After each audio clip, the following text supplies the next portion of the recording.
never guess the places that I've been. You never guess the places that I've been.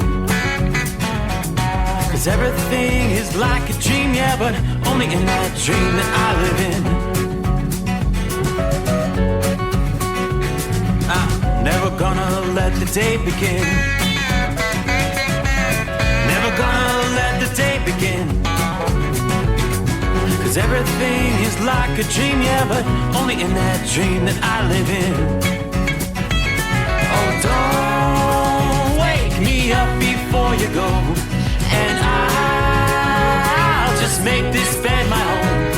Oh, darling, please just let me sleep. Give me my dreams.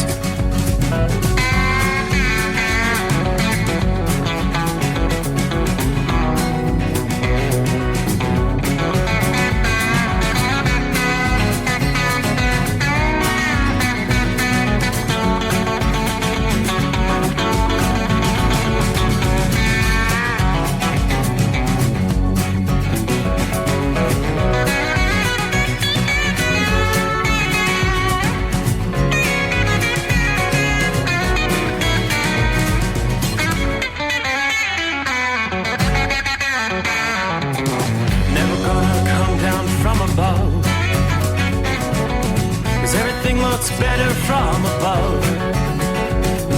Nothing's ever as it seems, yeah, except in that world that I dream of. Never gonna lose the ones I love. Never gonna lose the ones I love. 'Cause everything is like a dream, yeah, but only in that world that I dream of. Oh, don't wake me up before you go, 'cause I can't face this day alone. Oh, darling, please just let me sleep. Give me my dreams. Give me my dreams. Give me my dreams.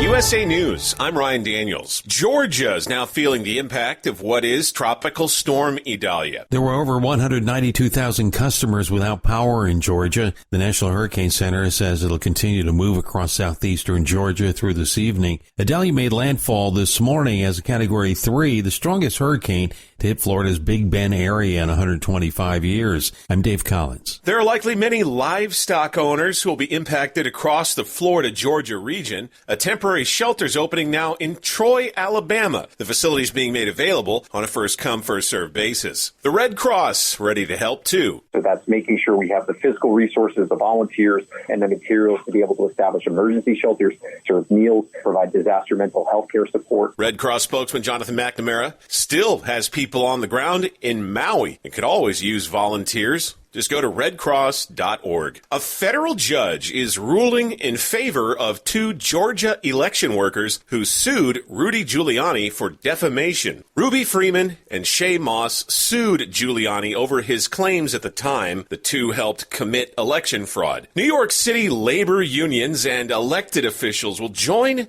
immigrants for a rally on Thursday, where we will uplift the voices of people seeking asylum and their deep desire to be able to work. It comes as Deputy Mayor Ann Williams-Isom says more than 59,000 migrants remain in New York City's care, with another 2,900 people arriving since last week. I'm Natalie Migliori, New York. And the women's volleyball team at the University of Nebraska is looking to break a world record tonight. More than 90,000 fans are expected to fill Nebraska's Memorial Stadium for Volleyball Day. Will break the world record for the most attended women's sporting event. This is USA News.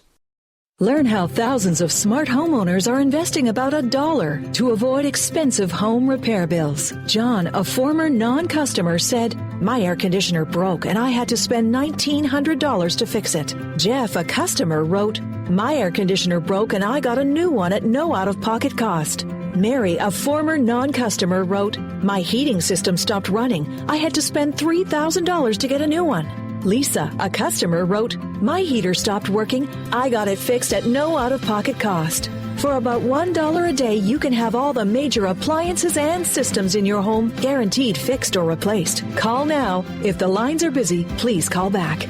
Call the Home Warranty Hotline now at 800-239-1876. 800-239-1876. 800-239-1876. That's 800-239-1876. Florida Governor Ron DeSantis says Idalia hit his state hard. Significant damage throughout the Big Bend region, but the response has been swift and people are getting help. Accordingly, the search and rescue operations have been ongoing from the moment that the storm passed. There's a lot of debris to clean up, according to the governor. He reported more than 200,000 power outages as of Wednesday evening. Hurricane specialist Brian Norcross explains the storm surge could be a lot worse than people think. We don't really know how much neighborhood damage there was, because remember, storm surge is saltwater. Idalia made landfall as a hurricane. It's been downgraded to a tropical storm. Alabama wants to become the first state in the nation to use an untried chemical to execute a prisoner. The Attorney General's office asked the state Supreme Court in Alabama last Friday to use nitrogen hypoxia on convicted killer 58-year-old Kenneth Smith. The process involves replacing oxygen in the body with nitrogen. Alabama tried to execute Smith by lethal injection last year, but there were issues inserting the IV into his veins. Denzel Washington's Equalizer 3 is looking to open with a bang in its first weekend in theaters. The third film of the trilogy is expected to make between $33 and $40 million over the Labor Day weekend. The film follows Washington's Robert McCall as he moves to Italy to get away from his past as a government assassin. He gets himself mixed up in trouble once again. I'm Ryan Daniels, USA News. Hey, you. Yeah, you. This is your dentist. Do me a favor and feel the front of your teeth. How grimy are they? Ugh. It's time for a Crest Pro Health reality checkup. That grime is the buildup of plaque bacteria that can cause cavities in just months.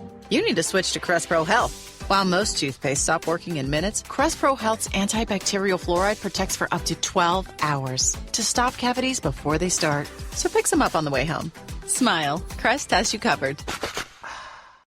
At Hot Shot Secret, we share the science behind common diesel problems and their solutions. For example, diesel particulate filter regeneration. The DPF catches particulates left over from combustion. The DPF regeneration cycle cleans the filter with temperatures exceeding 1,000 degrees Fahrenheit. A computer sensor triggers the DPF regen, which is often accompanied by a loss of power and fuel economy. The frequency of DPF regens are in correlation to the cleanliness of the fuel burn. Under heavy operation with the dirty burn, DPF regens can occur multiple times per day. Hot Shot Secret Diesel Extreme Fuel Additive promotes a more complete combustion, creating fewer emissions and therefore fewer DPF regens. Vehicles using Diesel Extreme experience 83% less DPF regens. Hot Shot Secret Diesel Extreme is available nationwide at truck stops, fine farm and auto stores, and online at hotshotsecret.com. Hot Shot Secret, powered by science. Well, that midnight hour is upon us, and we've really got a long, long way to go. How will we stay awake? Thanks to Chris, for goodness sake. We got Steve Summers on the radio. We got that Hot Shot Secret and the diesel. You know it really makes this Detroit come to life. We're going to hear from all our friends. We're going to do it all again on this overnight drive.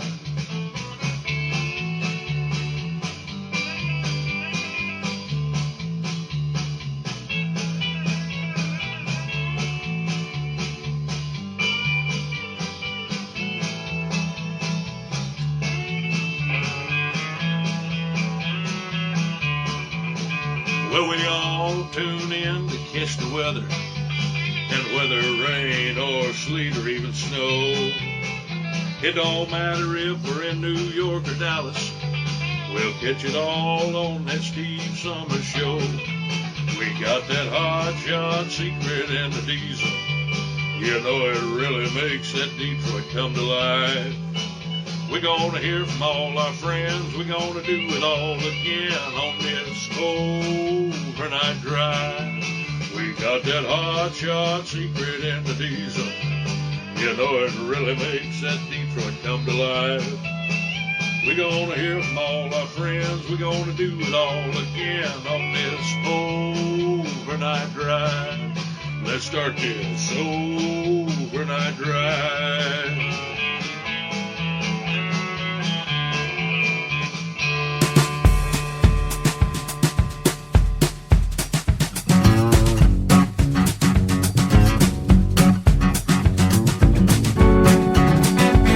And then just like that, it's time once again to kick it into overdrive. Get this thing on the road as we roll into a Thursday with a beautiful blue, super blue moon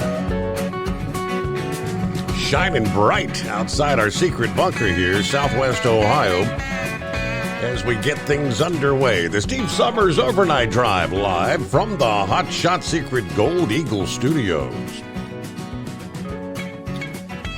And according to my monitor, it's the final day of August here. Wow. Yep.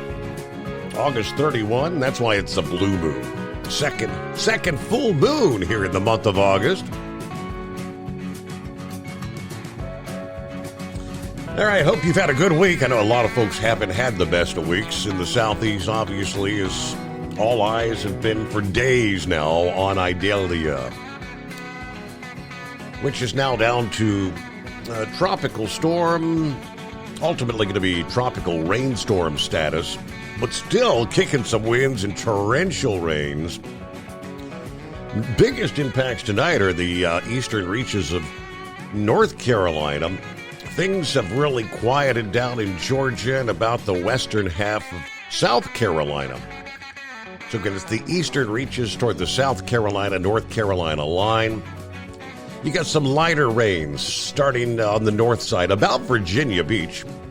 Obviously, that's rains that are coming ashore. Things then swing around westerly, and then the rain dropping southward on the backside of the storm through Charlotte will be clearing out probably in the next hour or so. Columbia, South Carolina, the rains have now moved east of you. Some heavy rains still pumping in from the coastal areas. Wilmington, North Carolina, Jacksonville, North Carolina. You've got some heavy rains from Lumberton to Fayetteville. As things will continue to wind down through the overnight hours, but still going to be contending with those flooding, damage, and winds. That's going to be Idalia's legacy in the southeast. Right along through Thursday morning here. Now, even though the storm's going to swing out to sea, it may linger long enough off the coast to continue to produce dangerous surf and rough conditions right through the Labor Day weekend. Maybe not the best of Labor Day beach weekends.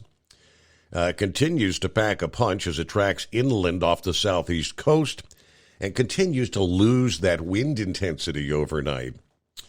But a large swath of the southeast will continue to deal with the risk of flooding and coastal impacts as Idalia interacts with the frontal boundary that's been stalled out over that region. Now, that preceding frontal boundary did bring some locally heavy rains, downpours Tuesday night into Wednesday morning.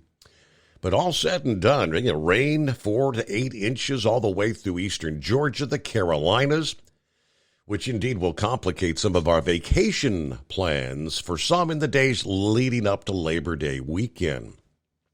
The heaviest rain totals may range from 8 to 12 inches from north central Florida, where the rains have pretty much ended now, southern and central Georgia. Some of those totals that we're seeing coming in are pretty impressive. The storm surge, that was one of the primary concerns as this thing was coming in. It pretty much lived up to the expectations there. Now, as the northeast of the center of circulation, still the risk of tornadoes and waterspouts. Cities in the area that could see some of that, we followed it enough throughout the week, but as we continue to track Idalia, we'll begin the process of cleanup. It did indeed become a deadly storm. Several lives lost, crashes involved with the storm. Had one guy in Georgia that was actually trying to clear a tree that had come down on a roadway when a big gust of wind came through and brought another tree directly down on him. He died instantly, according to the reports. But they told us even the Carolina coast could see some storm surge, and indeed they have.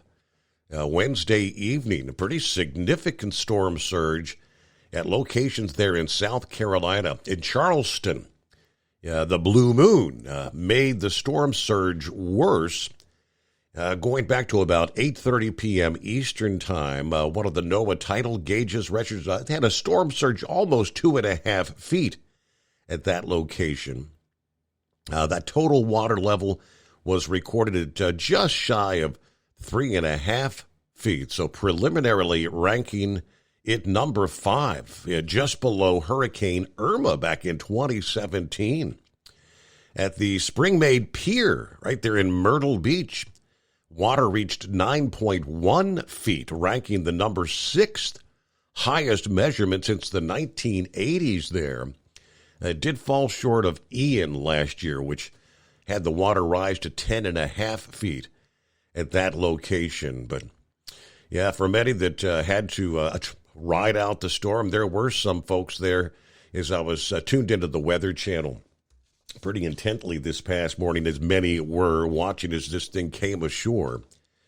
Oddly enough, as the storm was approaching the Big Bend region Wednesday morning, the National Oceanic and Atmospheric Administration had to ground their last remaining Hurricane Hunter plane due to a generator failure. This particular plane, dubbed Miss Piggy, it's one of 3 aircraft operated by NOAA that can collect storm data essential to forecasters. In the 24 hours before Idalia slammed into Florida, it was the only NOAA-operated aircraft available to provide the federal agency's National Hurricane Center with data on the storm. Now, according to one former senior NOAA official and one current employee that spoke on the condition of anonymity due to the sensitivity of the issue, asked about the matter this past day, NOAA confirmed the plane's technical problems. The 2 other planes were actually undergoing repairs after days of flying into Idalia. Miss Piggy also was ultimately sidelined, unable to carry out the early morning flight requested by the Hurricane Center as the storm was set to make landfall. Instead, the Air Force plane that had been used and asked to fly provided data on the storm. Those planes' troubles kind of raising concerns about the availability of one key forecasting tool ahead of what's shaping up to be a pretty active hurricane season here. Of course, the Hurricane Center has other ways of gathering information, but experts say forecasters rely heavily on these Hurricane Hunter planes for data that helps inform watches, warnings, evacuation decisions. In addition to the flights, NOAA said that they used a variety of tools to track Idalia's path toward Florida: satellites, the National Weather Service network of radars. They have a number of observing platforms on and in the ocean this season. Still not clear whether the Hurricane Center's forecasts suffered for having only one NOAA plane flying into Idalia as it was advancing toward the coast here. Some experts noted predictions about the system had been pretty accurate. Flying planes is less important as the storm gets close to shore because they can then rely more on the ground-based radars. But had those planes been unavailable, say, 24 hours before that, that would have indeed hurt their ability to forecast. I mean, that's where they fly in and get those central pressure numbers and all those things which indicated the intensifying storm system we were talking about 24 hours ago. Let's see what's going on. Captain Ron was in the heart of the beast. Hello, Captain Ron. We made it through it. I don't think it was as bad as they predicted it was going to be. It shifted to the west a little bit, which made it better for us, worse for somebody else. Mm-hmm. We got the rain. We got, I don't know, maybe 50-mile-an-hour winds. It wasn't too bad. We only had a few limbs come down. My daughter lost power for, I don't know, 2-3 hours. She lives about 3 miles from me. My other daughter, she had to come and stay with us because she lives on Clearwater Beach, and they had mandatory evacuation. But all of the beaches flooded. All of the bridges across Tampa Bay closed due to the storm surge and the king tide. But they reopened, I don't know, about 6 o'clock this evening. Other than that, I think Jim Cantori. It seems like this one had. I think Jim Cantori was in Cedar Key, I believe, and that's he was kind of showing the storm surge was pretty impressive there. I think they actually hit 6 feet 7 inches. That was pretty. That was up there. Well, what I was fixing to say is, remember the last couple of storms, and you saw pictures of it with people out there walking in Tampa Bay. Yes. Remember those? Yep. It was pretty significant flooding this time, that same area. All the roads around that were flooded. There's a bridge, like Tampa General Hospital, it sits on a little island. The bridge to the hospital. And that's the same area that you saw pictures of people walking out there in Tampa Bay. Yeah. I think because we were on the east side of this storm, I think that's why the storm surge was so bad. Due to the rotation of the storm. Correct. You were on the surge side when Ian came ashore last year. Remember, it made that sudden right hand turn and came in south of Tampa. So Tampa actually had the offshore flow as it was coming in. Right. And the same thing when Irma went up through the middle of the state. It was the same thing, but this one had some pretty significant flooding. More than I've seen from a hurricane yet since I've lived down here in Florida. And they had, wouldn't you know it, they had an electric car drive through some of the floodwaters. Uh-oh. Well, it caught on fire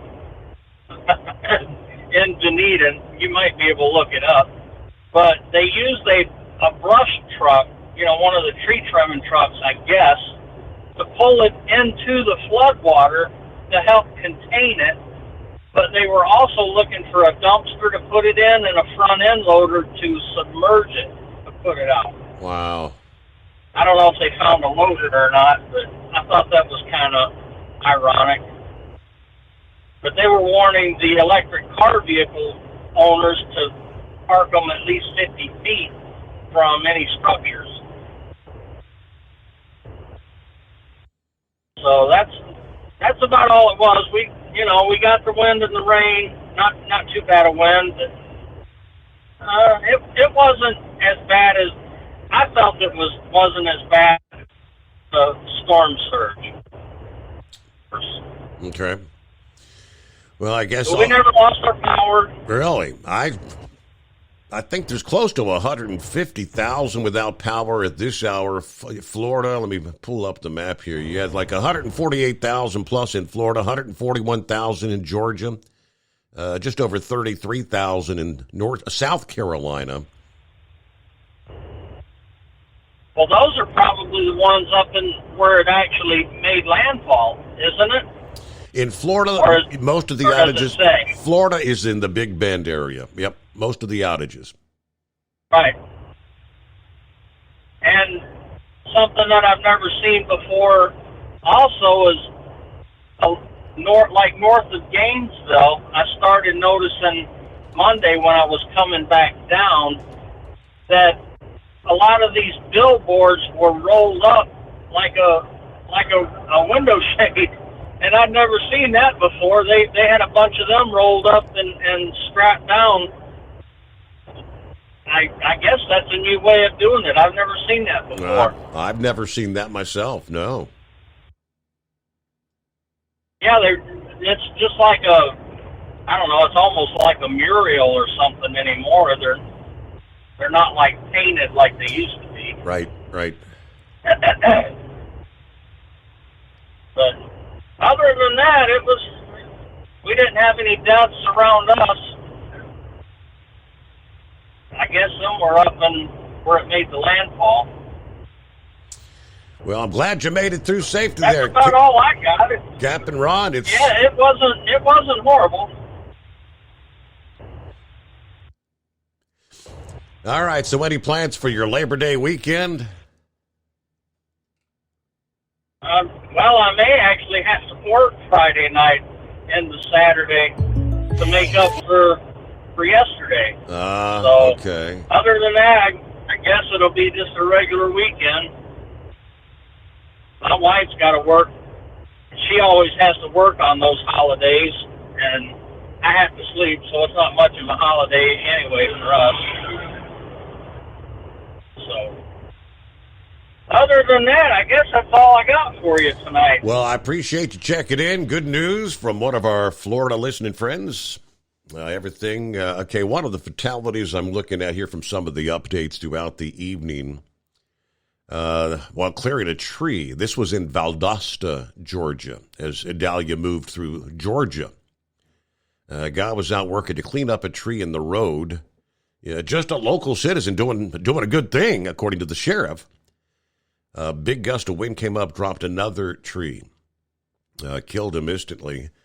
A likely tornado caused by Idalia picked up and flipped a car off the highway in Goose Creek, South Carolina. Onlookers watched in disbelief. There were 2 people in that vehicle that suffered minor injuries. Evacuated residents in Tampa Bay's 2 largest counties being allowed to return home this past evening. These were folks that were in the mandatory evacuation areas. Hillsborough County, that expired at 5 o'clock this past evening. Neighboring Pinellas County also lifted their evacuation order, reopened access to the barrier islands there. In both counties, the evacuation orders applied to those in what they call Zone A, typically considered the most vulnerable to storm surge and coastal flooding. In addition, the Sunshine Skyway Bridge, which crosses Tampa Bay, connects Pinellas and Manatee counties, is open once again. So is the Howard Franklin, which spans a smaller portion of the bay between Tampa in Hillsborough County and St. Petersburg in Pinellas County. Several hours ago, about 8:30, Charleston National Weather said they were tracking reports of major coastal inundation at Edisto Beach and downtown Charleston. Water had beached the Charleston Battery, according to the Weather Service.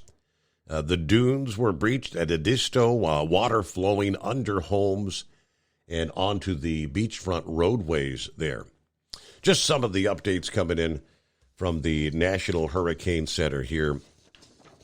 As we close out a Wednesday, yes, indeed, August is almost over. But if you've got the clear skies tonight, indeed, the full moon is up, and it's a special one, too. The unification of a super moon and a blue moon. The super blue moon. As we've explained several times, it's not that the moon appears blue. It's just the second full moon here in the month of August. And, of course, a supermoon refers to the full moon that occurs while the moon is closest to the Earth in its orbit. So it looks a bit larger and a bit brighter indeed. It's shining bright tonight. According to In the Sky, from New York City, August 2nd full moon rising over the eastern horizon just after the sun went down this past evening, and it'll be setting just before sunrise later this morning, officially 6:46 a.m. Eastern Time. All right, Philly Dan is on board out of the box. Good morning from the city of brotherly love. Stay safe out there, drivers. Hello, Sergeant MacGyver, checking in from Lyman, Colorado. 70 degrees, a clear night. Safe travels to all those who keep America rolling. There you go. Good afternoon. Hello, Larry. Hammer down and be safe. It's round 3 to Schenectady, New York tonight. Let's see. Kenneth, good morning, Steve. The overnight crew checking in from Texas tonight. There's Shorty. Wow. Windy, raining. I-95 southbound, Brunswick, Georgia. It is indeed Orlando, turnaround number 2. He sent me an email here a few minutes ago, kind of like Cap and Ron says, wow. We made it through. We were in it from Columbia, South Carolina, down I-26 to I-95, down to Savannah, Georgia. A lot of wind, sheets of rain. We'll be in Orlando, Lakeland, and Tampa today. We did wait a bit in Orangeburg, South Carolina, about a half hour, trying to kill a little bit of time. So realistically, we just kind of caught that tail end of the hurricane.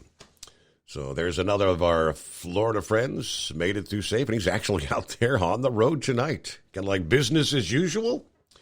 Our number, 844-844-3388.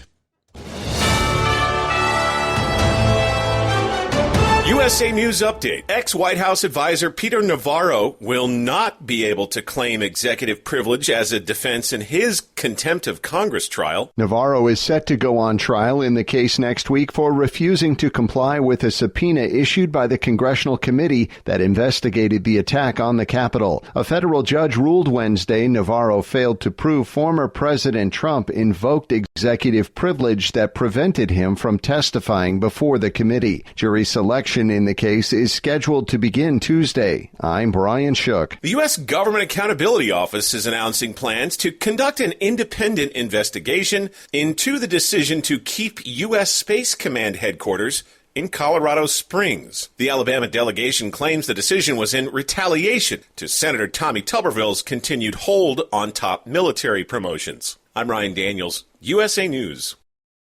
Do you know what brand sells the most work shoes in America? Skechers. Why? Skechers has the best looking safety toe and slip resistant shoes around. They've got superior quality and simply incredible prices, but many people get them just for the style. So you can enjoy tough, steel-toed protection and slip resistant soles anywhere, even if you don't need them for work. And since they're Skechers, you know they're going to be comfortable with Skechers exclusive air-cooled memory foam. Find your new pair of Skechers safety toe and slip resistant work shoes at a Skechers store, at Skechers.com, or wherever work shoes are sold.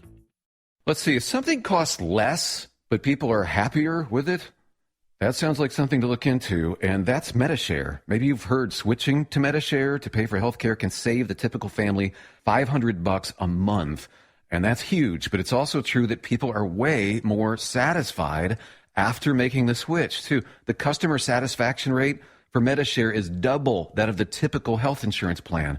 Double. Metashare works. It's been around for more than a quarter century, and members have shared more than...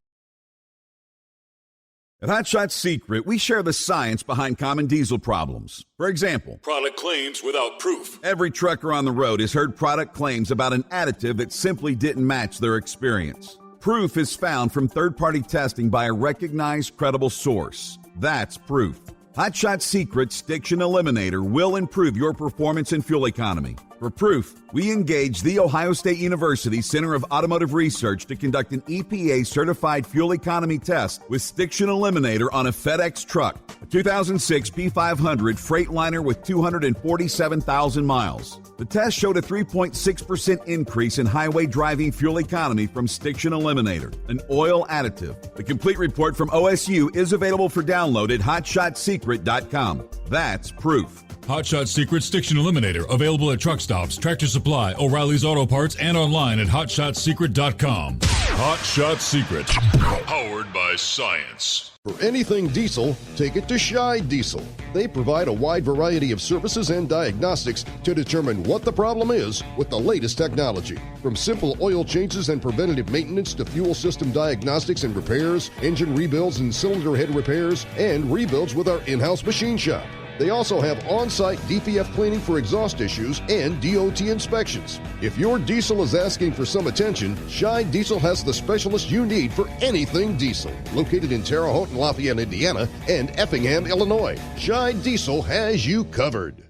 Hey, don't forget, as a listener to this program, you get 10% off your entire order at HotShotSecret.com by using the coupon code Overnight Drive. Attention all truckers, Dean Michael, the tax doctor here. I want to talk to you about those dreaded tax problems. I know you want to keep on trucking and not even think about them. Well, let's face it, they're not going away all on their own. You need professional help. I've been helping truckers put their tax problems in the rearview mirror for years. I can help you too. Call me for a free consultation at 888-632-4506 or go to mytaxhelpmd.com. It's like I always say, keep your eyes on the road, I'll keep mine on the IRS. 888-632-4506.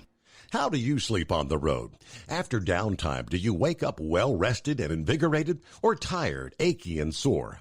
Well, if it's the latter, you're not sleeping on the Big Rig Mattress. The Big Rig Mattress is a hybrid with an individually pocketed spring core that's engineered to deliver the best restorative sleep for your time on the road. Many drivers have said they sleep better over the road on the Big Rig Mattress than they do at home. Learn more about the Big Rig Mattress at thebigrigmattress.com or call 877-736-4233.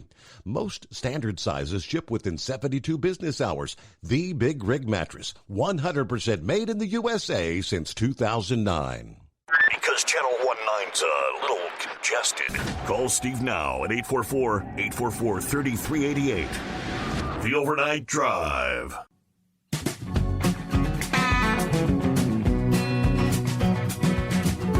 All right, there you go. Yes, indeed, and lines available on a Thursday morning. Hello to No Handle Dave. Checked in via email a little bit earlier. Sent me a link to the story. Said, Steve, I went past this accident this morning on my way to Rock Island from Indy. I had a big truck that rear-ended another truck. And looked like, the complete cab was gone. Couldn't tell if there was a fire as I was going west and I wasn't stopping to take pictures, but the side of the trailer that was hit was on the opposite side from my view, but there was debris everywhere. Now, this was actually going into the construction zone around Danville, Illinois. There's plenty of advance warning of the right lane closing, so if I had to guess, it's another instance of a driver not paying attention. It used to be the four-wheelers we had to watch out for, but I'm thinking these days, it's just as much, if not more, the big trucks we got to watch out for. I've been out here 24, 25 years, and it's a shame how much this industry appears to have gone downhill. I'm only 50, so I got a lot of years left to work, but it's almost daily. I wish I could find another job making the money I do now. Every year that goes by, it gets scarier out here. Anyway, I was just curious if you could find out any more information on the crash. Looks like 74 is back open now. So I think it opened about 3:30 Central Time in the afternoon. The one link that he had shared was, State Police eastbound Interstate 74 was closed for hours after what was indeed a deadly crash Wednesday morning. About 10 till 8 this past morning, a semi rear-ending another near Oakwood. That driver was killed in the crash, while the other driver only had minor injuries. State Police said there was a third vehicle involved in the crash. Didn't reveal any details about the damage or the condition of the person in that particular vehicle, but see if I could find more update on that for you here. Meanwhile, John Ferguson, howdy from Decker Home Base, Fort Dodge, Iowa. Got a pretty lengthy break until my 6 p.m. load tomorrow night. Then, 3-day weekend. Prayers for all those in the hurricane's path there. Stay safe. Watch out for those trucks with the AK stickers on the side, right? Hello, Pappy. A temperature on the cruiser dash just went from 60 to 59 in the far side of southwest Hamilton County, Ohio. Let's go, all you nocturnal listeners. Time to bump off the volume into the overnight drive with Mr. Summers. Yes, you can dial him up at 844-844-3388. Join the show this morning. Are you with me? There's Mark home tonight at what all my neighbors call Fort Knox, enjoying a little home time. Good to have you on board, checking in out of the box. Hello, Rock Pick, at the Rochester, Illinois. A cool night, kind of overcast and 63. So with the overcast skies, no howling at the full moon tonight for the granddaughter, maybe tomorrow. Anyway, happy Thirsty Thursday, as we like to call it. You know you're thirsty for that long weekend, right? Everybody watch out for the other driver. All right, 5-7, C. He's at the home 20 tonight there, South Carolina. Copy the mail. At the home 20, waiting for daylight. Watching out for fallen trees and flooding conditions. Also getting clearance customers open. All right, so a night at the home 20. Kind of figured that. And the rough stuff has probably kind of passed you by now, but undoubtedly there could be. And you know what about there in the darkness at night on those back roads? Coming across all those downed trees. Hello to Timothy, Rocky Mount, Virginia tonight, where it's 69 degrees. Buckeye Boy, Ackworth, Georgia, also at 69. Now, we only got about 0.8 of an inch of rain from the hurricane, and all the friends and family in Florida made it through. They're all good. We'll be doing some local stuff tomorrow, then Loading Friday for a local one that delivers next Tuesday. We'll have the oldest granddaughter this weekend for our monthly 24-hour visit. And since we can't see her on the 21st for her birthday, we'll celebrate that this weekend. But everybody have a great night and be careful out there. All right, good to hear from you, Buckeye Boy. Yeah, scroll on down. Here we got, good morning to all the highway heroes. There's Dave McIntosh. Thanks for all you do. Be safe. And know we're cheering you on. Russell, back to the old grind tonight. A cool 60 here. Hope you're all doing well at the secret bunker tonight. Everything fine. Truck drivers, get to your destinations safely. You know, hard to believe the month of August closing out here. You know, I remember when I was a kid, the saying was, when you get older, time will fly by. Again, when I was a kid, it took forever for Christmas to come. Right? Not anymore. That is so true. Time flies. All right, Ken checks in. Said, I guess the good news is it was a fast-moving storm, and that helped reduce a lot of the damage potential impacts there. Yes, that is very true. Eskimo Mom, happy Thursday. Got the regular run tonight, no pedals. I sent you an article about the road rage incident that happened today in my home 20. So sad. Glad to hear Captain Ron made it through okay. We've got a moonlit clear night on Interstate 71 in Kentucky. Be safe out there, all you drivers.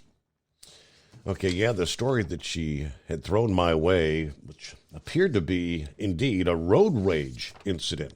I think I've got that pulled up over here. Well, maybe this is the one. Yeah, North Carolina man arrested after a man was found dead in Sydney Wednesday morning. That's right there in Eskimo Mom's area. About 11:20 this past morning, dispatchers got a call about a man down in a parking lot. Ferguson Court officers arrived. They found the man deceased from a gunshot wound. According to Sydney police, the man found dead identified as 32-year-old Tyler Welsh of Eaton. 48-year-old LaShawn Dean Hughes from North Carolina was arrested after running from the scene in his semi-truck.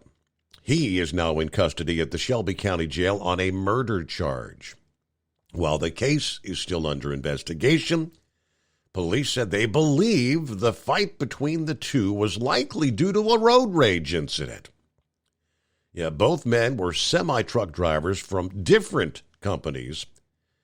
It appears Angstrom, where Welsh's body was found, was a random place where the two men stopped for whatever reason. Now, neither of them drove for the company.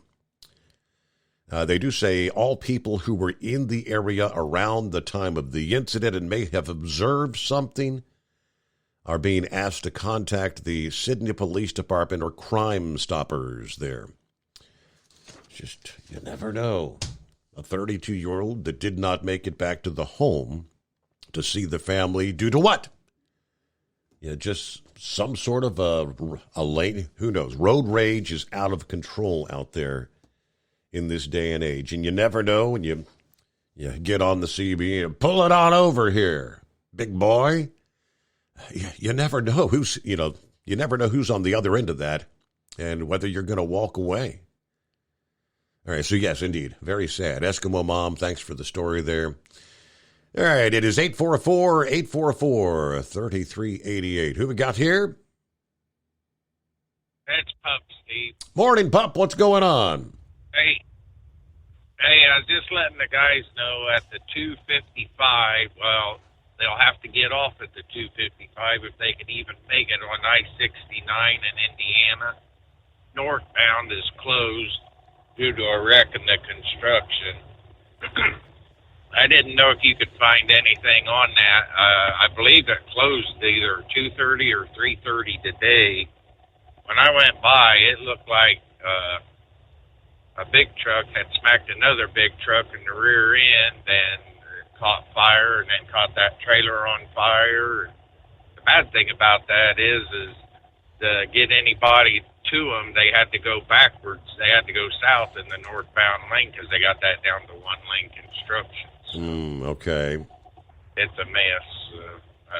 I got to take the long way back to Fort Wayne, so I don't know if I'll have enough time to get my second trip in or not. But I just figured everybody'd want to know that, and the southbound lanes through there are extremely slow. So I'll be sitting back listening. That moon sure is pretty tonight, though. All right, so is that, I did a quick search here, and an update from a little after 9 o'clock this business. Was that like Grant County, Indiana on 69? Does that sound right? Yes, sir. Yes, that's exactly right, Steve. Okay, so that's the one. All right, I got the story for you here. Thanks for the tip, Pup, and thanks for tuning in. You have a great night. All right, the driver of a pickup truck died in what was a multi-vehicle crash, I-69 Grant County in the northbound lanes near the 257-mile marker. About 1:45 this past afternoon. First responders at the scene found 2 semi-tractor trailers, as well as a box truck and 2 passenger vehicles, one of which was on fire. Firefighters and medics put out the fire, found the driver of the pickup truck trapped inside, who died at the scene. Name has not been released. No other injuries reported. Preliminary investigation by the Indiana State Police indicate traffic had backed up on 69 for an unknown reason. The driver of the semi-tractor trailer, a 67-year-old from Ontario, failing to stop and rear-ended a Ford pickup truck. Neither alcohol nor drugs is believed to be a factor in the crash, but the investigation is ongoing. All right. Way too many incidents failing to see the traffic stopped before them. It is 844-844-3388, a Thursday morning. Hope your week's going well. The Steve Summers Overnight Drive. At Hot Shot Secret, we share the science behind common diesel problems and their solutions. For example, diesel fuel cetane levels. in many states, the cetane rating in diesel fuel is 42 to 45. Most diesel engines operate more efficiently with a cetane rating of 48 to 50. One treatment of Hot Shot Secret Diesel Extreme will raise your cetane 7 points, increase fuel economy, and improve cold starts. Due to a cleaner burn, there are less hydrocarbons and particulate matter in your exhaust. This reduces the blockage of your diesel particulate filter. Using Diesel Extreme generates 83% less DPF regeneration. detergents. The 6-in-1 Diesel Extreme formula also includes the most concentrated detergent on the market, lubricity enhancer, water demulsifier, rust and corrosion inhibitors, and a fuel stabilizer. Hot Shot Secret Diesel Extreme is available nationwide at truck stops, fine farm and auto stores, and online at hotshotsecret.com. Hot Shot Secret, powered by science. Jeans aren't one size fits all. Your seats shouldn't be either. That's the idea behind Bostrom's Wide Ride. It's the future of seating comfort. The Wide Ride features a 23-inch wide seat cushion and backrest, flex mat cushion support system, full lever recline, and front and rear cushion tilt on Bostrom's premium suspension system, allowing you to find your perfect fit. Optional features include a seat heater and a new innovative smart seat memory. With the flip of a switch, your seat can be a help and not a hindrance, allowing you to get in and out of your cab with ease. The premium foam is what makes the Wide Ride seat the perfect fit. It's designed to work for drivers of all shapes and sizes, and each seat is custom built right here in the USA. It's the smart seat choice. Go to BostromSeating.com now and find ultimate comfort for the open road with the Wide Ride from Bostrom. And now, back to the Steve Summers Overnight Drive.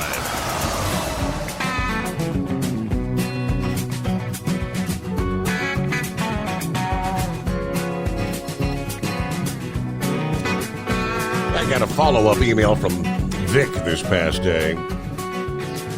Yeah, as he tuned in, I don't know, do I owe Horse Feathers an apology? Talking about, yeah, he was obviously joking around about everybody dumping ice cubes into the Gulf to cool down those Gulf waters, which fed that storm leading up to the Cat 4 making land. It just made it to Category 4. Sustained winds hit 130 miles per hour, and that was the threshold. So technically, a strong Category 3 just made Category 4, but Vic chimed in when he heard that discussion. He said, send me a link, actually. Steve, this is just one program in discussion where towing icebergs to hot, arid climates to cool the ocean and provide fresh water for drinking. Now, on the when they started talking about ice cube trays and rowboats, I realized they weren't being serious, but undoubtedly, Horse Feathers is not the first person to think of it. Now, just the headline to several stories about Bill Gates, who likes to invest in all kind of different ventures. Intellectual Ventures, a private company funded in part by Bill Gates, is in the business of chasing wild scientific ideas and through research finding out how feasible these ideas might be. The latest project, how to stop hurricanes with cold water.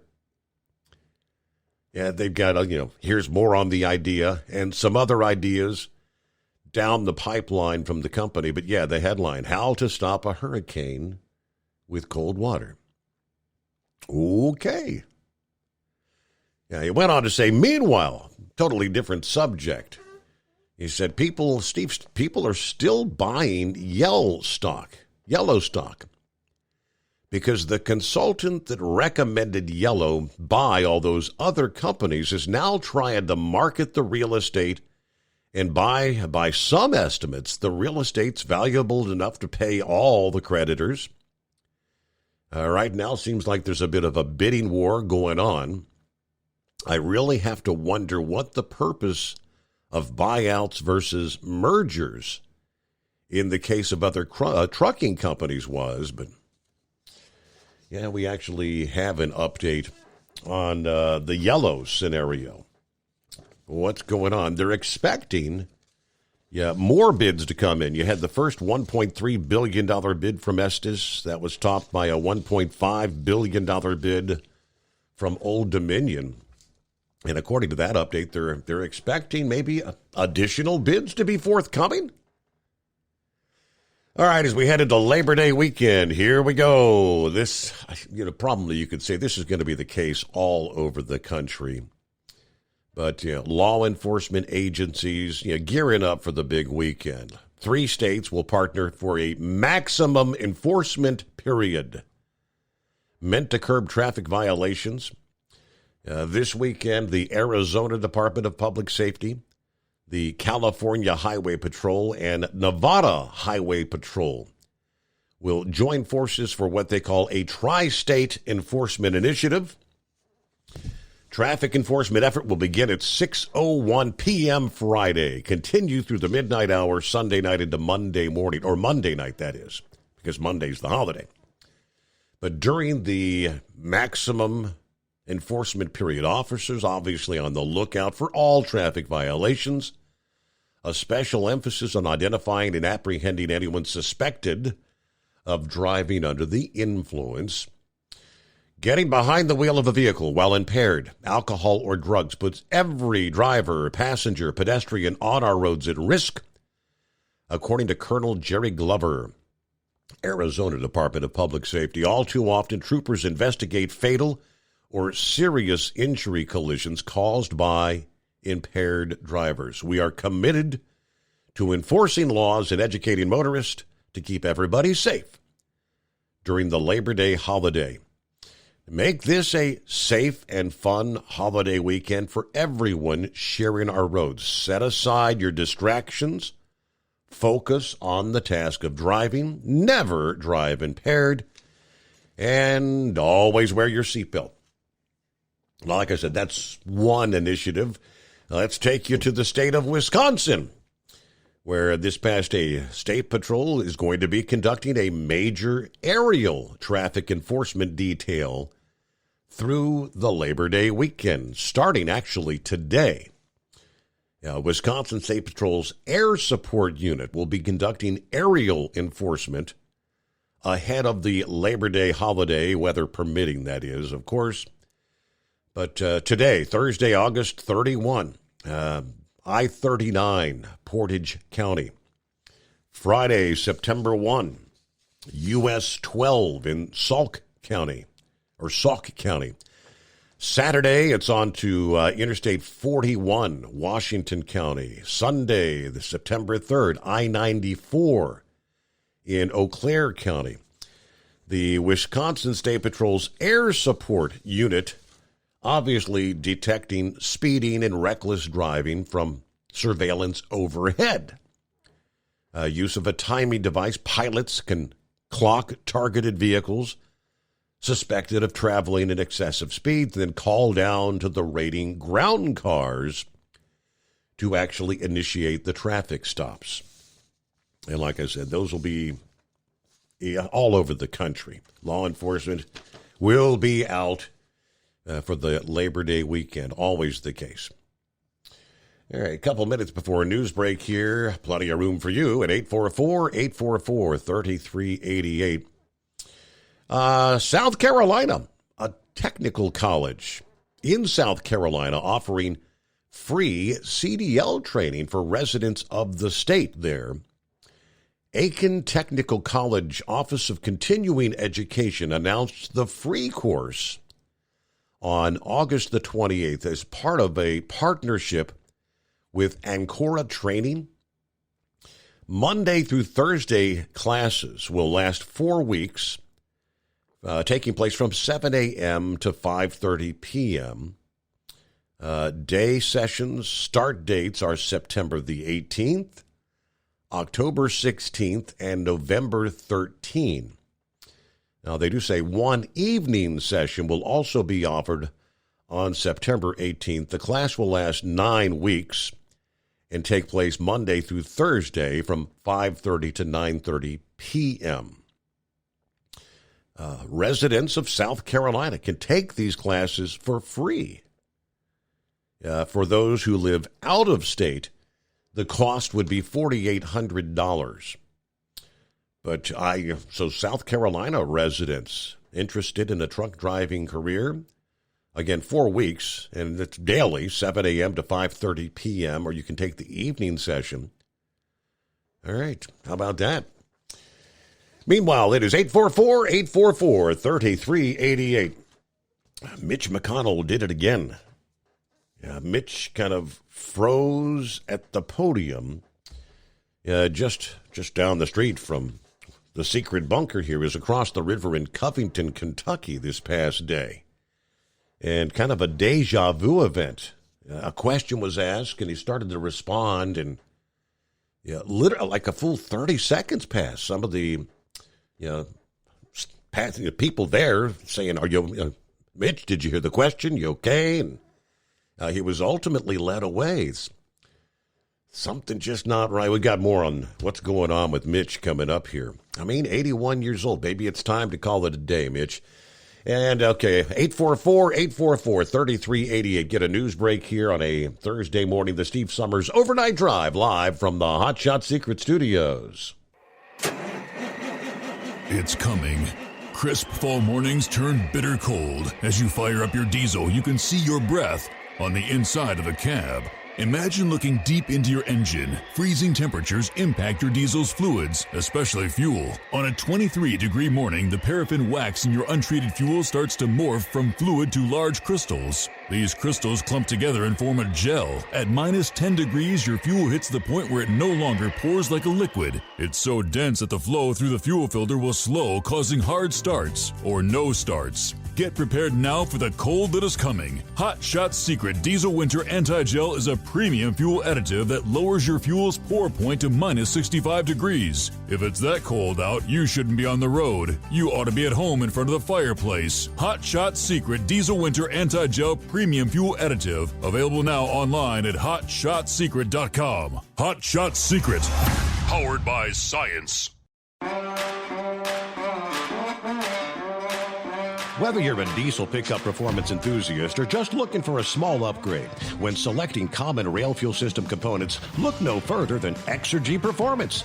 At Exergy, you'll find injectors, pumps, and more, engineered like no others on the market using state-of-the-art equipment run by people that have been in the business for decades. Exergy is the home of the Sportsman line of injectors. These injectors are designed for use in pickup trucks with no other modifications and offer a 15 to 20 horsepower gain while being calibrated to tighter tolerances than factory stock injectors. With a product lineup of injectors from Sportsman to 700% over, pumps from Sportsman to 14 millimeters, and complete engine control systems, Exergy has you covered. So if you're in the market for common rail components at any power level, contact Exergy Performance or one of our many dealers listed on our website at exergyperformance.com. Live from the Hot Shot Secret Studios, the Steve Summers Overnight Drive.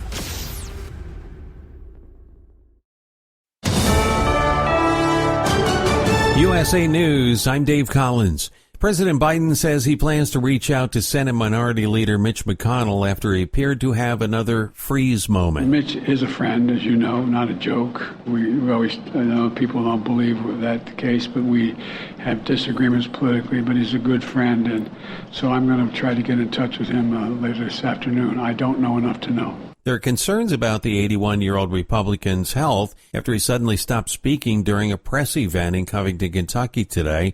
McConnell had a similar freeze moment during a news conference in the U.S. Capitol in July. Idalia is leaving Florida with record storm surge levels along the state's west coast. Governor Ron DeSantis says storm surge is the major problem. Thousands of Floridians have no electricity, but DeSantis said power crews were already in place. He added that he's been hearing about people looting stores after the storm left the area. We are not going to tolerate any looting in the aftermath of a natural disaster. You got a lot of proponents of the Second Amendment, and I've seen signs in different people's yards in the past after these disasters, and I would say it's probably here.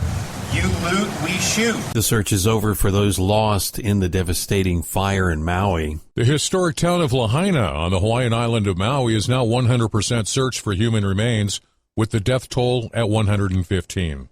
The next step is removing hazardous materials and debris from the fire-ravaged town, which the U.S. Environmental Protection Agency has already started doing. Once that is complete, survivors can return to their homes or what's left of their lots. Wall Street is closing with stocks higher. At the closing bell, the Dow Jones Industrial Average gained 38 points to 34,890. The S&P 500 rose by 17 points to 45.15. The Nasdaq gained 75 points to 14,019. This is USA News. Learn how thousands of smart homeowners are investing about $1 to avoid expensive home repair bills. John, a former non-customer, said, "My air conditioner broke and I had to spend $1,900 to fix it." Jeff, a customer, wrote, "My air conditioner broke and I got a new one at no out-of-pocket cost." Mary, a former non-customer, wrote, "My heating system stopped running. I had to spend $3,000 to get a new one." Lisa, a customer, wrote, "My heater stopped working. I got it fixed at no out-of-pocket cost." For about $1 a day, you can have all the major appliances and systems in your home guaranteed fixed or replaced. Call now. If the lines are busy, please call back. Call the Home Warranty Hotline now at 800-239-1876, 800-239-1876, 800-239-1876. That's 800-239-1876. The South Carolina Supreme Court says it will not reconsider a recent decision upholding the state's fetal heartbeat law. Last week, the High Court upheld a measure that bans abortion after a fetal heartbeat is detected.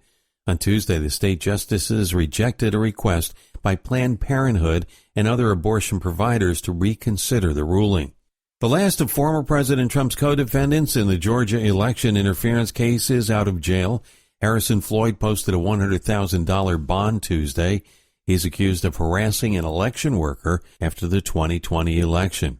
David Bloom, who once was given the nickname the Wall Street Whiz Kid, is accused of scamming people in Los Angeles County.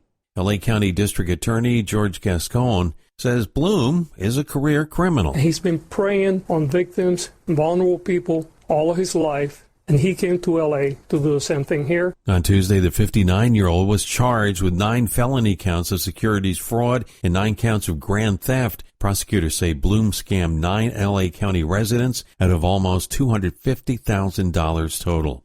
The National Zoo in Washington, D.C. is set to reopen today after receiving a bomb threat. The park that's home to over 2,000 animals had to be evacuated and shut down on Tuesday after it received a threat at about 10:40 a.m. No bomb was found. Dave Collins, USA News.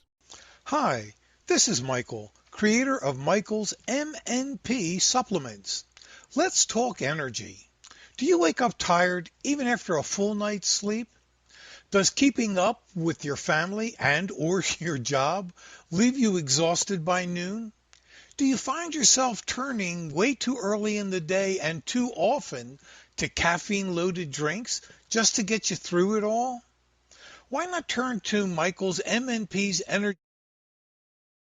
At Hot Shot Secret, we share the science behind common diesel problems and their solutions. For example, diesel particulate filter regeneration. The DPF catches particulates left over from combustion. The DPF regeneration cycle cleans the filter with temperatures exceeding 1,000 degrees Fahrenheit. A computer sensor triggers the DPF regen, which is often accompanied by a loss of power and fuel economy. The frequency of DPF regens are in correlation to the cleanliness of the fuel burn. Under heavy operation with the dirty burn, DPF regens can occur multiple times per day. Hot Shot Secret Diesel Extreme Fuel Additive promotes a more complete combustion, creating fewer emissions and therefore fewer DPF regens. Vehicles using Diesel Extreme experience 83% less DPF regens. Hot Shot Secret Diesel Extreme is available nationwide at truck stops, fine farm and auto stores, and online at hotshotsecret.com. Hot Shot Secret, powered by science.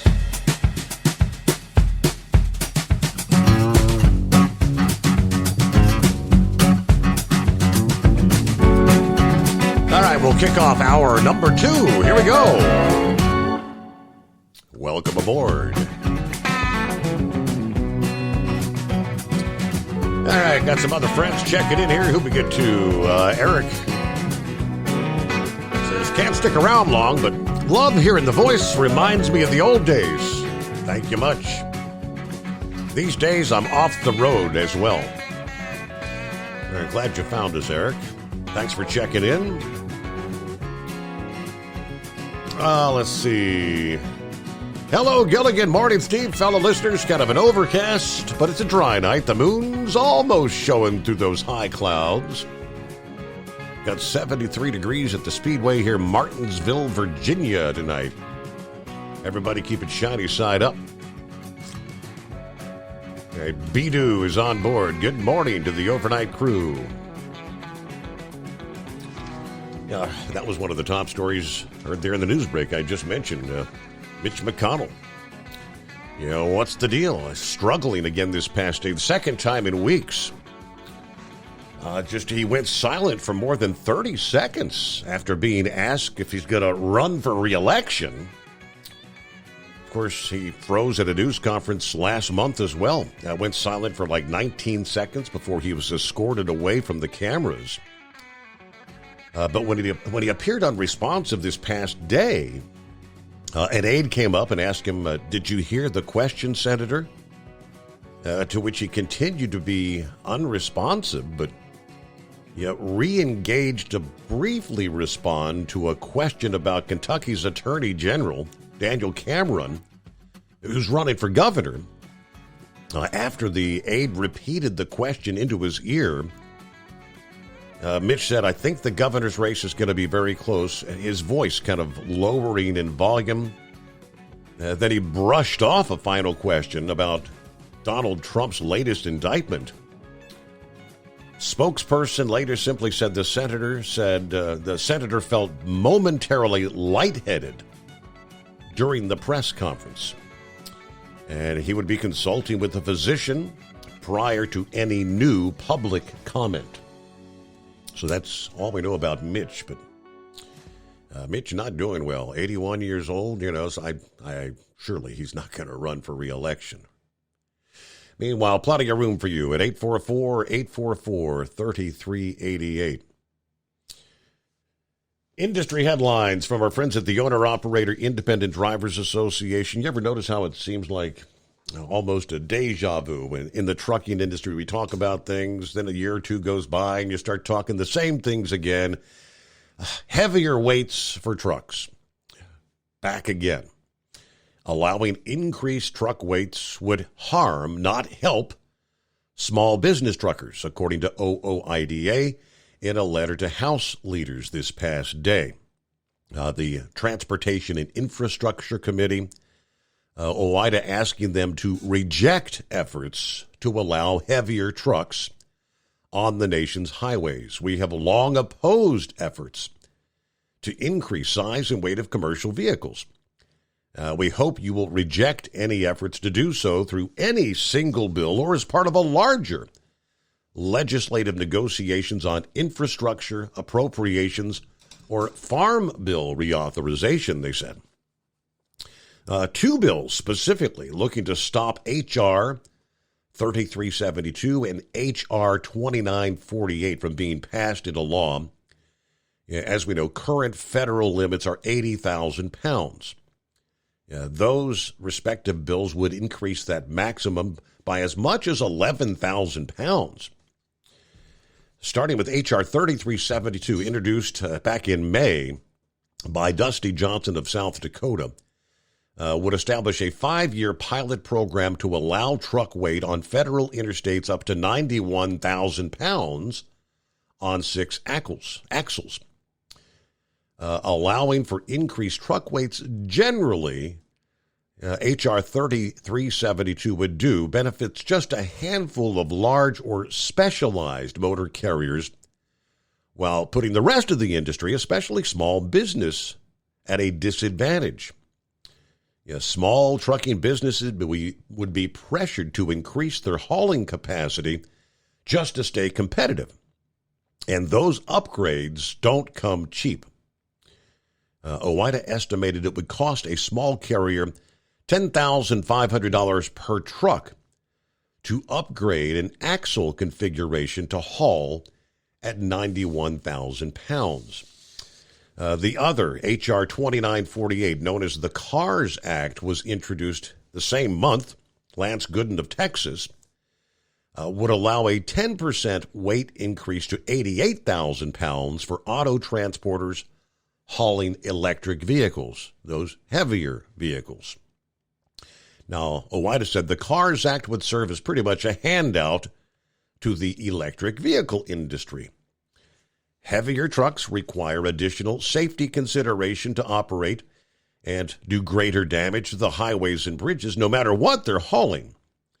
This would allow the electric vehicle industry to impose greater costs to infrastructure with the increased wear and tear at no cost to the electric vehicle industry itself. Then some say driver shortage. How many years have we heard that? Some proponents of increased weights arguing a change is needed due to the lack of drivers. OOIDA has maintained there's not a driver shortage. The notion of a driver shortage is not supported by facts, date, or reputable research. There is a shortage of decent pay and satisfactory working conditions for drivers. That generates the high levels of turnover within the industry and ultimately forces many truckers away. So some of the same old arguments, as I said, kind of like a deja vu, back again with the heavier trucks discussion. Any of you out there driving the byways and highways, some highways are better than others, but we all know in those heavily truck traffic corridors, where the right lane in particular, where most of the heavier traffic is rolling, the roads get tore up pretty quick. You get the ruts in the roadway. Meanwhile, back to the calls we go. And what's happening? Eagle, I believe, is on board. Yeah. Okay, I'm out here. They tried to call in a little bit earlier tonight. I got to get up early in the morning, but yeah, got a couple things to talk about. And I guess we could start it with Mitch. And I've talked to you about this over the last couple of years, Steve, with these old timers in the Congress, senators, and other mainly, and especially in the White House. It's time for these people to move on, Steve. Mitch McConnell, he's been in Washington, D.C. way too long. It's time for him to move on. Not when his term expires now, today, tomorrow. Immediately, it's obvious that the man has some kind of problem. The second time this man is froze up on national TV. He needs to go get himself checked out, and he needs to let the American people know what the doctor says after he's been checked out and whether he's qualified to continue on. Does that sound right, Steve? Obviously, there's something going on there, and I'm not a doctor, but it almost appears like I'm tired of. I'm not trying. I'm not being a nice guy. I'm tired of playing games with these people, Steve. This guy's been in town way too long, and the guy is not mentally capable of doing the job. Joe Biden is not mentally capable. That's why he won't take no test. These people ask Joe Biden, won't Joe Biden go take a test? It's physical. With the driver truck, I have to go take a physical, Steve, to make sure I'm capable of driving this truck, operating this truck safely in America. And Joe Biden should have to do the same thing. He's got a more important job than I have. He's president of the USA. And the man is obviously not qualified. No more nice guy. They not, like I told you last week, they not playing even, so why should we? They not playing even with Donald Trump, with the judges, the prosecutors, or anything involved in his situation. It's time for the Republicans to make a move and get the other lady out of there, the one from California. Her time is due. She doesn't even know where she's at half the time. Both of them, McConnell and her, need to be immediately removed. And Joe Biden too. All these people should be required to take a test because this has gone way too far. Gone way too far. Not only are they embarrassing themselves, Steve, Joe Biden can't even walk up a flight of steps. He's tried to shake hands with invisible people. He talks and he don't even know what the hell come out of his mouth half the time. He's not only embarrassing themselves, they're embarrassing the American people. I mean, all people all over the world see what's going on. It is not right for this to continue on. They should have had this a long time ago, term limits, age limit, whatever you want to call it. But at some point, you have to move on and let somebody young get in on the deal. That's as simple as that, Steve. There's no more nice guy. Now, as far as the other situation goes, Donald Trump, he said he did an interview with, I forgot what this guy's name is. He did an interview with a guy about a day or two ago. A guy used to be at Fox News. And he told the guy, and I told you this before, Donald Trump, he finally admitted that he played nice guy in the White House with the Clintons and the Obamas and anybody else that tried to screw him by not trying to get him locked up. And now he regrets it because those are the same people that's trying to put him in jail right now and railroad this guy. And Donald Trump keeps saying when he gets in the White House that he's gonna put people in jail. Well, it's looking more and more like Donald Trump might not make it back to the White House, Steve, if they have anything to do with it. Donald Trump might live to regret that the rest of his life, that he didn't make a move on these people. Because you can best believe somewhere in the background, the Clintons, because they way too quiet. I remember my grandfather told me this a long time ago, Steve. When you see people real quiet like that, those people are really making some serious noise in the background. They trying to keep a low cover. The Obamas, the Clintons, the Bidens, all these people trying to play like they innocent, like they don't know what the hell's going on. They asked Joe Biden, you know what's going on with Donald Trump's mugshot? And he said he don't follow that type of stuff. Yeah, I bet you don't follow it, Biden. He's following it. I promise you, Joe Biden know exactly about all four of these cases that against Donald Trump and when he's supposed to go to court and in what state and city he's going in. You best believe Joe Biden knows every detail of it. So, like I said before, Donald Trump, he'll have to live with that the rest of his life, that he didn't make a move, Steve. Didn't make a move when he had a chance to.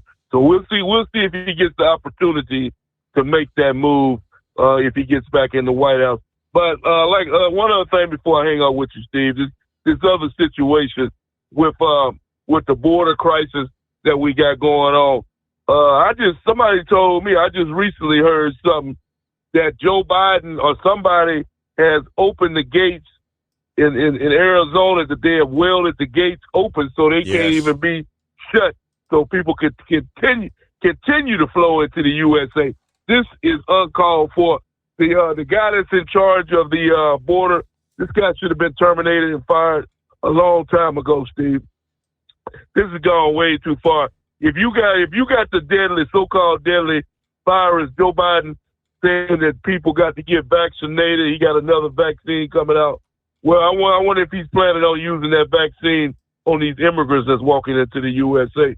That's I made a mistake last night when I was talking about the schools, Steve. Probably the reason why a lot of these schools are seeing a bump up in the COVID virus is because a lot of these kids from other countries are mixing in with our kids at the beginning of school. But Joe Biden's too stupid to figure that out, too. So we'll continue to see disease after disease get into our young kids around America due to the influx of immigrants coming into our schools untested and unvested. And Joe Biden continues to turn his head the other way. And that's just another reason for the Republicans to turn that paperwork in for the impeachment of Joe Biden. He should have been impeached a long time ago, not today. He should have been impeached 2 or 3 years ago, and we shouldn't even be talking about this guy. But I'm going to continue saying this, Steve. No more nice guy, because the Democrats are not playing nice guy with Donald Trump. And I thank you for taking my call tonight. Thank you much, Eagle. Have a great morning. All right, we'll get a quick timeout. And had I mentioned that yet? He is correct. Yes, they've actually, you can't make this stuff up. They've welded those border gates open. We'll give you more on that story coming up here. The floodgates are open, but it has nothing to do with water. Back after this, the Steve Summers Overnight Drive. At Hot Shot Secret, we share the science behind common diesel problems. For example, product claims without proof. Every trucker on the road has heard product claims about an additive that simply didn't match their experience. Proof is found from third-party testing by a recognized, credible source. That's proof. Hot Shot Secret's Stiction Eliminator will improve your performance and fuel economy. For proof, we engaged The Ohio State University Center of Automotive Research to conduct an EPA-certified fuel economy test with Stiction Eliminator on a FedEx truck, a 2006 B500 Freightliner with 247,000 miles. The test showed a 3.6% increase in highway driving fuel economy from Stiction Eliminator, an oil additive. The complete report from OSU is available for download at HotShotSecret.com. That's proof. Hot Shot Secret Stiction Eliminator, available at truck stops, Tractor Supply, O'Reilly's Auto Parts, and online at HotShotSecret.com. Hot Shot Secret, powered by science. For anything diesel, take it to Shy Diesel. They provide a wide variety of services and diagnostics to determine what the problem is with the latest technology. From simple oil changes and preventative maintenance to fuel system diagnostics and repairs, engine rebuilds and cylinder head repairs, and rebuilds with our in-house machine shop. They also have on-site DPF cleaning for exhaust issues and DOT inspections. If your diesel is asking for some attention, Shy Diesel has the specialist you need for anything diesel. Located in Terre Haute and Lafayette, Indiana, and Effingham, Illinois, Shy Diesel has you covered. Hey, don't forget, as a listener to this program, you get 10% off your entire order at HotShotSecret.com by using the coupon code Overnight Drive. Attention all truckers, Dean Michael, the tax doctor here. I want to talk to you about those dreaded tax problems. I know you want to keep on trucking and not even think about them. Well, let's face it, they're not going away all on their own. You need professional help. I've been helping truckers put their tax problems in the rearview mirror for years. I can help you too. Call me for a free consultation at 888-632-4506 or go to mytaxhelpmd.com. It's like I always say, keep your eyes on the road, I'll keep mine on the IRS. 888-632-4506. How do you sleep on the road? After downtime, do you wake up well-rested and invigorated, or tired, achy, and sore? Well, if it's the latter, you're not sleeping on the Big Rig Mattress. The Big Rig Mattress is a hybrid with an individually pocketed spring core that's engineered to deliver the best restorative sleep for your time on the road. Many drivers have said they sleep better over the road on the Big Rig Mattress than they do at home. Learn more about the Big Rig Mattress at thebigrigmattress.com or call 877-736-4233. Most standard sizes ship within 72 business hours. The Big Rig Mattress, 100% made in the USA since 2009. Because Channel 19's a little congested. Call Steve now at 844-844-3388. The Overnight Drive.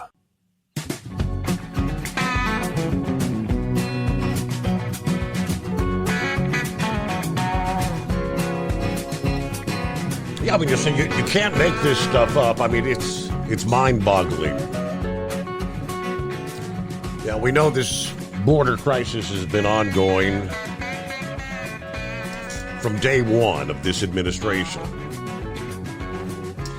And every time the question comes up to the likes of Kamala Harris or Homeland Security Director Mayorkas, they all say the border is secure, right? It's secure.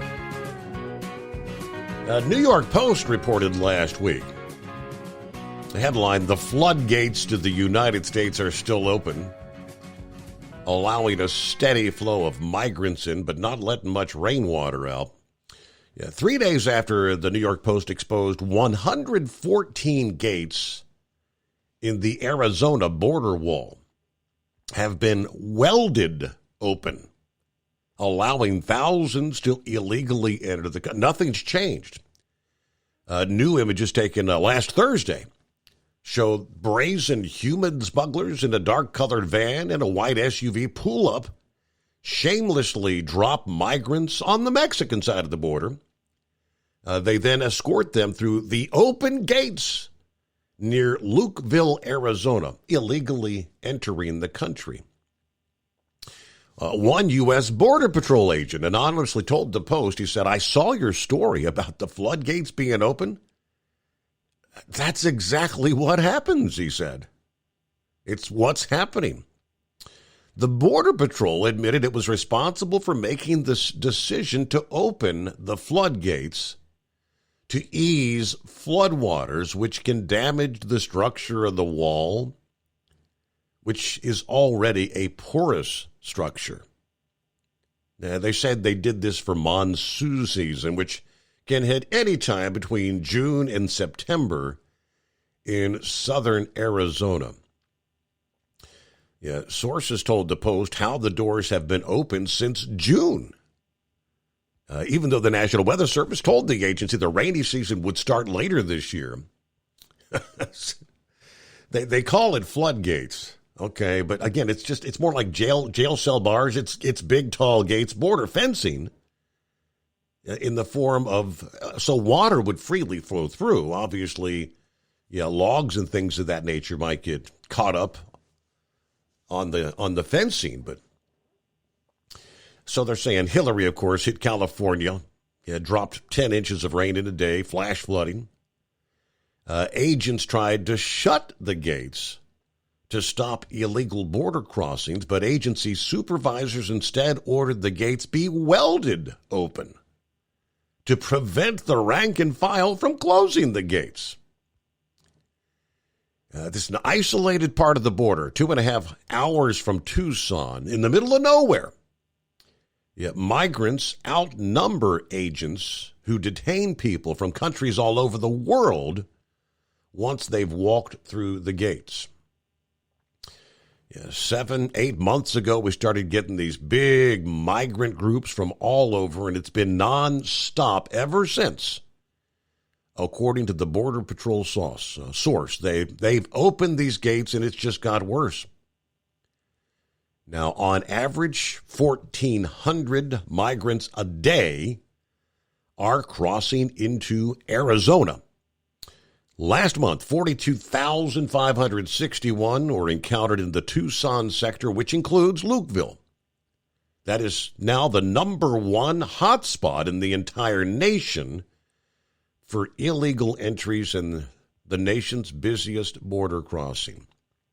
But yeah, that'll keep them out. Weld the gates open.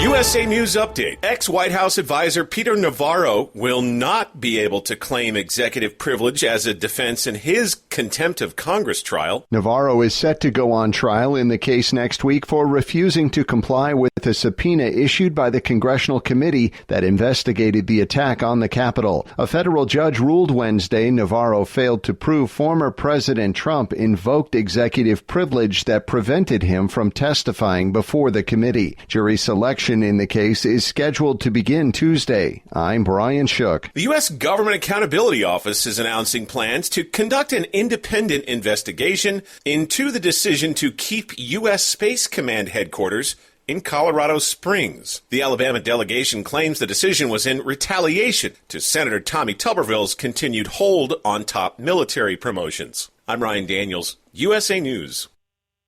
Do you know what brand sells the most work shoes in America? Skechers. Why? Skechers has the best looking safety toe and slip resistant shoes around. They've got superior quality and simply incredible prices, but many people get them just for the style. So you can enjoy tough, steel-toed protection and slip resistant soles anywhere, even if you don't need them for work. And since they're Skechers, you know they're going to be comfortable with Skechers exclusive air-cooled memory foam. Find your new pair of Skechers safety toe and slip resistant work shoes at a Skechers store, at Skechers.com, or wherever work shoes are sold. Let's see, if something costs less, but people are happier with it, that sounds like something to look into, and that's Medi-Share. Maybe you've heard switching to Medi-Share to pay for health care can save the typical family $500 a month, and that's huge, but it's also true that people are way more satisfied after making the switch, too. The customer satisfaction rate for Medi-Share is double that of the typical health insurance plan. Double. Medi-Share works. It's been around for more than a quarter century, and members have shared more than... Do you have a Dodge pickup and hate your automatic transmission? Of course you do. LaVon Miller at Firepunk Diesel here, and we specialize in heavy-duty and performance transmissions for your 3/4 or 1-ton Cummins-powered truck. So if you're interested in turning your stock slush box into a towing monster, call us today at 614-733-3744 or visit us online at shop.firepunk.com. At Hot Shot Secret, we share the science behind common diesel problems and their solutions. For example, Diesel fuel cetane levels. In many states, the cetane rating in diesel fuel is 42 to 45. Most diesel engines operate more efficiently with a cetane rating of 48 to 50. One treatment of Hot Shot Secret Diesel Extreme will raise your cetane 7 points, increase fuel economy, and improve cold starts. Due to a cleaner burn, there are less hydrocarbons and particulate matter in your exhaust. This reduces the blockage of your diesel particulate filter. Using Diesel Extreme generates 83% less DPF regeneration. The 6-in-1 Diesel Extreme formula also includes the most concentrated detergent on the market, lubricity enhancer, water demulsifier, rust and corrosion inhibitors, and a fuel stabilizer. Hot Shot Secret Diesel Extreme is available nationwide at truck stops, fine farm and auto stores, and online at hotshotsecret.com. Hot Shot Secret, powered by science. Hey, if you're needing to stock up on Hot Shot Secret products, don't forget, use the coupon code OvernightDrive at checkout. You'll get 10% off your entire order at hotshotsecret.com. Over $5 a gallon for diesel? Wow, it's the highest it's ever been. Now what if you could get paid to use a fuel additive? Hear me out. Hot Shot Secret Everyday Diesel Treatment, EDT, will improve your miles per gallon enough that the fuel economy savings will not only pay for the cost of the product, but also keep more money in your pocket. Think about it. At $5 a gallon, you're paying over $1,200 to fill up and going 1,500 miles on a full tank. Well, Hot Shot Secret Everyday Diesel Treatment will increase fuel economy up to 3%. That's an extra 45 miles per tank, $37 worth of diesel, and a savings of 2 cents every mile. EDT is so strong, it only takes $12 worth of EDT to get these savings, and you get all the other benefits of this 6-in-1 treatment. Take the EDT challenge today. If you're not completely satisfied, we'll refund your purchase. EDT is available at Pilot Flying J, Love's Travel Stops, and TA and Petro Stopping Centers. Learn more at hotshotsecret.com. At Turbo 3000, our founder Andy Matouche firmly believed you should challenge yourself. Put the most money back in your pocket, where it belongs. Four Wheeler Magazine took our challenge, and they wrote it did exactly what we said it would do. As fuel prices keep going up, get your Turbo 3000 from manufacturer direct. Call us at 888-311-9993. Always free shipping in the USA, and for a limited time, save $45 off total purchase using coupon code STEVESAVES at turbo3000.com. And now, back to the Steve Summers Overnight Drive, live from the Hot Shot Secret Studios.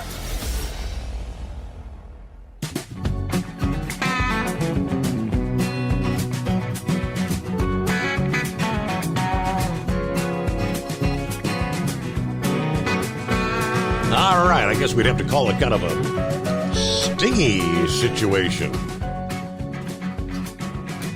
along a Canadian highway. Drivers along the Burlington, Ontario, in Canada, being warned about keeping their windows rolled up after an estimated 5 million bees escaped their crates when the containers fell off a truck Wednesday morning. Media relations officer with the regional police said, we're not exactly sure how or what exactly took place, but at some point, the boxes containing bees or beehives slid off the trailer and spilled all over the road. Officers called to the scene about 6:15 Wednesday morning local time to assist the truck that was hauling the bees. Law enforcement called in several local beekeepers to round up the fugitives, despite an unknown number that remained at large, which caused officers to advise residents, keep your windows up if you're driving through the area. Now, it sounds bigger than it is for most part, because a colony of bees could be 80,000 bees. This one of the beekeepers who took care of the nearly 400,000 bees at nearby Royal Botanical Gardens. It kind of depends on how many colonies there are, and no doubt to a non-beekeeper that would be rather intense to see. Regardless, honeybees are fairly gentle, don't really bother people unless they're bothered. So this is kind of a rare situation where you do have to keep your distance. Obviously, being spilled out onto the highway, they would be very angered and upset. Let's see. Beekeepers were brought in to help get the situation under control. Yeah, some were stung during their bee corralling efforts. All right. Peter said the bees would normally stay in the boxes as long as the queen was still captured, making the event an unusual case. Several thousand bees believed to have been killed during the spill from the truck. Crates were left close to the scene to try and retrieve any returning hive members. That was the idea. Leave a few crates behind. Some of the bees who have escaped were hoping they would naturally return to the crates. Will come back later date to try and pick up the bees that have returned. So, residents in the area, you may notice some crates that are still there. But yeah, keep your windows up. All right, it is 844-844-3388. Clear lines here on a Thursday morning. What's on tap for your Labor Day weekend? I guess out on the campaign trail, all the presidential candidates minus one, the mayor of Miami, Florida, who had tossed his hat into the ring. He was not on the debate stage last week. He's one of those who did not meet the qualifications. It didn't take him long. He made the decision this past day that he has withdrawn, jumping out of the presidential race. So he would be the first. I guess he was only in the race for about 2 months, but you got to look at the reality. And how many candidates that are still in the race need to do the same, because there's a lot of time being wasted. For those who did tune into the Republican debate last week, obviously, Big Ed was the first to call that night after the debate, and he said he really liked that Vivek Ramaswamy. Ramaswamy, he felt, had won the debate. Well, Donald Trump on Tuesday kind of praising Vivek Ramaswamy when asked if he would consider the 38-year-old biotech engineer as a running mate. Interesting. Glenn Beck was interviewing Trump, and Trump said, I think he's great. Look, anybody that said, I'm the best president in a generation, and he said it a couple of times, I got to like that guy. Now, Trump openly discussed his thoughts on the presidential candidacy of Ramaswamy, indicating his receptiveness to the youthful, comparatively unestablished candidate who could bring a fresh perspective to Washington. Trump, still obviously the front runner for the Republican nomination, described Ramaswamy as a smart young guy. He's got a lot of talent. And when asked about a possibility of a vice president, Ramaswamy, Trump responded affirmatively. He said, quote, he's a very, very, very intelligent person, got a good energy, and he could be some form of something. I tell you, I think he'd be very good. I think he's really distinguished himself.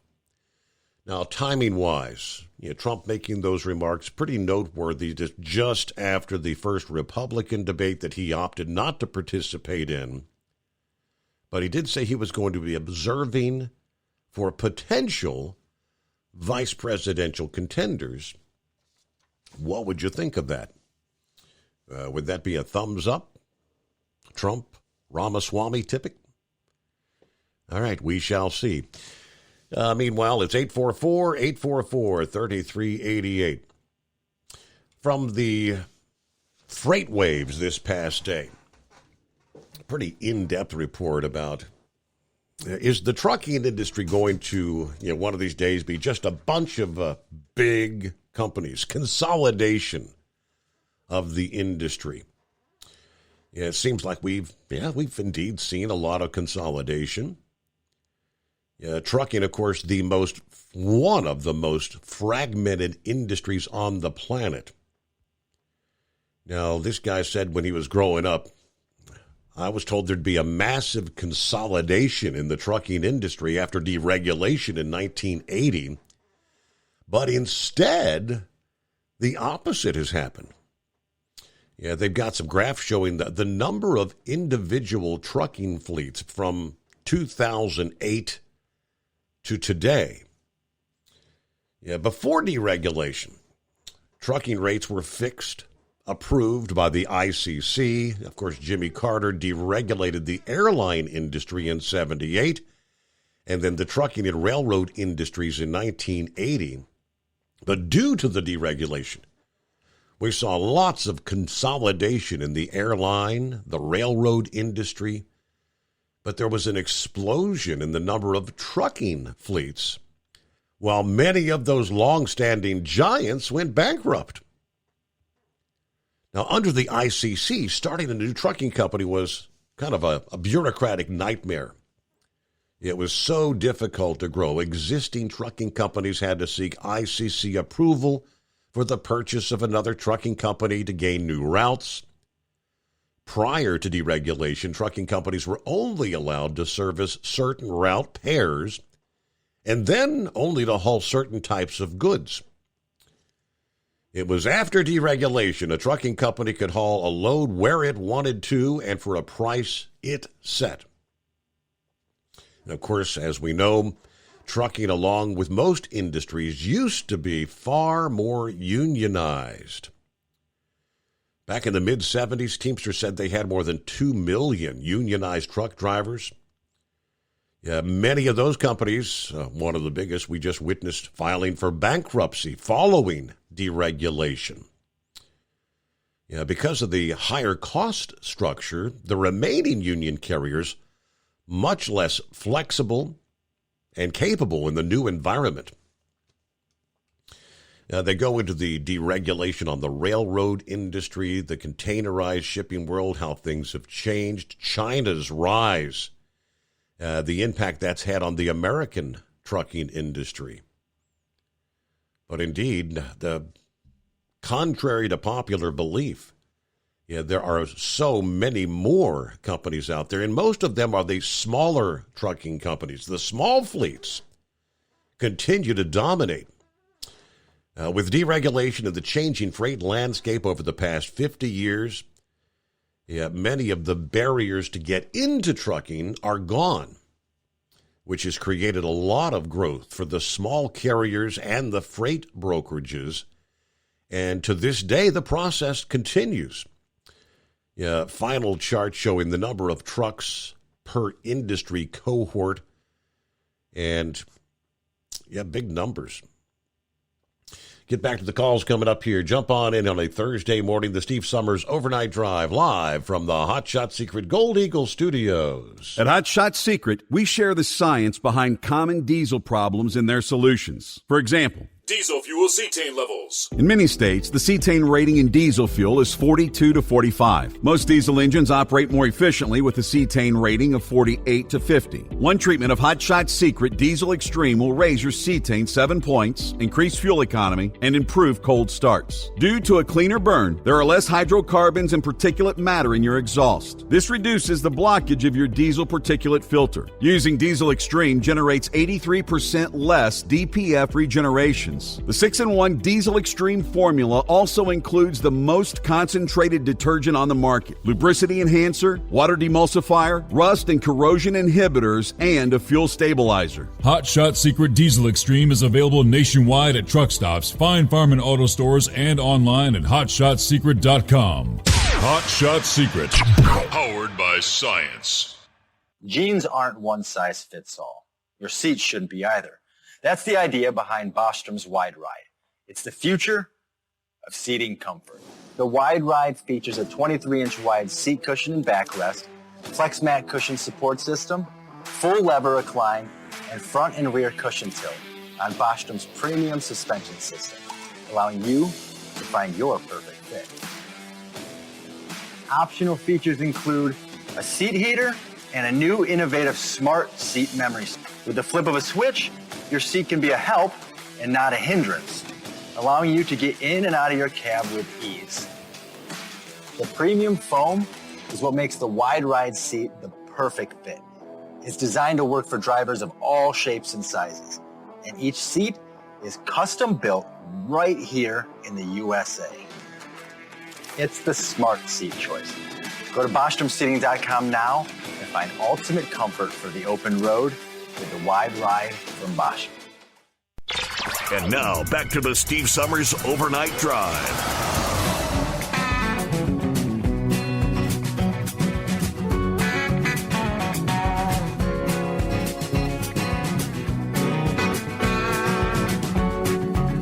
I had to venture a guess for those watching over the last several days. Your non-stop talk, your hurricane coverage. The Weather Channel was making a big to-do that once Idalia hit Category 3, there early Wednesday morning, we had two major hurricanes at the same time in the Atlantic Basin with Franklin, which was out toward Bermuda. Idalia in the Gulf of Mexico, 2 Category 3. Climate change. The world's coming to an end, right? Any suggestion about climate change contributing to these more frequent drought situations, heavy rain events, tornadoes, hurricanes? We hear it all, right? Well, not so fast. International scientists have jointly signed a declaration dismissing the existence of a climate crisis and insisting that carbon dioxide is beneficial to the Earth, contrary to the popular alarmist narrative. There is no climate emergency. The Global Climate Intelligence Group, CLINTEL, C-L-I-N-T-E-L, in their World Climate Declaration that was made public this month, climate science should be less political. Climate policies should be more scientific. Scientists should openly address uncertainties and exaggerations in their predictions of global warming. Politicians should count the real cost as well as the imagined benefits of their policy measures. A total of 1,609 scientists and professionals from around the world signed this declaration, including 321 scientists from the United States alone. They point out the Earth's climate has varied as long as it has existed. The planet experiencing several cold and warm phases. The Little Ice Age only ended as recently as 1850. Therefore, it's no surprise we're experiencing a period of warming. And the warming is happening far slower than predicted by that Intergovernmental Panel on Climate Change, the United Nations. Climate models have numerous shortcomings, and they're not remotely plausible as policy tools. They added that these models exaggerate the effect of greenhouse gases. They ignore the fact that enriching the atmosphere with CO2 is actually beneficial. For instance, even though climate alarmists characterize CO2 as environmentally damaging, the coalition pointed out the gas is not a pollutant. Carbon dioxide is essential to all life on the planet. It is favorable for nature. Extra CO2 results in the growth of global plant biomass. It boosts the yield of crops globally. Now, they dismissed the narrative of global warming being linked to increased natural disasters like hurricanes, floods, droughts, stressing there is no statistical evidence to support these claims. There is no climate emergency. Therefore, there is no cause for panic and alarm. We strongly oppose the harmful, unrealistic net zero CO2 policy proposed for the year 2050. To believe the outcome of a climate model is to believe what the model makers have put into it. This is precisely the problem of today's climate discussion, to which climate models are central. Science has degenerated into a discussion based on beliefs, not sound science. Should we not free ourselves from the naive belief in immature climate models? They go through some of the models, which we've heard all these. Al Gore's been touting this stuff for years. The false doomsday predictions that we've heard most of our lives, their declaration against the climate change narrative counters the propaganda spread by the alarmists who have long predicted all these doomsday scenarios triggered by global warming, none of which have ever come true. 1970, some climate scientists predicted the Earth would move into the new ice age by the 21st century. I remember that well. As a kid, I was scared. We're all going to freeze to death. Air pollution was going to obliterate the sun and cause a new ice age in the first third of the new century. You can go back and look at the headlines from the likes of the Boston Globe. May of 1982, the executive director of the United Nations Environmental Program said, if the world did not change course, we will face an environmental catastrophe which will witness devastation as complete, as irreversible as any nuclear holocaust by the year 2000. Where are we at today? June of 2008, James Hansen, director of NASA's Goddard Institute of Space Sciences, said within 5 to 10 years, the Arctic would have no ice left in the summer. As the climate alarmists continue to spread their propaganda, the topic has become an issue in the upcoming presidential election in 2024 here in the United States. Multiple candidates openly dismissing it. In a July 13th post, Democrat presidential candidate Robert F. Kennedy Jr. said climate change is being used to control us through fear. Freedom and free markets are a much better way to stop pollution. Polluters make themselves rich by making the public pay for the damage they do. Of course, just last week, Vivek Ramaswamy called climate change a hoax. The reality is the anti-carbon agenda is the wet blanket on our economy.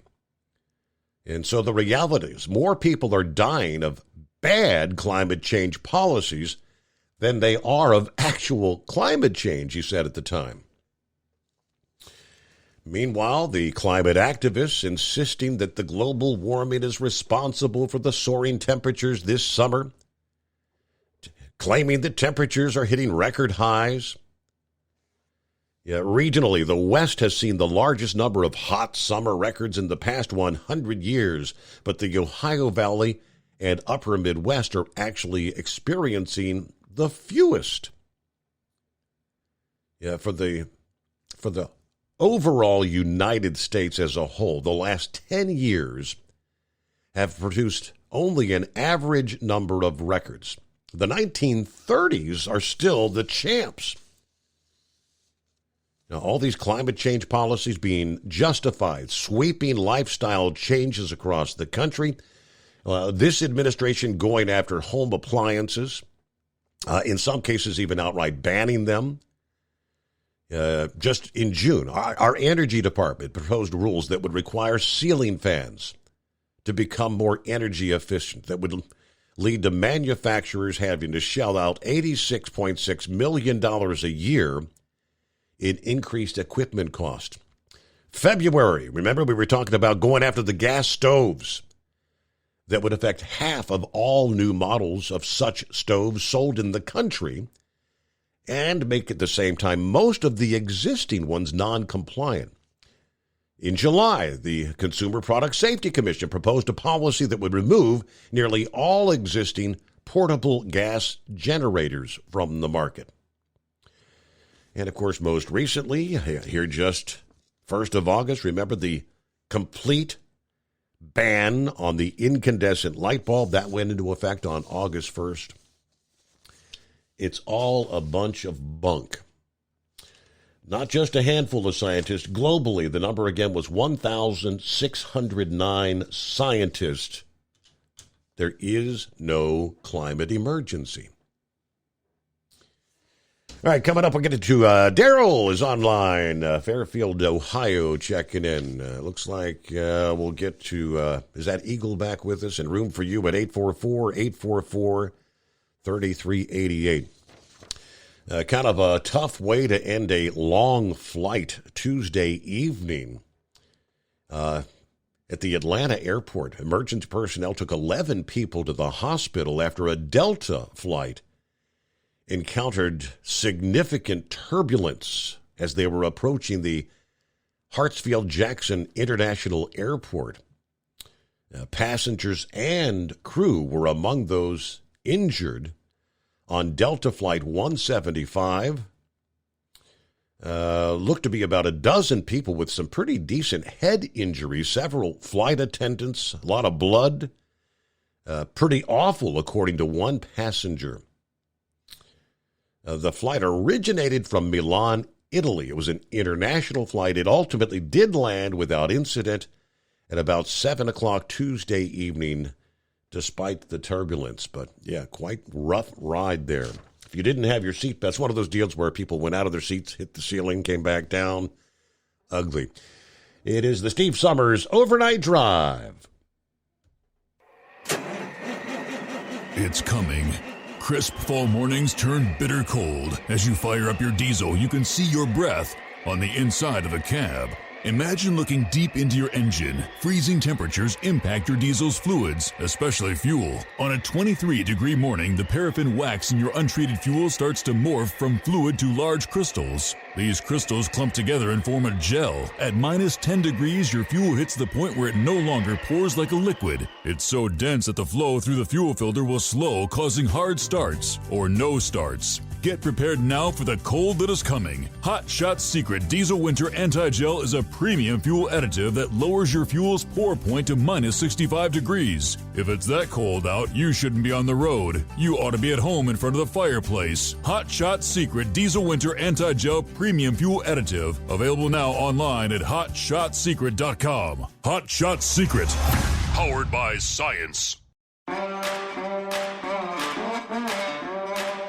Whether you're a diesel pickup performance enthusiast or just looking for a small upgrade, when selecting common rail fuel system components, look no further than Exergy Performance.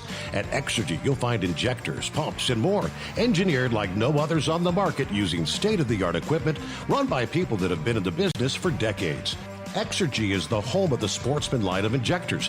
These injectors are designed for use in pickup trucks with no other modifications and offer a 15 to 20 horsepower gain while being calibrated to tighter tolerances than factory stock injectors. With the product lineup of injectors from Sportsman to 700% over, pumps from Sportsman to 14 millimeters, and complete engine control systems, Exergy has you covered.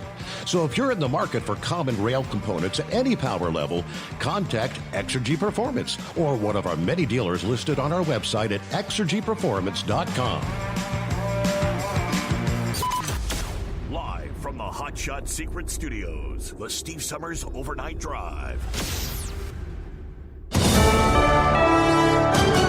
USA News. I'm Dave Collins. Hurricane Idalia is impacting Georgia. The National Hurricane Center says the storm will continue to move across the southeastern Georgia area through the evening. Idalia made landfall this morning as a Category 3, the strongest hurricane to hit Florida's Big Bend area in 125 years. Airports across Tampa Bay are planning to open. Departing flights and other normal services will start back up tomorrow. TPA officials say they sustained minimal damage from Hurricane Idalia. St. Pete Clearwater Airport says it's reopening this afternoon and will resume flights tomorrow. Unions are showing strong support across the board. Ryan Daniels has more. Gallup polls found 71% support for unions last year. New data out this week shows over two-thirds of Americans still support organized labor. Numbers from the AFL-CIO show support is especially strong among younger Americans. 88% of Americans under 30 say they're pro-union. Just this year, there have been 10 times more labor strikes than 2 years ago. I'm Ryan Daniels. The University of North Carolina grad student accused of killing a faculty member is being held without bond. Tylay Chi made his first court appearance on Tuesday. He's charged with first-degree murder and possession of a gun on educational property. Monday's deadly shooting at the university triggered a campus-wide lockdown that lasted for 3 hours. Today is the 2-year anniversary of the last U.S. military flight leaving Afghanistan. Final departure came just days after then-president of Afghanistan, his wife, and senior aides all fled the country as the Taliban took over. It also followed an attack at the Kabul airport that killed 13 U.S. service members. That's the very latest. You are now up to date. This is USA News. Airlines have just reduced their prices even more. Book 30 days in advance and save big. Want the absolute lowest prices on your airline tickets? Then call the Low Cost Airlines Travel Hotline right now for prices so low we can't publish them anywhere. The only way to access our low rates and save up to 70% is to call. Save hundreds on your vacation tickets by calling right now. You can fly anywhere in the world and pay discount prices on your airline tickets. Book a flight today to London, Paris, Madrid, or anywhere else you want to go and pay a lot less guaranteed. Call the International Travel Department right now at Low Cost Airlines. 802-341-4541. 802-341-4541. 802-341-4541. That's 802-341-4541.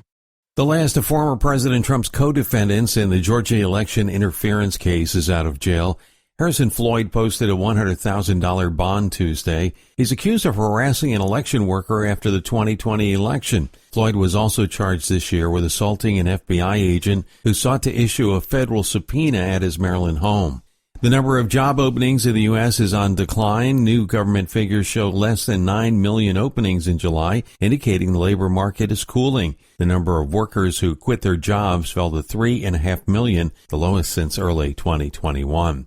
There's a new coronavirus variant detected in New York City's wastewater. Scott Pringle has more. The city's health commissioner says the new variant is likely circulating among New Yorkers and may be more likely to evade immunity that has developed from vaccination or prior infection. However, the health commissioner says there's no indication the new variant causes more severe illness. COVID cases and hospitalizations have been on the rise in New York State this summer. Governor Kathy Hochul is urging New Yorkers to take the appropriate precautions. That includes getting the latest COVID vaccine boosters. X, formerly known as Twitter, will allow political ads on its platform for the first time since 2019, ahead of the 2024 presidential election. The company said in a blog post that it's working to expand the team to focus on combating manipulation, surfacing inauthentic accounts, and closely monitoring the platform for emerging threats. That's the latest. I'm Dave Collins, USA News. Hi, this is Michael, creator of Michael's MNP supplements. Let's talk energy. Do you wake up tired even after a full night's sleep? Does keeping up with your family and or your job leave you exhausted by noon? Do you find yourself turning way too early in the day and too often to caffeine-loaded drinks just to get you through it all? Why not turn to Michael's MNP's Energy? At Hot Shot Secret, we share the science behind common diesel problems and their solutions. For example, diesel particulate filter regeneration. The DPF catches particulates left over from combustion. The DPF regeneration cycle cleans the filter with temperatures exceeding 1,000 degrees Fahrenheit. A computer sensor triggers the DPF regen, which is often accompanied by a loss of power and fuel economy. The frequency of DPF regens are in correlation to the cleanliness of the fuel burn. Under heavy operation with the dirty burn, DPF regens can occur multiple times per day. Hot Shot Secret Diesel Extreme Fuel Additive promotes a more complete combustion, creating fewer emissions and therefore fewer DPF regens. Vehicles using Diesel Extreme experience 83% less DPF regens. Hot Shot Secret Diesel Extreme is available nationwide at truck stops, Fine Farm and auto stores, and online at hotshotsecret.com. Hot Shot Secret, powered by science. Wellington was a washout as the 2023 Grand National season dwindles. 4 divisions have chosen their champs, while 4 more will do so at opposite corners of Ohio this weekend. And a scorching campaign for the challenge reaches its climax under cloudless skies in Bowling Green. From National Tractor Pullers Association headquarters in Columbus, Ohio, this is the NTPA Overnight Radio Report. We have our first total rainout of a Grand National event in 2023 as the Lorain County Fairgrounds in Wellington, Ohio took on 5 inches of rain from Wednesday night into Thursday morning, making the infield impassable. The cancellation of the Friday Night Spectacular ended the season for the Unlimiteds and awarded Adam Bauer of Peyton, Iowa, his 3rd championship in the division, with his 5-engine cross-threaded holding a 15-point lead over 3-time defending champ Joe Ader. They and 3 other top finishers will meet again at the Enderley Pull-Off on Saturday, September 16th for the final bragging rights after a great season. Bauer will clinch a 2nd championship this season and a 13th for his career just by hooking next Friday, September 1st in Wauseon, Ohio at the Tri-State Showdown at the Fulton County Fairgrounds. There, both the KPXA modified minis and 4-wheel drive trucks will bring their tour to an end, but for the Enderley.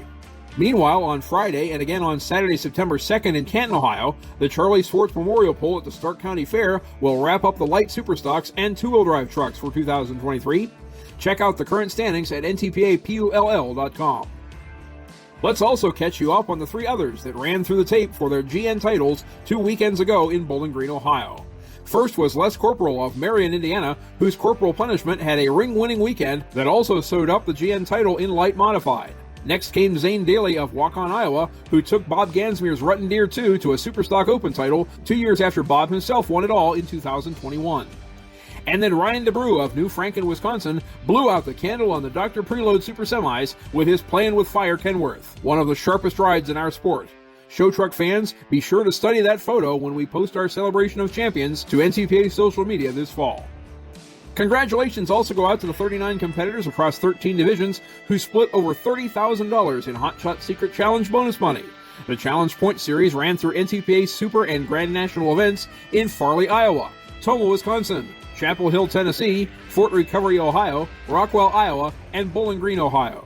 First place finishers included Terry and Josh Blackburn with a light Superstock considered armed and dangerous, Kent Payne with a Superstock Diesel Super Rooster, Cody Chesick with a Superstock Open considered armed and dangerous HD, Greg and Russ Fries with a Superfarm Deer Tracks, Brent Meyer with a Pro Stock Injected Funds, Donnie Sullivan with a 2-wheel drive Big Stick, Mark Mangan with a 4-wheel drive The Outlaw, Eric Stacy with a Superstock Diesel 4x4 Smokin' Ya, Ryan DeBrew with a Super Semi Playin' with Fire, Adam Bauer with a modified Mini Iron Toy and the Unlimited Cross-Threaded, Les Corporal with a light modified Corporal Punishment, and Tommy Owens with a modified Ramblin' Rose. Come see us in Richwood, Ohio this Wednesday, August 30th, then in Wauseon and Canton over the weekend, and in Findlay, Ohio and Ridgeland, Wisconsin on Sunday, September 3rd, as the awesome 2023 season winds down. NTPAPULL.com for details, and also discount pre-sale tickets for the All-Star Invitational Enderley Pull-Off on Saturday, September 16th at the Champaign County Fairgrounds in Urbana, Ohio. Reporting for the NTPA on the Overnight Drive, I'm John Dunlap. Stay safe and pull hard.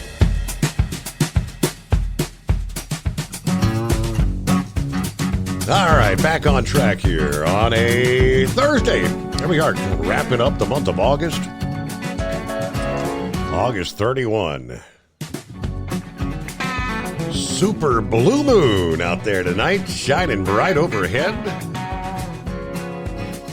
Rest of the week's going well, rolling into the Labor Day holiday weekend. What do you say, Daryl? What's happening? Good morning, Steve. How's the family?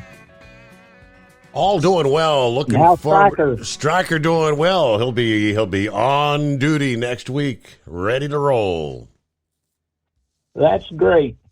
You and Victor were talking last night about the electricity and how they handle the generators. I was working over in Kakinada, India, and was in a church, and I noticed a fire going up a concrete wall. And there was about 240 people in the building, and I wondered if anybody was going to do anything about that fire. And teenage boys went over and pulled the plug. The electricity goes off about 10:30 in the morning and comes back on about 3:30 in the afternoon. And when that generator goes off, you have to change from electric to generator or it catches on fire. And I wonder if something like that happened maybe over in Hawaii. And that's, to me, sounded kind of like what Vic was suggesting, because the power company said they had, after the early fire that day, they had de-energized the lines, and they had been down for like 6 hours. I don't know, think somebody maybe got home from work or something, fired up their generator, and boom, another fire. My grandson moved to around Inglewood, Florida. And he called me day before yesterday and said that everything was quiet and he thought it was overblown. He called me yesterday and he said there was no gas stations open. The flood wiped out the beach, the hurricane. And I wondered how many of those generators kicked on down there. Mm-hmm. Would not the same thing happen in Florida?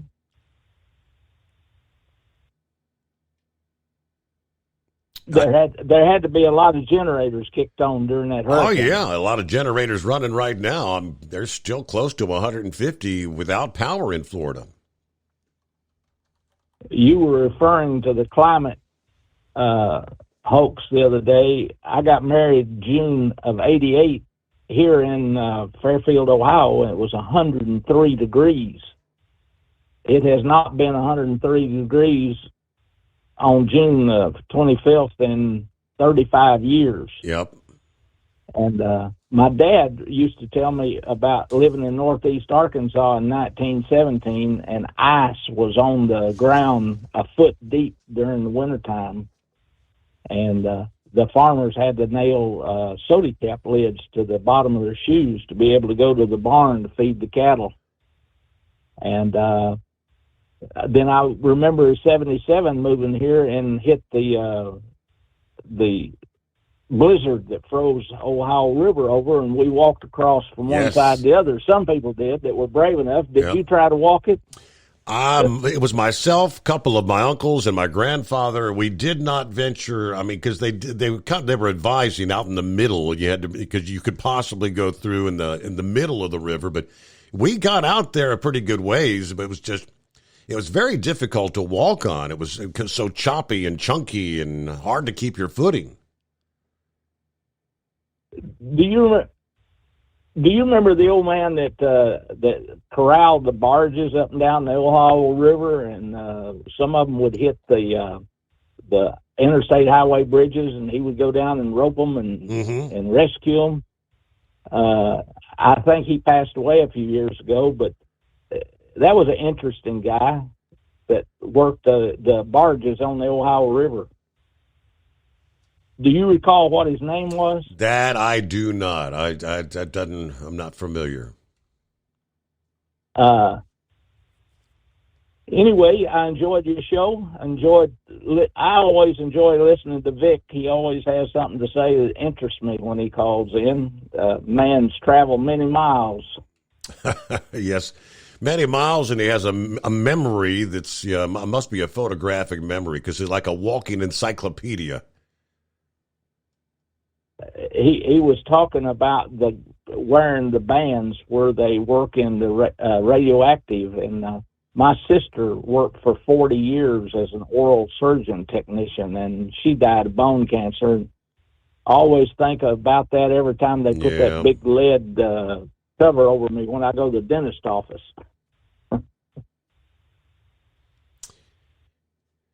Enjoyed your show. Thanks for keeping me awake. Hey, thanks for listening Appreciate in. Thanks for chiming in this morning. Thank you so much. Daryl, have a great day. Wow, looky there. Long time no talk. Hello, senor. Good morning, senor. And the rest of you folks out there as well. From Carlsbad, New Mexico, the home of the WIP, the Waste Isolation Pilot Plant. Yeah, I tell you what, that is some interesting stuff that we're going through. I have yet to be in a truck or around a trailer.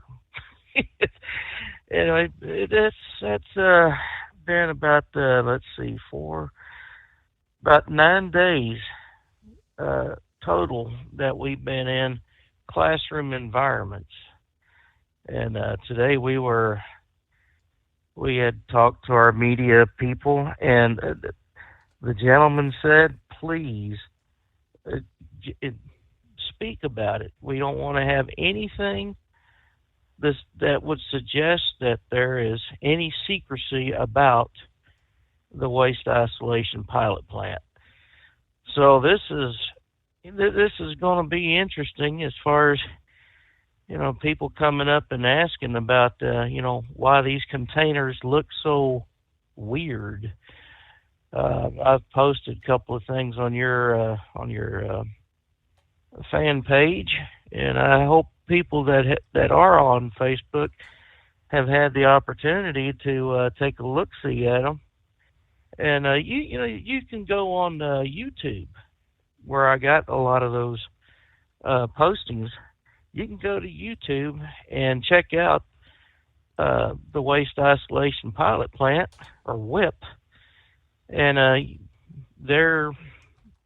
it is really an interesting business that I'm about to go into. I think tomorrow, or later on today, is when we actually start going out of the classroom and going to a unit and start learning.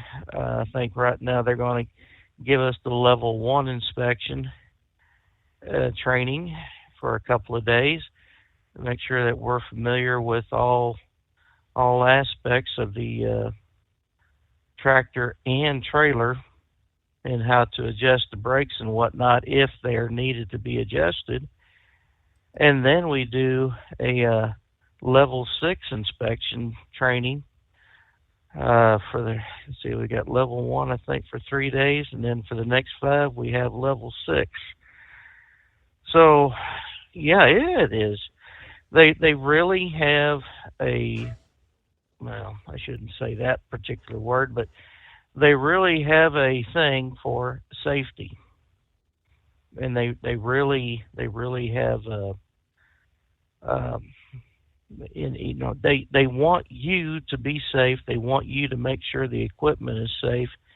And at these different places that we're going to go to, there are DOT officers that will be there to go behind you and do inspections on the tractor and trailer when you get there to drop the trailer off, and then they are there to go behind you after you get done doing your level 6 inspection. They are going to inspect as well, and it's not because they're trying to stick their nose up your hind end to say, make sure your I's are dotted and your T's are crossed. It's a partnership that's going to be, between us and them, because they, like the Department of Energy and our company, we don't want to have any issues out on the highway. No accidents. Nobody likes the idea of a nuclear incident, right? I mean, it's not like, you're not going to be hauling what they call highly radioactive material, are you? No, we're not going to be hauling anything nuclear, and no, we're not going to be hauling any highly irradiated items. It'll be what they call transuranic, and it's anything above I can't even think it. 92 on the oh man.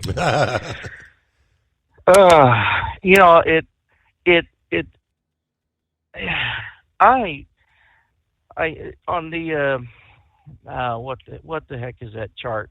Chemical chart. The periodic chart. There we go. Anything above 92, and it's considered, man-made, which is something that you can enrich, is what we're going to be hauling. We're going to be hauling the stuff that's been exposed to uranium and plutonium. but it's going to be low level.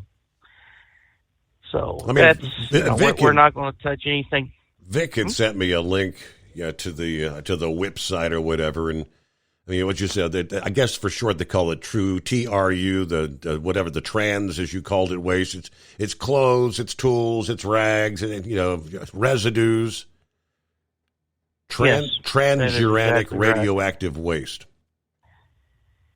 Right. And I had never heard of some of these terms before, and a lot of this stuff. Well, we're going to be hauling it, and they go over stuff that's in the mines. They go over stuff that's going to be done at the shipper, at the producer of this kind of particular waste, or the storage facilities that have this. It's going to be anything that dealt with making of the bombs, weapons, and whatnot. So, they've cleaned up a lot of places out here. Rocky Flats in Colorado, apparently, they did a lot of assembly there, and they have done everything as far as taking anything that was contaminated back, put it in barrels and then put it in these what they call true packs. Now, if anyone has seen a trailer going down the road and they've got these 3 big cylinders that look like grain bins, it's the only thing I can, or they look like, excuse me, I'm just moving around in the bed here, or they look like cisterns on the back of a skeletal frame of a trailer. That's generally what that was going down the highway. So they've cleaned up a lot of sites. Some places, even the buildings had to be knocked down and the metal cut up and put in 55-gallon drums. So it is interesting, to say the least. So it's going to be an interesting next couple of years for me in this particular career field. That's all I can say. Wow.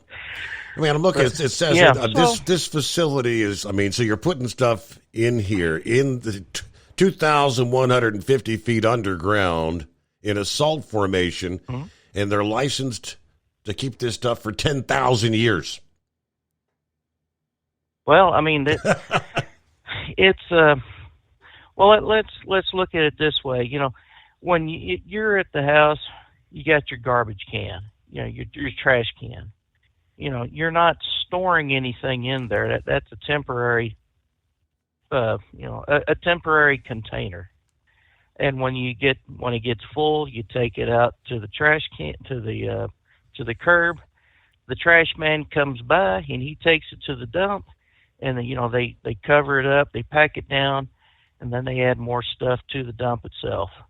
And that's basically what this is. It's not a temporary facility. It is a permanent facility. And when they dig out these tunnels,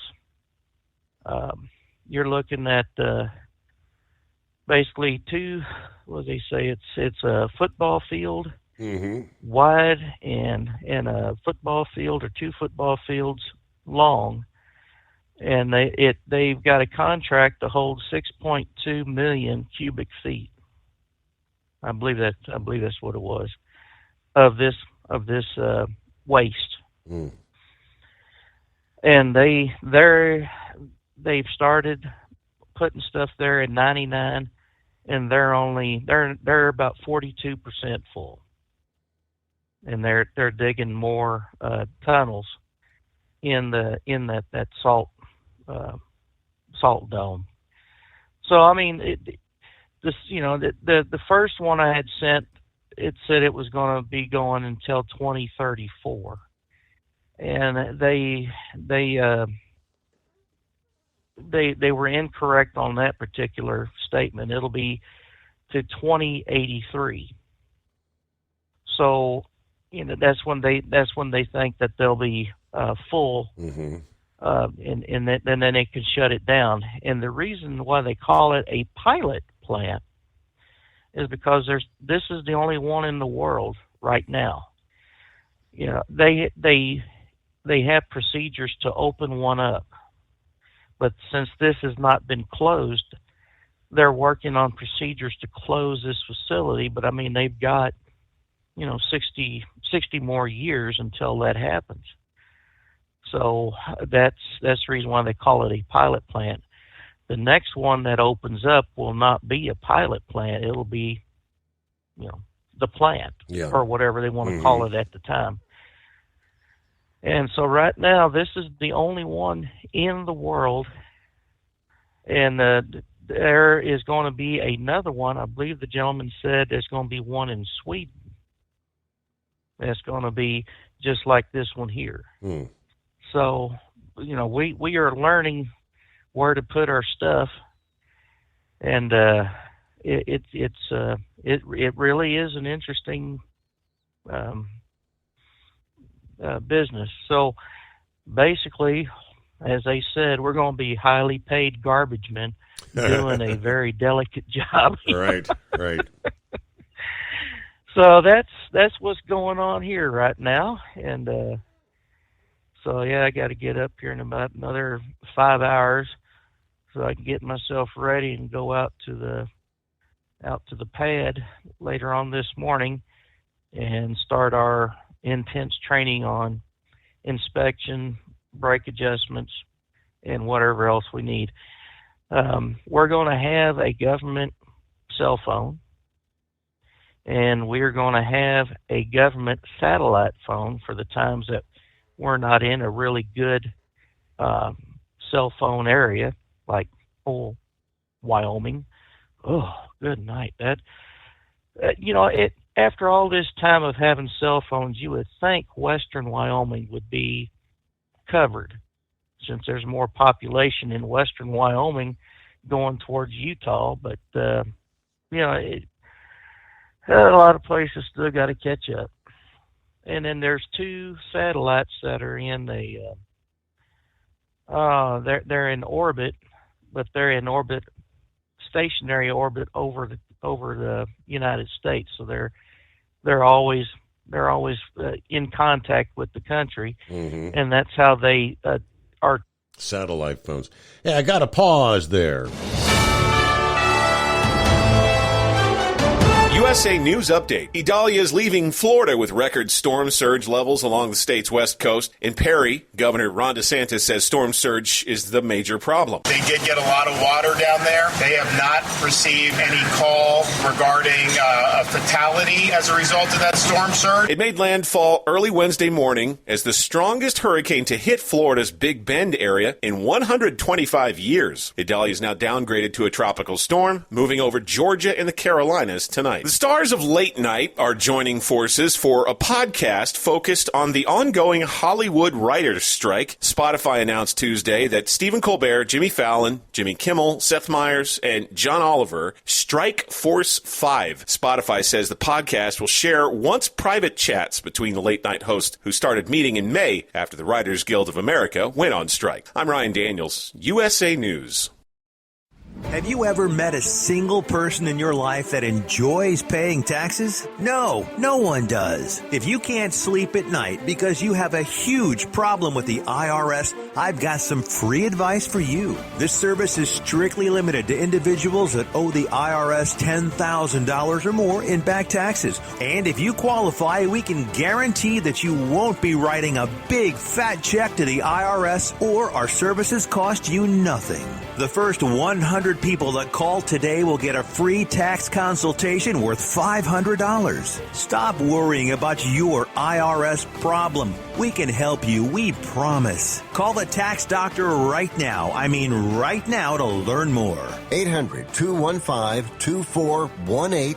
800-215-2418. Do you have a Dodge pickup and hate your automatic transmission? Of course you do.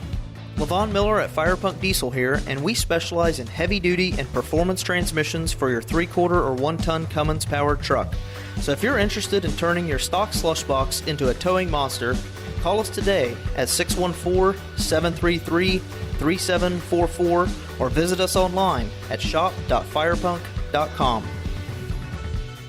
At Hot Shot Secret, we share the science behind common diesel problems and their solutions. For example, Diesel fuel cetane levels. in many states, the cetane rating in diesel fuel is 42 to 45. Most diesel engines operate more efficiently with a cetane rating of 48 to 50. One treatment of Hot Shot Secret Diesel Extreme will raise your cetane 7 points, increase fuel economy, and improve cold starts. Due to a cleaner burn, there are less hydrocarbons and particulate matter in your exhaust. This reduces the blockage of your diesel particulate filter. Using Diesel Extreme generates 83% less DPF regeneration. The 6-in-1 Diesel Extreme formula also includes the most concentrated detergent on the market, lubricity enhancer, water demulsifier, rust and corrosion inhibitors, and a fuel stabilizer. Hot Shot Secret Diesel Extreme is available nationwide at truck stops, fine farm and auto stores, and online at hotshotsecret.com. Hot Shot Secret, powered by science.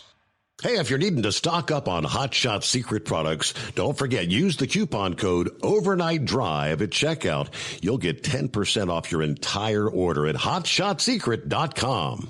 Over $5 a gallon for diesel? Wow, it's the highest it's ever been. Now, what if you could get paid to use a fuel additive? Hear me out. Hot Shot Secret Everyday Diesel Treatment, EDT, will improve your miles per gallon enough that the fuel economy savings will not only pay for the cost of the product, but also keep more money in your pocket. Think about it. At $5 a gallon, you're paying over $1,200 to fill up and going 1,500 miles on a full tank. Well, Hot Shot Secret Everyday Diesel Treatment will increase fuel economy up to 3%. That's an extra 45 miles per tank, $37 worth of diesel, and a savings of 2 cents every mile. EDT is so strong, it only takes $12 worth of EDT to get these savings, and you get all the other benefits of this 6-in-1 treatment. Take the EDT challenge today. If you're not completely satisfied, we'll refund your purchase. EDT is available at Pilot Flying J, Love's Travel Stops, and TA and Petro Stopping Centers. Learn more at hotshotsecret.com.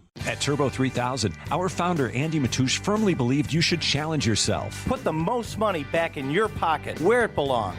Four Wheeler Magazine took our challenge, and they wrote it did exactly what we said it would do. As fuel prices keep going up, get your Turbo 3000 from manufacturer direct. Call us at 888-311-9993. Always free shipping in the USA, and for a limited time, save $45 off total purchase using coupon code STEVESAVES at turbo3000.com. And now, back to the Steve Summers Overnight Drive, live from the Hot Shot Secret Studios.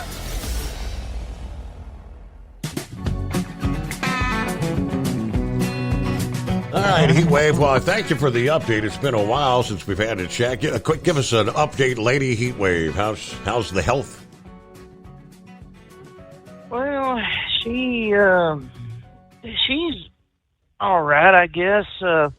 She's still having issues with her stomach, and it's kind of one thing that led her going to the hospital there in Louisville.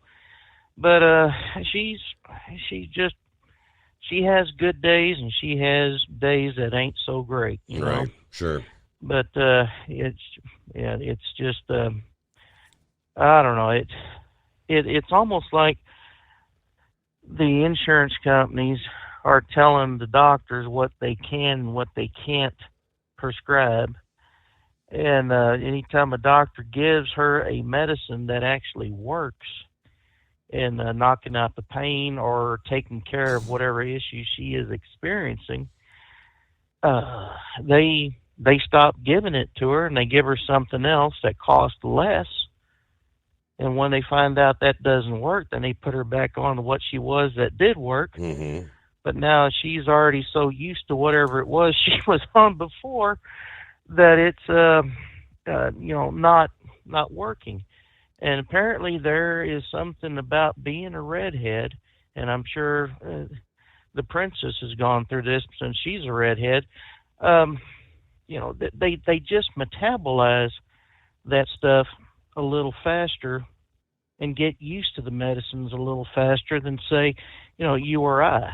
So it's a constant struggle. So I mean, she's trying to get through it, and she wants to let everybody know that she appreciates everyone that wished her a happy birthday. And I mean, there was quite a few of you folks on Facebook and whatnot, and I do appreciate y'all giving her a shout out. So thank y'all very much. But yeah, it's these trips that we are going to take, and it was geosynchronous is what I was thinking. I couldn't think of the word for the satellites that are over the country. There's 2 of them. So yeah, we're going to be in constant contact with the what they call the CMR, and I can't think of what the acronym stands for now, but it's Department of Energy people here in Carlsbad and that keep track of the trucks. So I mean, if we make an unscheduled stop, or if we miss a turn and we don't call in, they will call us to find out just what's going on. So we have to make sure that we call them to let them know, hey, missed a turn, we're going to make it at the next exit, or tell them, hey, unscheduled stop at a rest area for whatever reason. So they really want to keep an eye on these things. So yeah, it's and I was talking about DOT going to be right there at the facilities, which would be fine with us, and also we have to call in 2 hours before we get into the port of entry of any state that we're going to go into, so that they can send somebody out to the port of entries to inspect these units. It's an agreement with the DOE that this is what's going to happen. We are going to be route specific, and if it's inclement weather where you have to put chains on, we ain't running. Yep. If the road is closed, we're going to try to find ourselves a secure location behind the fence, either at a military installation or at a DOT facility, or else we're just going to be staying up with the load and then taking turns staying up with our co-drivers and whatnot. So yeah, it's going to be a real interesting, like I said, it's going to be a real interesting career for the next couple of years for sure. And a lot of people have been with this company or hauling this radioactive trash for, I guess, ever since the inception of the company bringing the waste to the WIP plant. So yeah, it's definitely going to be interesting. So if anyone has questions that they want to ask, I'm more than happy to answer it, or if I need to find somebody else that's a little bit more knowledgeable pay grade wise, I can direct them to who to talk to. So but I think on the YouTube and whatnot, that would be the place to go and get a lot of your answers there. Because I mean, as a regular driver, LTL or OTR, hauling hazardous materials in the box trailers, in dry vans, is more dangerous than what we are doing out here. And you're thinking, no way. But if a trailer turns over, with the regular carrier and the hazardous material is in there, well, there's nothing really keeping that freight locked down. The 55-gallon drums in a dry van, I mean, they're sitting on a pallet, yeah, and they may be braced in, but I mean, you turn that thing upside down, well, the 55-gallon container is going to break or get punctured. And you have corrosive material You have ammunition in case of a fire. So, I mean, hauling that stuff and getting in an accident in a dry van is more dangerous than what we actually are doing out here. It's going to be radioactive waste, but it's at very low level, and it's in containers that have been tested and inspected. These what they call true packs, these conical round circular items. They actually have they can have 14 55-gallon drums inside, six in a circle and one in the middle. They can have 2 stacks inside one of these containers. These containers have been dropped from 9 meters onto a raised spike to make sure that they don't get punctured, don't rupture. And they have been immersed in water, so to make sure that the water doesn't seep in. They have been set on fire to 800 degrees Celsius. They have been dropped from a utility helicopter, one of those weird-looking ones that looks like it's got no guts to it, from 2,000 feet onto a concrete reinforced pad. Nothing happens to these things. So they have done everything they could possibly think of to try to make one of these things break open, and they have not been able to do so. So, there's a 99.9 times infinity chance of these things staying intact in an accident. And it takes a 14-ton forklift to pull these containers off the trailer and to put them back on.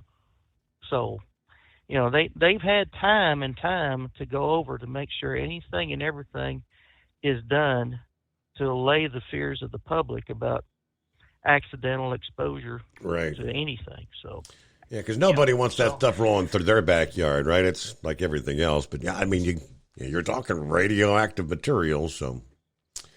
All right, Senor Heatwave, thank you for the update. Again, it's been a while catching up to do there. See how'd Philip fare with Idalia? Oh, I made out all right. I'm back at it. How y'all doing today? Doing well. I guess I kind of watched the radar overnight, and I saw you were getting some of those outer bands. So, yeah, I probably just had, some tropical storm force winds and torrential rains. That's about it. Yeah, that was about it for us. I mean, if anybody wonders what a hurricane looks like, or we've all seen the radar images, and those feeder bands, you know how a hurricane looks like a saw blade? Those feeder bands are on the outer edges. That's what hits you first, and then when it goes by, there's like a tail that goes off of it, and that tail hits you afterwards, and that's what hit us yesterday. And I'll tell you what, it was a heck of a thing, though. I got to say one thing, though, real quick, Steve. I'm tell you what, I feel good now. I feel a lot more better. I just heard Heatwave and heard he's doing okay, and his wife is doing better. So, and happy birthday, Teresa. So I'm glad to hear him, and I'm going to have to send him a text and see when is a good time to talk to him. Sure. So, but have you seen any of the pictures of any of the damage there, Steve? I haven't seen a whole lot. I mean, obviously, when the show wrapped up yesterday morning, I went right in and kind of tuned in to the Weather Channel, and Jim Cantori and Cedar Key. They got. I don't. There was nobody really in a position where the actual eye came ashore. So I was kind of. I'm sure there probably had to be quite a bit of devastation where that eye wall came in. I saw Cantori yesterday afternoon, and he was in Cedar Key, and he said that their storm surge got up almost to 7 foot. Correct. At Cedar Key. Yep. And he was at a building. Excuse me, my voice is still kind of crazy with dealing with what I've got going on. But he actually walked through the building that the water was at the level the water was in the building. So you picture, you know, I don't think Jim Cancori is 6 foot, but you know, you think the average guy's around 6 foot. That's pretty deep water, and it got up to like the first level, they said, on all the buildings. Yep. You know, over the first floor. You'll probably hear a lot about. Wasn't your dad used to live in Crystal River? Correct. Steve? Yes. All right, Crystal River got flooded. Flooded. The whole town is underwater. Wow. I seen pictures yesterday of airboats going down the middle of the road in Crystal River by where the McDonald's and all the restaurants were and all that stuff. And Homosassa, that was another place that got hit hard. Perry got hit really hard. The thing that makes this one a little bit different, I don't know if you heard. I haven't heard of any fatalities. Have you, Steve? Georgia, a tree came down, a couple of car crashes related to the storm, and then one fatality of a tree coming down on somebody in Valdosta. That's all I've seen at this point. I know down here they haven't had any report of anything major. They had, I think, car accidents from it, but people trying to get around things or do things with a car. But as far as storm-related accidents, like stuff happening, we haven't had any. But I can tell you one thing that's kind of brought it down, and it was brought up yesterday in a lot of the newscasts, was when you had Hurricane Ian, it's a really heavily populated area. A lot of people wanted to stay behind with their stuff. They didn't want to leave. Whereas where this one hit is a lot less populated, and they didn't care about their stuff. They were just like, all right, we're getting out, we're evacuating. I don't know if you've heard that or not, but that was put around yesterday a lot. Mm-hmm. It wasn't a really heavily populated area where it went into, other than the resorts that were down on the water, I believe at Keaton. But, that area up there in the Big Bend isn't like Key West. Everybody thinks Florida is like Key West or Panama City. It's not like that down here. There's places in Florida there's nobody living in them because of the way the land is, and it's and especially butting up to where that is up in that area is a lot of marsh area, and it's going to affect a lot of things. They said it'd probably be a couple days before they could evaluate the rivers to see what they're going to do, because this is literally going to change the flow of the rivers, the way they flow to the Gulf. It blew the water back in, but they don't know if the water's going to come back out. So, and they had water, flooding like 6 to 8 foot, 2 and 3 miles in from the Gulf with this. So each one of these storms are totally different. And I want to bring up this, what Heatwave just mentioned, a satellite phone.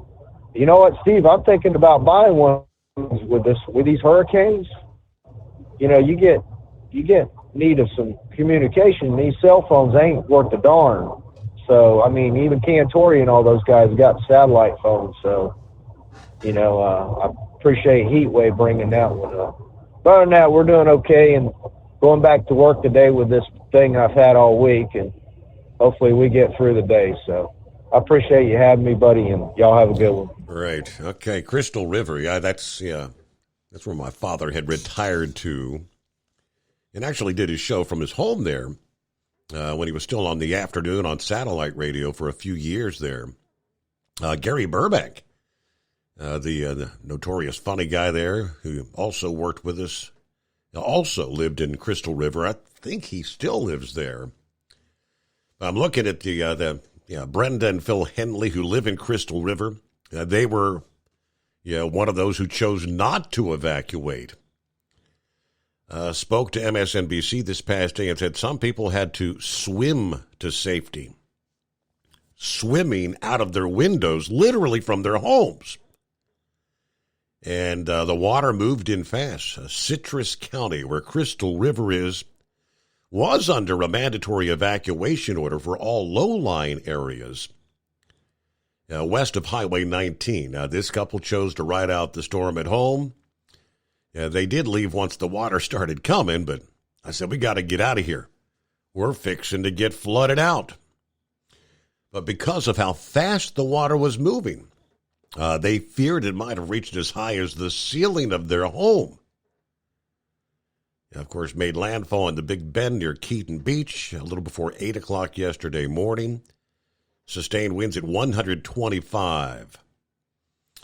And power out to tens of thousands. Last check, it was down about 145,000 in Florida, still without power. But all right, back into the Steve Summers Overnight Drive. At Hot Shot Secret, we share the science behind common diesel problems and their solutions. For example, Diesel fuel cetane levels. in many states, the cetane rating in diesel fuel is 42 to 45. Most diesel engines operate more efficiently with a cetane rating of 48 to 50. One treatment of Hot Shot Secret Diesel Extreme will raise your cetane 7 points, increase fuel economy, and improve cold starts. Due to a cleaner burn, there are less hydrocarbons and particulate matter in your exhaust. This reduces the blockage of your diesel particulate filter. Using Diesel Extreme generates 83% less DPF regeneration. The 6-in-1 Diesel Extreme formula also includes the most concentrated detergent on the market, lubricity enhancer, water demulsifier, rust and corrosion inhibitors, and a fuel stabilizer. Hot Shot Secret Diesel Extreme is available nationwide at truck stops, fine farm and auto stores, and online at hotshotsecret.com. Hot Shot Secret, powered by science.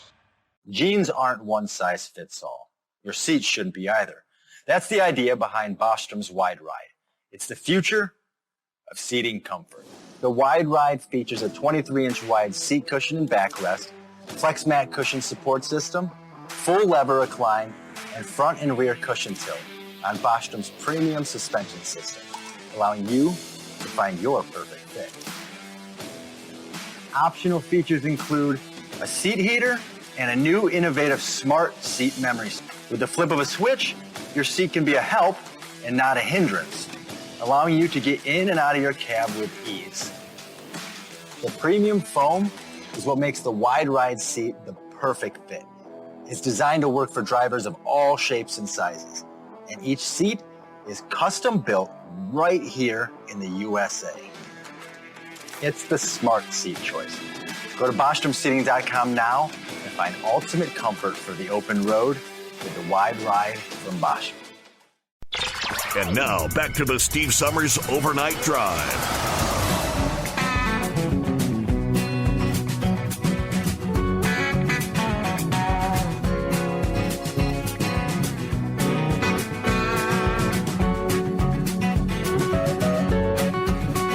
Back at it here, but news update coming up here just a few minutes as we head toward top of the hour, the midnight hour on the West Coast. Well, what's going on, Horse Feathers? Hey, morning, Your Honor. So, this whole carbon dioxide deal, do people realize where their bubbles come from in their soda or pop or their beer and their champagne? Do they realize where their bubbles come from? Probably not. Probably not, because if they did, they'd realize it's, all carbon dioxide. And all your dry ice. Dry ice is solid carbon dioxide. So every facet of the, industrial world that uses dry ice for packing, shipping your Omaha steaks, all of that is carbon dioxide. It just goes back into the atmosphere, and it either gets reclaimed out of the atmosphere to redo what it was used for there, or, as you said, plants use it. Now my question is, though, we were talking the other night there about that lagoon that they had down there, and worried about the it getting out into the bay, and other places there where we got this red tide, that algae and all that. Now does the carbon dioxide, because that plant life needs the carbon I'm assuming it needs to, does that, if there's extra carbon dioxide available for that, does that cause that algae bloom to get bigger because there's more carbon dioxide around for it? That, I guess, would be a question to ask. But anyway, so the other thing there about the electric you guys were talking about there, we'll switch gears completely here. Okay. Is, you got talking about the generators and the possibly, and you had a report there that there was like a conservation area or something of that nature, or a wildlife area or something that had a video camera that, while the wind was blowing and the power was on, had a big flash show on the video recording. Yes. And then when the power went off, the camera stopped and the generator started, and after everything got fired up and running and rebooted up, and the video camera showing a major fire. The woods was on fire. Correct. Exactly. So the question is was it the lines coming down still being energized that caused the fire, or the initial flash? Did that spark cause a fire? Or was it the fact that the lines were down, and was there possible backfeeding from the generator that's actually running the camera? So here's the thing, and everybody likes to be Joe Handyman, help the neighbor out when there's an emergency, and everybody's a good neighbor, good citizen. And so you're at home, and the power lines go down in front of your house with a tree, and, well, the lights are out. Everybody's lights are out. Mm-hmm. So, all right, well, we got to pause there. You know the drill. It's news time. The Steve Summers Overnight Drive. It's coming. Crisp fall mornings turn bitter cold. As you fire up your diesel, you can see your breath on the inside of a cab. Imagine looking deep into your engine. Freezing temperatures impact your diesel's fluids, especially fuel. On a 23-degree morning, the paraffin wax in your untreated fuel starts to morph from fluid to large crystals. These crystals clump together and form a gel. At minus 10 degrees, your fuel hits the point where it no longer pours like a liquid. It's so dense that the flow through the fuel filter will slow, causing hard starts or no starts. Get prepared now for the cold that is coming. Hot Shot Secret Diesel Winter Anti-Gel is a premium fuel additive that lowers your fuel's pour point to minus 65 degrees. If it's that cold out, you shouldn't be on the road. You ought to be at home in front of the fireplace. Hot Shot Secret Diesel Winter Anti-Gel Premium Fuel Additive. Available now online at HotShotSecret.com. Hot Shot Secret. Powered by science. Whether you're a diesel pickup performance enthusiast or just looking for a small upgrade, when selecting common rail fuel system components, look no further than Exergy Performance. At Exergy, you'll find injectors, pumps, and more, engineered like no others on the market using state-of-the-art equipment run by people that have been in the business for decades. Exergy is the home of the Sportsman line of injectors. These injectors are designed for use in pickup trucks with no other modifications and offer a 15 to 20 horsepower gain while being calibrated to tighter tolerances than factory stock injectors. With a product lineup of injectors from Sportsman to 700% over, pumps from Sportsman to 14 millimeters, and complete engine control systems, Exergy has you covered. So if you're in the market for common rail components at any power level, contact Exergy Performance or one of our many dealers listed on our website at exergyperformance.com. Live from the Hot Shot Secret Studios, the Steve Summers Overnight Drive.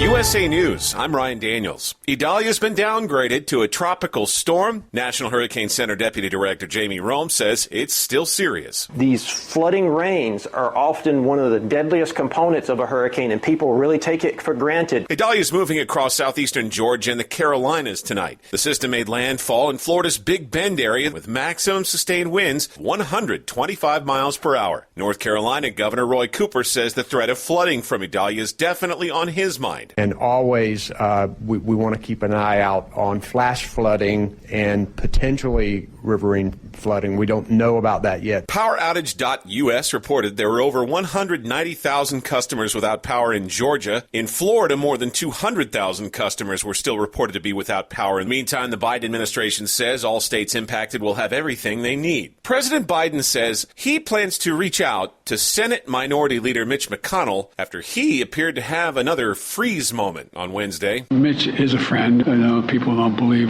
that's the case, but we have disagreements politically, but he's a good friend. There are concerns about the 81-year-old Republican's health after he suddenly seized up during a press event in Covington, Kentucky. He is one of many aging lawmakers who make up the U.S. Senate. American Airlines flight attendants are authorizing a strike. The Association of Professional Flight Attendants has voted overwhelmingly in favor of a work stoppage and plans to demonstrate at 12 airports. The union says members have been asking the airline for better pay and improvements to staff onboarding for years. While the union is in favor of striking, members will remain at work until the strike is approved by the National Mediation Board. I'm Lisa Taylor. Newspaper publisher Gannett is pausing the use of an artificial intelligence tool after multiple major mistakes in articles. Users mocked the reports for sounding repetitive and robotic. This is USA News.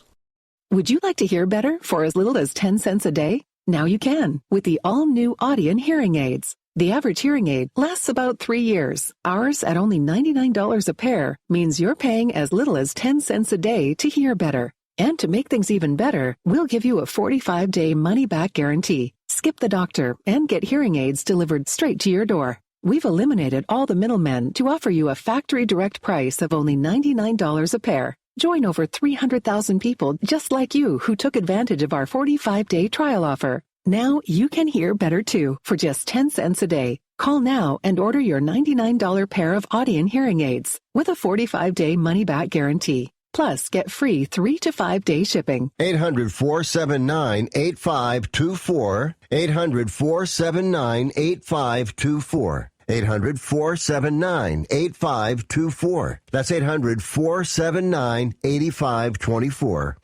President Biden says there is no longer any denying the climate crisis any longer, as his administration deals with several natural disasters. I don't think anybody can deny the impact of the climate crisis anymore. Just look around. Historic floods, more intense droughts, extreme heat, significant wildfires. Biden met with his cabinet and agency officials Wednesday to discuss the federal response to Hurricane Idalia in the southeast and the devastation left behind by wildfires in Maui. Biden said federal teams are on the ground helping people impacted and said the federal government is going to be there for whatever states need. In the meantime, Maui County officials say they will not be releasing a response timeline chronicling the day of the devastating wildfire in Lahaina. Officials held a news conference this week also would not say when they knew people had died in the fire. They say that information cannot be made public yet because of ongoing investigations, pending litigation,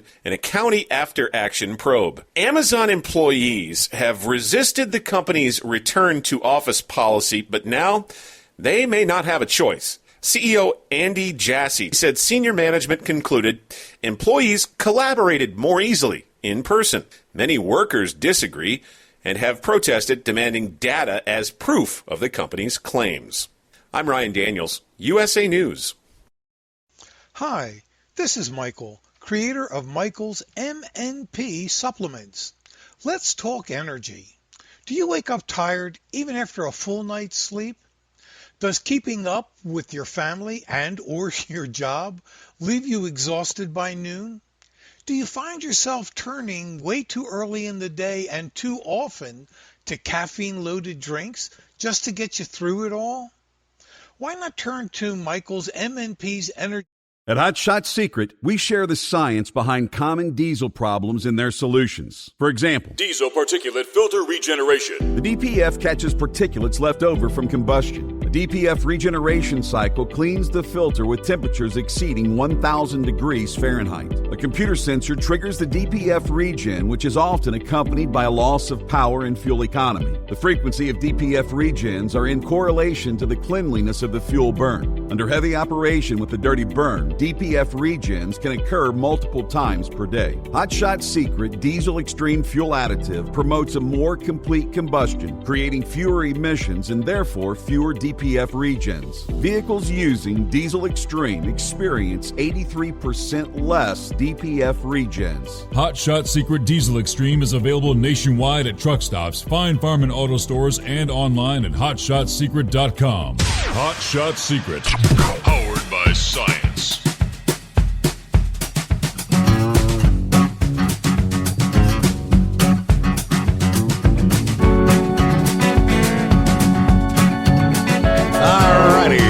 Welcome into a Thursday as we close out the month of August here. Wow, August 31. And yes, Labor Day weekend coming on. Get to some of the other industry headlines coming up momentarily. Meanwhile, get back to... Yes, Horse Feathers was heading on to another topic. We had to hold for the rest of the story. Well, I guess we have to add in here real quick that you can't deny climate change. Fearless leaders. How about that? How about climate change is here?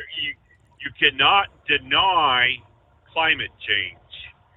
We've got all these disasters and heat waves and fires and floods and weather. And night and dark and day and light. And I don't understand how it happens. Every day it gets dark. Every night it gets dark, and every morning it gets light. How does that happen, Your Honor? I just don't understand. But, so anyways, here in all seriousness. So, as I say, you got the storm, the power's out, the lines are down in front of your house or your neighbor's house, with a tree in it and all that. And, well... Johnny Chainsaw Boy there, he decides he's going to go out, and his buddy with the skid steer is going to go out and clear the highway out. But he knows nothing about power lines or anything of that nature. And if you happen to look up at the pole, they got these things called circuit breakers and fuses and stuff like that. And usually they trip if the lines come down when they're energized. Mm-hmm. But if the power was out a mile down the road, and the tree takes down the lines in front of your house, well, it's not going to trip those fuses, blow the fuses or trip the circuit breakers there at where the tree fell down in front of your house because there was no power in the lines at the time. So one of two things can happen while Johnny Chainsaw Boy's out there hacking up the tree is, number one, the power company can fix the problem a mile down the road and tell the computer, hey, we got the problem fixed there. Throw some power into the lines and see what it does. And because your fuses and circuit breakers aren't tripped, well, that power is going to come right through the lines that are laying on the ground or in the tree or wherever. And then Johnny Chainsaw Boy there gets his hair curled or worse. Yeah. And the other thing that can happen is somebody else says, well, the power is out and I can't see because it's dark. I'm going to turn my generator on, and neglects to turn off the main breaker, and then back feeds the system, the whole energy grid, through that line. So, well, Johnny Chainsaw Boy, again, gets his hair curled or worse because the generator's kicking power out reverse-wise into the lines. They're trying to give power back to the power company. That's how all these people with solar money, get their money for putting energy back into the grid, is it back feeds into the system. So anyways, yeah, be careful. Don't go out there and try to be Johnny Hero on the spot to save the neighborhood by clearing a tree limb or something to make. I know we all try to do the best we can, and we're worried about emergency services and helping out our neighbors, but always do like they say on the planes. You help yourself first. You don't, put your mask on. Help yourself first, because you can't run around putting everybody else's masks on when you pass out because you ain't got yours. So I'm just a little word of warning. Where we got storms going on now, and apparently we got some wind here in the Mid-Atlantic area, because I just came over to Bay Bridge, and There's a great big electric sign there that said that there was a wind advisory in effect.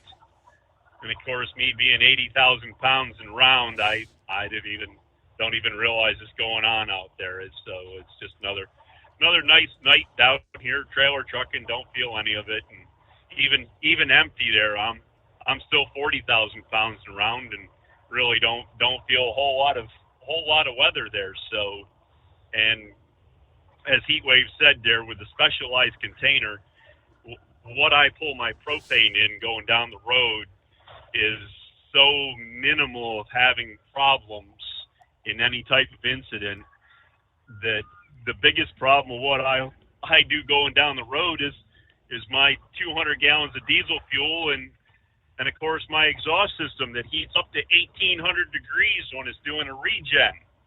There's nothing better than having, you look at the ignition point of diesel fuel, and it's although it's better than gasoline because back in the day, when you were working on the truck and that, people used to put their cigarettes out into the diesel fuel, just dip the hot end of the cigarette in a drain pan of diesel fuel or something to put the cigarette out. It ain't no big deal, but you put it on an 1,800 degree piece of hot steel there in the particulate next to that particulate filter or on the exhaust, and well, it's gonna pretty much spontaneously ignite off of that. So yeah, the major problem is actually the truck, not the trailer hauling the propane. And well, that's of course until the product in the trailer gets really hot, and then that's a whole nother story of what can happen, and people about a mile away could actually find out what happened. But anyway, I don't know. It's good to hear Heatwave and best of Teresa and all that. And I guess I hadn't seen any posts or anything, so happy birthday to Teresa, because I didn't know. But anyways, other than that, I don't know, not a whole lot of that going on. As I say, it's kind of a quiet night tonight. I haven't even seen anything for rain sprinkles. Looks like that big super blue moon's trying to push its way through some thin clouds. So I think it's a pretty decent night for trailer trucking up here, at least in the Mid-Atlantic. So just stay advised of a wind advisory. I don't know. Haven't felt it.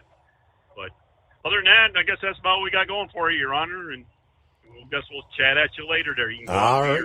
diligence. That'll take care of it on a Thursday morning. What is due diligence? Look for an intelligent caller. Okay. 844-844-3388. I guess young cowboy to the rescue. A 16-year-old cowboy honored at a special ceremony at the local sheriff's office this week after lending a hand to a livestock hauler that caught fire. 16-year-old Austin Spies was on his way home in Idaho after a rodeo back in July when he saw a semi-truck and livestock trailer on fire. So it's about 3 o'clock. I'm coming through Hammett and saw the fire. Now I was 3 or 4 miles back and I could see the smoke flying.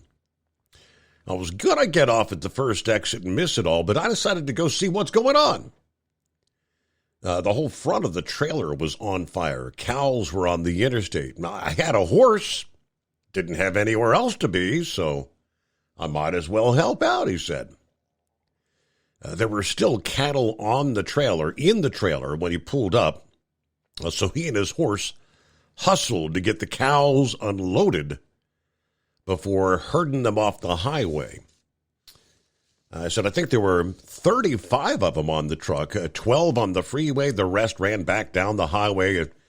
So I jumped out in a halter and bareback and rode DeWalt across the bridge. I ended up tying them up, helping jump cows out of the back of the trailer. So nothing was getting burnt too bad.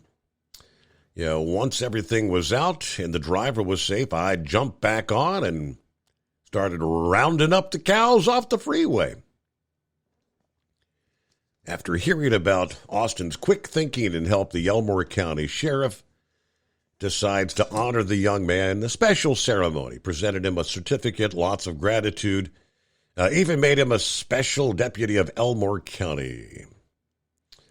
So there he goes. Sheriff even invited Austin to come back and join his team when he's old enough. It's our opinion the world certainly needs more Austin spies.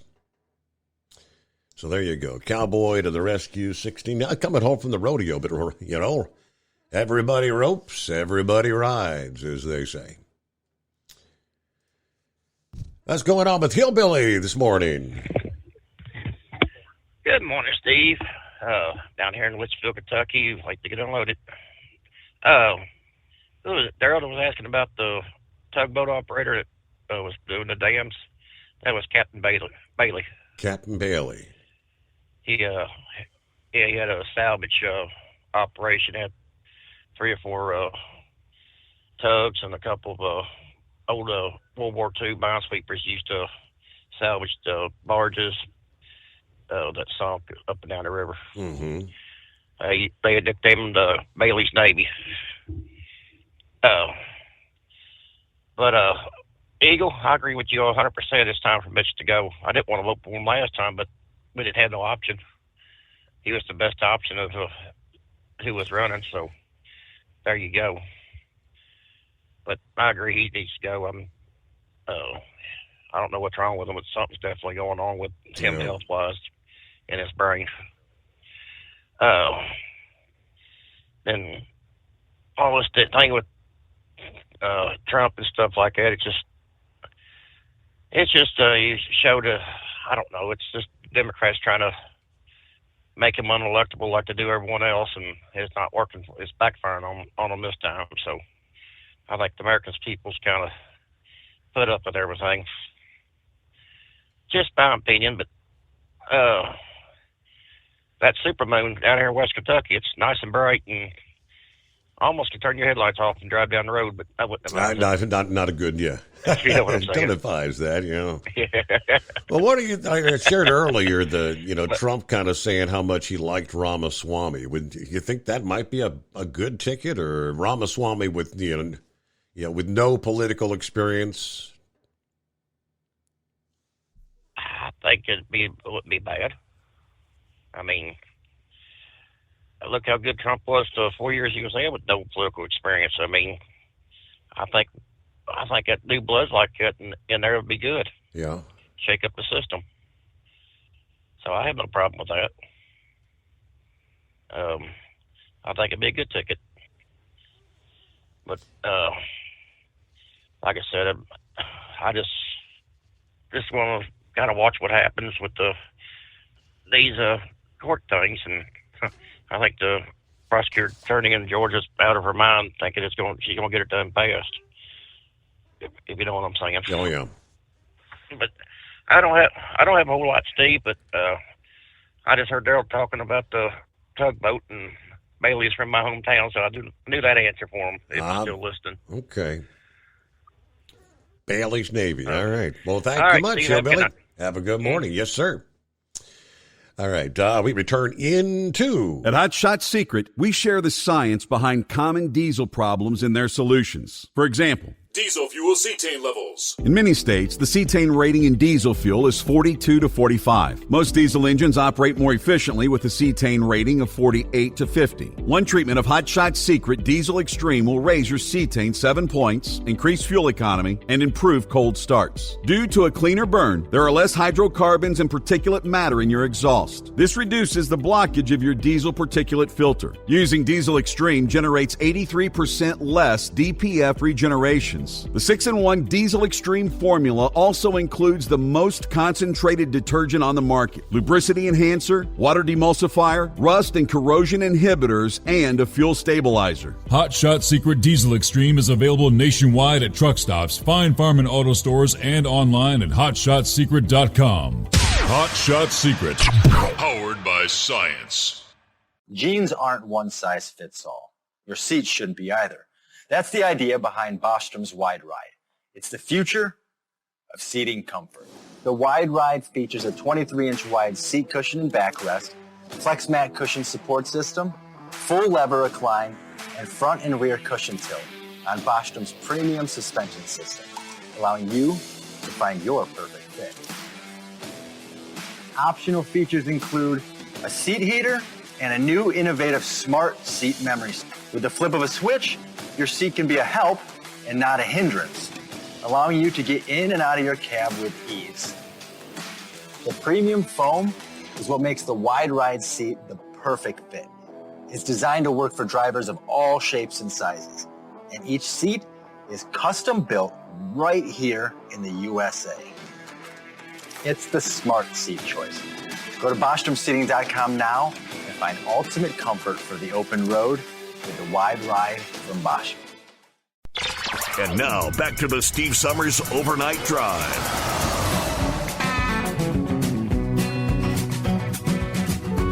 All righty, 21 past the hour, and it is 844-844-3388. All right, back with Eagle. Take two, morning. Okay. Yes, Steve, I got a couple of things to talk about before I get back to the situation with McConnell. In the trucking industry, when I was in Birmingham, Alabama today, one of the truck stops that was on the list that was supposed to be shutting down is definitely closed. I used to go to this truck stop all the time, and it's in Birmingham, Alabama, Pilot truck stop on Highway 78. It was already in a pretty bad neighborhood, and now it's even worse. And when I drove by this afternoon, it was all kind of homeless people and drugs, you name it over there. So I would advise. It looked like the parking lot was still open. They still allowing trucks to park, but I'd advise you not to park there if you were smart, because even when they had a security guard there, and it still wasn't safe to park there. So park at your own risk. Pilot in Birmingham, Alabama. And then there was another truck stop that was supposed to be on that list, but when I drove by there, they were still in business. There's a Pilot, I think you said Noonan, Georgia. When on my way to Atlanta yesterday, I drove by that, and that truck stop is still in operation. So I don't know why that's on that list, but it's still open. Yeah, you still there? Yeah, we got you, Eagle. I mean, it was all Pilot locations. So you say that was a TA, or is that a Pilot? No, that's the Pilot truck stop in Noonan, Georgia. Okay. I don't know if you still got that list in front of you, but I thought you had said there was a Pilot that was supposed to be shutting down in Noonan, Georgia. But when I was there yesterday, it was still open. So I don't. Maybe they got the wrong location. I don't know. But the one in Birmingham is definitely closed now. Ain't no doubt about that.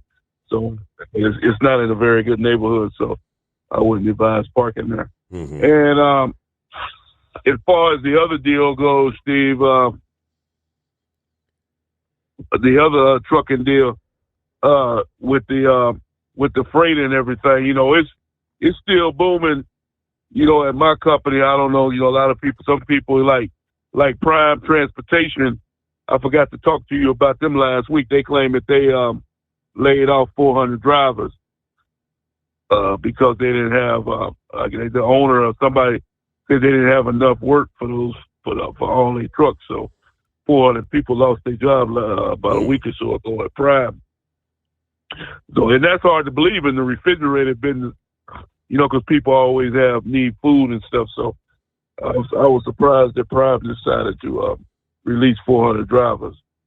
Yeah, that was a big surprise when that went down. So maybe they'll have more news in the future.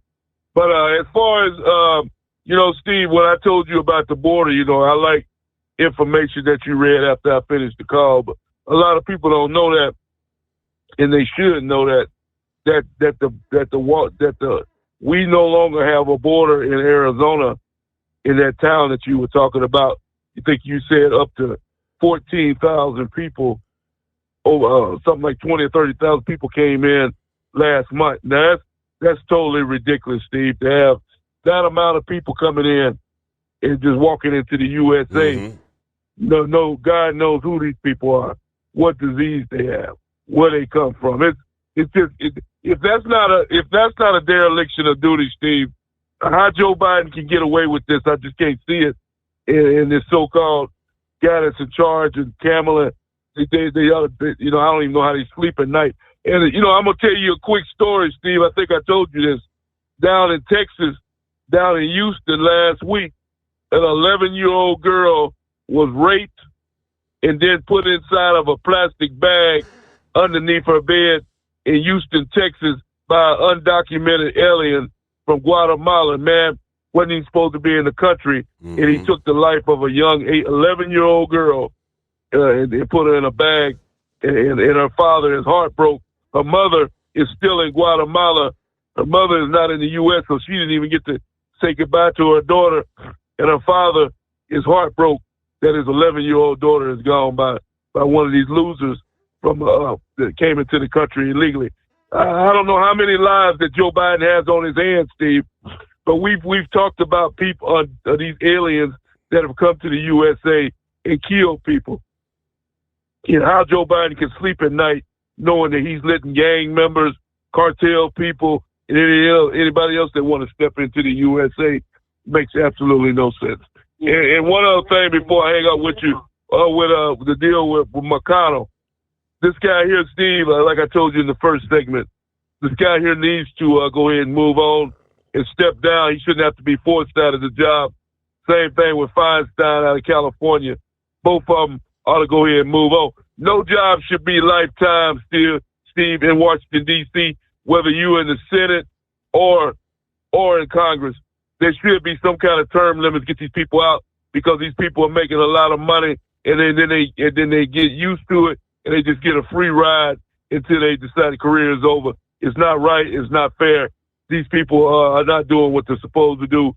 We got too many older people that are not capable of getting the job done, and they need to go ahead on and move and remove themselves. Because, like I say, McConnell, I don't know. I wanted to ask you that, Steve. Maybe you could check up on that after I hang up with you.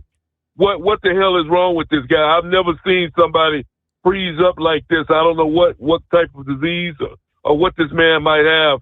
Maybe you could check on that and see what this man's problem is, because I've never seen a man freeze up like this on television and with this type of illness or whatever's wrong with him.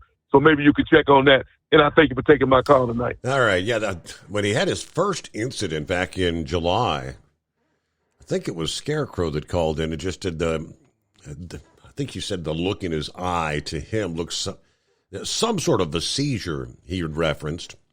I kind of felt like maybe he was having a mini stroke, a TIA. It was pretty much identical this past day. He just had that totally blank stare and obviously didn't know what's going on. All right, so what do we got here? News break coming up here. Clear lines at 844-844-3388. Jump on in a Thursday morning as we close out August. Wow. It is the Steve Summers Overnight Drive.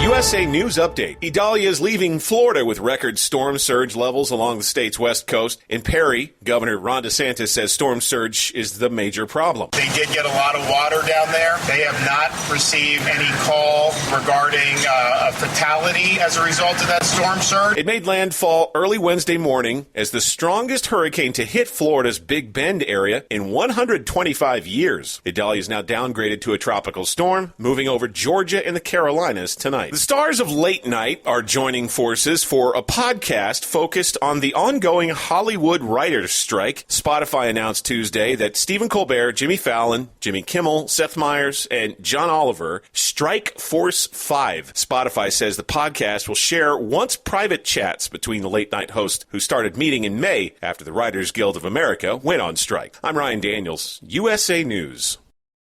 Have you ever met a single person in your life that enjoys paying taxes? No, no one does. If you can't sleep at night because you have a huge problem with the IRS, I've got some free advice for you. This service is strictly limited to individuals that owe the IRS $10,000 or more in back taxes. And if you qualify, we can guarantee that you won't be writing a big fat check to the IRS, or our services cost you nothing. The first 100 people that call today will get a free tax consultation worth $500. Stop worrying about your IRS problem. We can help you, we promise. Call the tax doctor right now. I mean right now, to learn more. 800-215-2418. 800-215-2418. 800-215-2418. That's 800-215-2418. At Hot Shot Secret, we share the science behind common diesel problems. For example, product claims without proof. Every trucker on the road has heard product claims about an additive that simply didn't match their experience. Proof is found from third-party testing by a recognized, credible source. That's proof. Hot Shot Secret's Stiction Eliminator will improve your performance and fuel economy. For proof, we engaged the Ohio State University Center of Automotive Research to conduct an EPA-certified fuel economy test with Stiction Eliminator on a FedEx truck, a 2006 B500 Freightliner with 247,000 miles. The test showed a 3.6% increase in highway driving fuel economy from Stiction Eliminator, an oil additive. The complete report from OSU is available for download at hotshotsecret.com. That's proof. Hot Shot Secret Stiction Eliminator, available at truck stops, Tractor Supply, O'Reilly's Auto Parts, and online at hotshotsecret.com. Hot Shot Secret, powered by science. For anything diesel, take it to Scheid Diesel.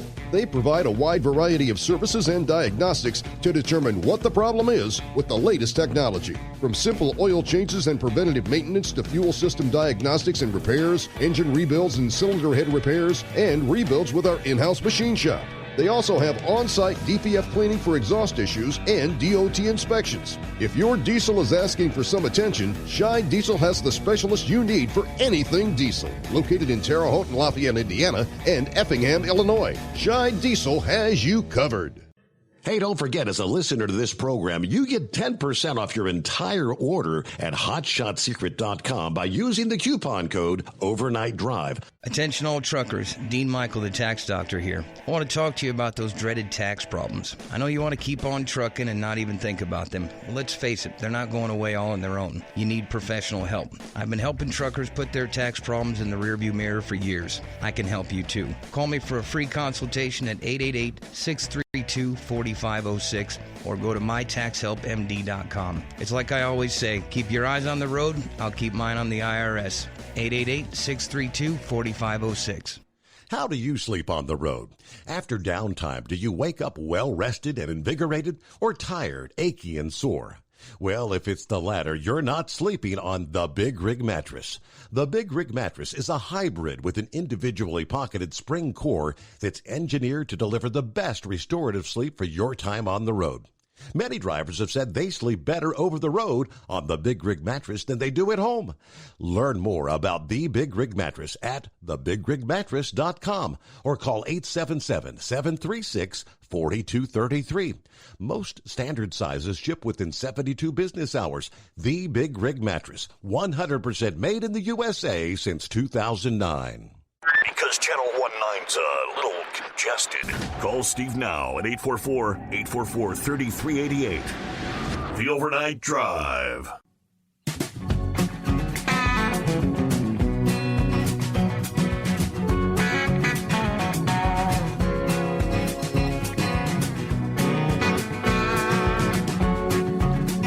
All right, back at it here. Where we leave off at.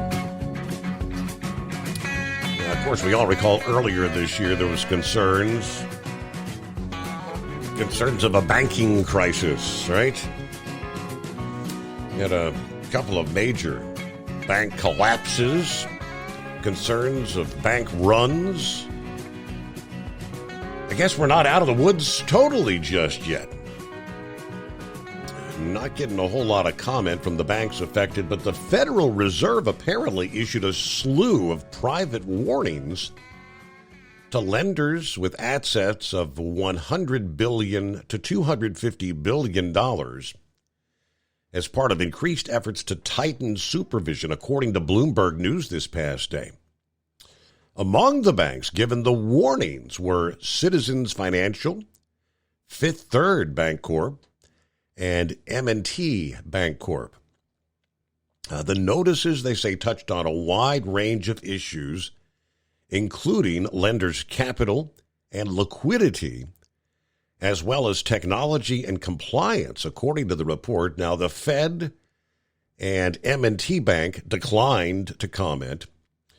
Citizens Financial and Fifth Third did not respond to Reuters' request for comment. Of course, all the banks are dealing with the aftermath of the biggest crisis to hit the sector since 2008, which saw 3 mid-sized lenders collapse earlier this year. Of course, those failures exposed the vulnerability of lenders to rising interest rates and just showed how fast spooked customers can pool their deposits, triggering a bank run, as they call it. So at this point, I mean, Reuters with the report, the banks, the Fed, no comment from anyone, and yet they're still talking about, with, of course, the price of fuel going up. That's going to lead to higher inflation numbers. The Fed struggling to get the inflation numbers down to 2%. And all the headlines I've been seeing, looks like they may increase interest rates once again. All right, Knucklebuster, kind of right along that line, sent me, I guess, this past day, any companies that are announcing or have announced either major layoffs or hiring freezes. Let's see, for market intelligence, sales intelligence, and risk intelligence activities, we monitor the public sources like news and the WARN filings for the latest layoff and hiring freeze announcements. We aggregate, deduplicate, and deliver the curated layoff data through the API and web dashboard. Now, this year, since January 1st of this year, 2,923 plus companies have announced, quote, mass layoffs. Just over the past week, August 21 to August 29, CVS had announced cutting more than 100 corporate jobs at their Scottsdale office. Giant Food the following day, shuttering 3 delivery warehouses, 400 jobs affected. The 23rd, CoinDCX lays off 12% of its workforce. On the 24th, T-Mobile announced plans to lay off 5,000 employees, about 7% of total staff. August 28th, Royal Bank of Canada plans to cut 1,800 jobs. August 29, Tyson Food plants shutting down 6 facilities, laying off over 4,600 workers. Now, that's just over the past week. We can go back throughout the year. Of course, we're all familiar. Yellow, 30,000 jobs affected here in just recent weeks. UBS, 35,000 jobs. Amazon, 18,000. Microsoft, 10,000. Same for Facebook or Meta, 10,000. Farmers Insurance, that was one here in recent days. Number of employees to be laid off, 2,400. 11% of the employees. That had something to do with California, I believe. Part of a corporate restructuring to increase their efficiency and long-term profitability. It was also earlier this month, T-Mobile announced their employees to be laid off 5,000. And that's going to be over the next 5 weeks. General Motors, that came as kind of a surprise, closing their Chandler IT Innovation Center. That announcement was here the last week or two. 936 workers. They're trying to streamline. They had apparently, General Motors had a number of IT centers around the country, so just we're going to consolidate. And, the list goes on and on. Was 2,000 plus? All right, it's 844-3388. All right, somewhere down the line in our lives, we've all heard about the term beer goggles. Yeah, you go out, you have a few drinks. Beer goggles, when supposedly, I guess it could go both ways. A guy thinks, what would otherwise be that ugly chick starts looking better and better with each progressive drink. And like I said, vice versa. Girl that might think that, boy, that dude's kind of ugly. And, 6 drinks in, you have it ends up being the one-night stand thing.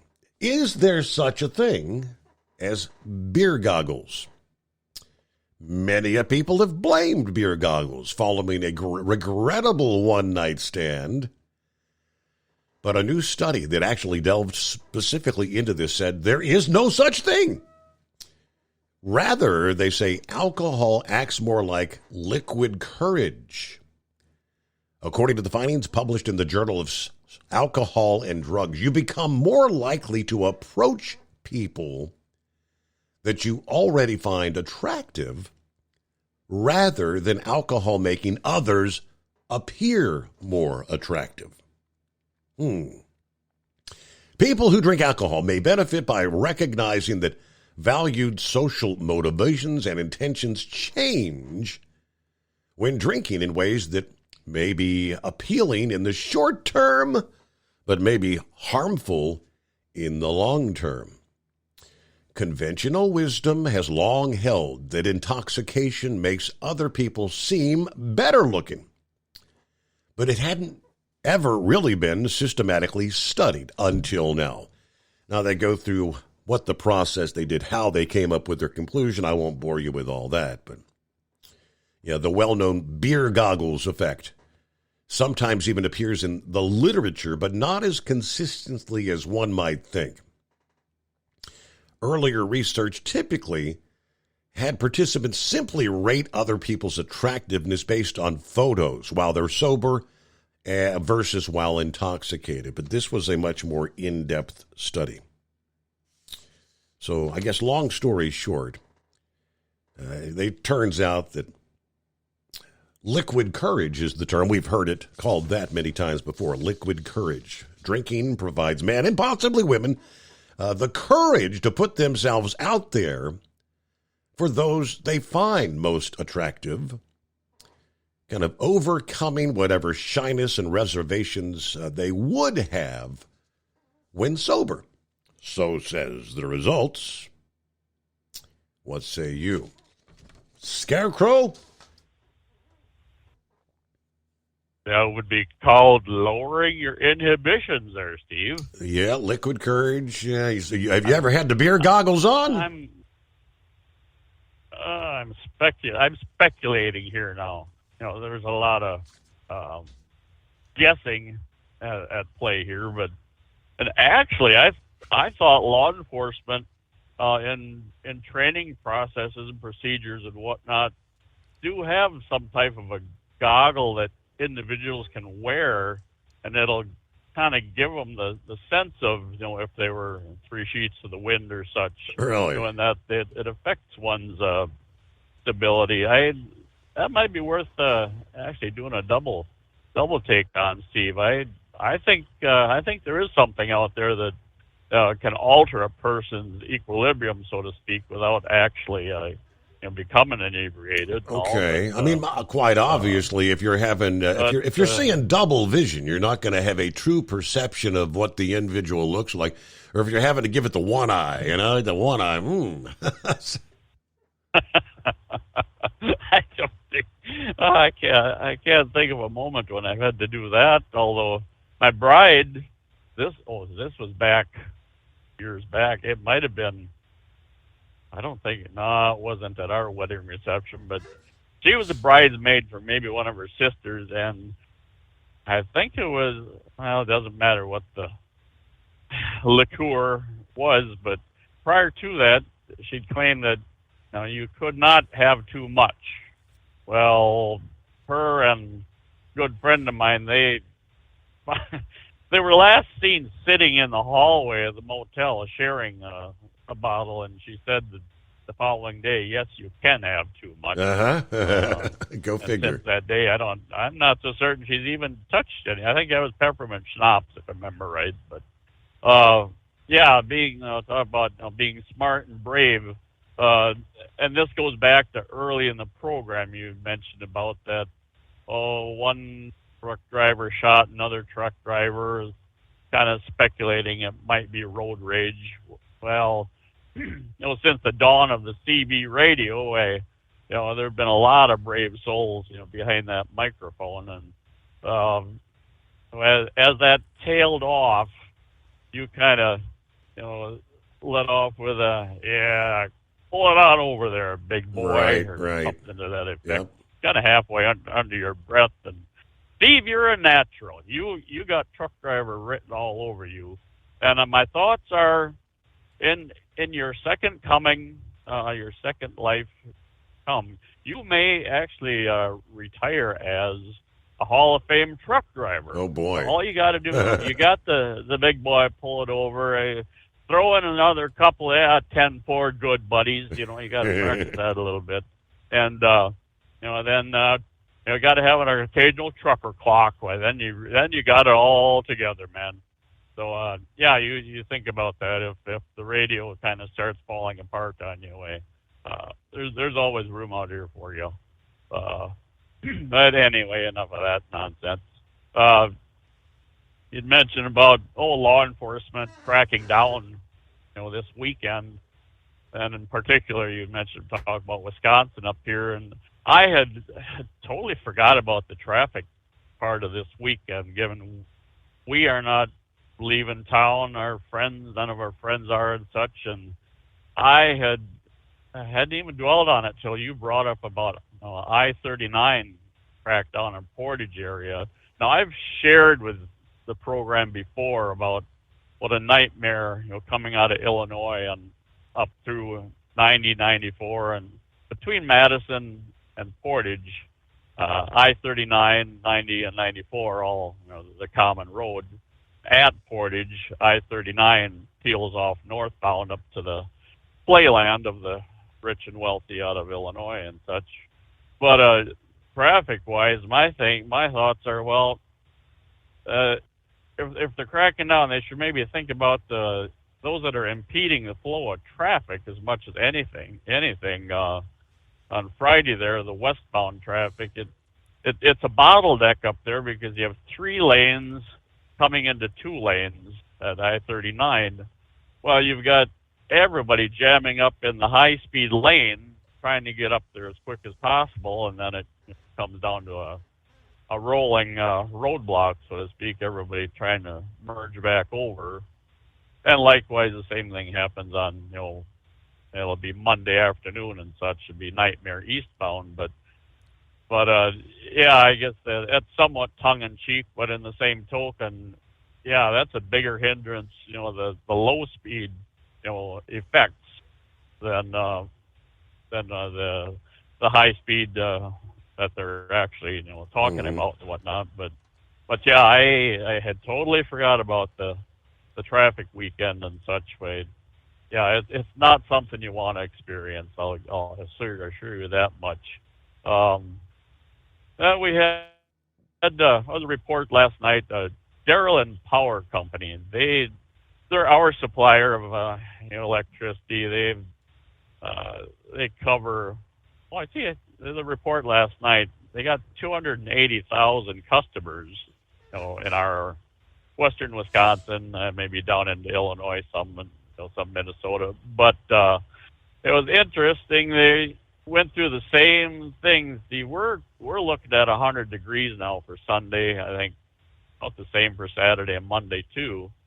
So they're looking at hoping the customers will do what they can to cut back and help out. The usual things that we hear about, limit your, the use of your range and your dryer, air conditioning that. Well, something new that we're starting to hear more about. They said, please don't plug in your electric vehicles during the daylight hours. Mm-hmm. Go figure. Yeah. I thought that was a bit humorous, And that's with the minuscule. That is with the minuscule number of electric vehicles that currently exist. It's last I saw it was about 6%, maybe 6% of the vehicles out there. Now, what happens when we get to if they do ever hit the 25 or 50% mark of all the electric vehicles? You know what the draw on that's going to be? Bingo. It's going to take, nuclear energy to be able to, handle the demand that's going to be on their backs.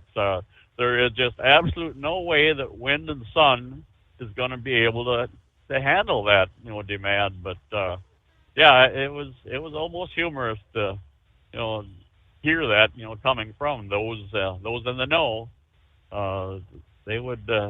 They would be the ones that could really lay it on the line. So, anything else there, Steve? It's going to be better suited for tomorrow. So that's what I really wanted to get across at the moment. All right. Might you carry on, man? Might be Thank you. Referencing, obviously, a casual Friday, would that be?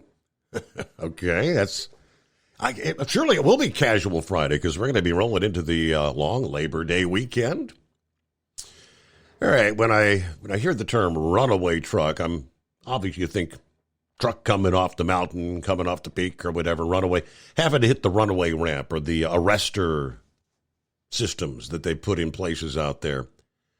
I had never heard the term runaway diesel. I saw the video that was posted yesterday on CDL Life. Big truck. Smoke coming out from under the hood, but incredible flames shooting. I mean, it looks like 3 or 4 feet out of both stacks and just flames.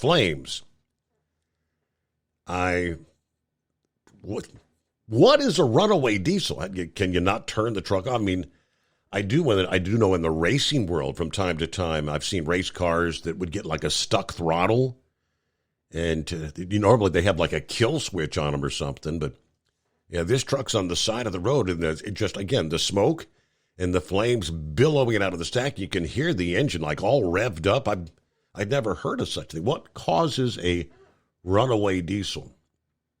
Maybe I can get an education on that. 844-844-3388. At Hot Shot Secret, we share the science behind common diesel problems and their solutions. For example, diesel fuel cetane levels. in many states, the cetane rating in diesel fuel is 42 to 45. Most diesel engines operate more efficiently with a cetane rating of 48 to 50. One treatment of Hot Shot Secret Diesel Extreme will raise your cetane 7 points, increase fuel economy, and improve cold starts. Due to a cleaner burn, there are less hydrocarbons and particulate matter in your exhaust. This reduces the blockage of your diesel particulate filter. Using Diesel Extreme generates 83% less DPF regeneration. The 6-in-1 Diesel Extreme formula also includes the most concentrated detergent on the market, lubricity enhancer, water demulsifier, rust and corrosion inhibitors, and a fuel stabilizer. Hot Shot Secret Diesel Extreme is available nationwide at truck stops, fine farm and auto stores, and online at hotshotsecret.com. Hot Shot Secret, powered by science.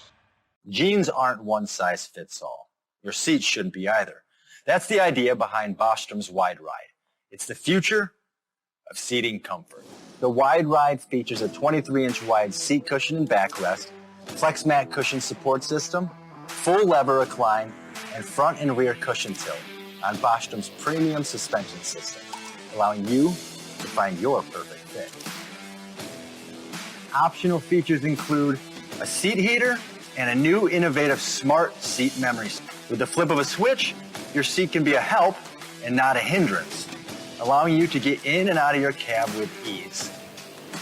The premium foam is what makes the Wide Ride seat the perfect fit.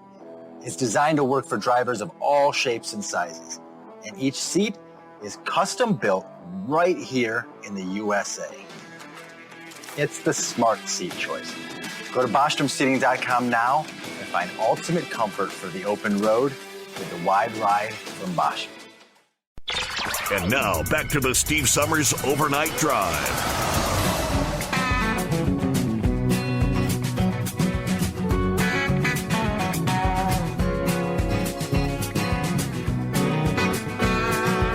I got a news break just ahead here, and full final hour coming your way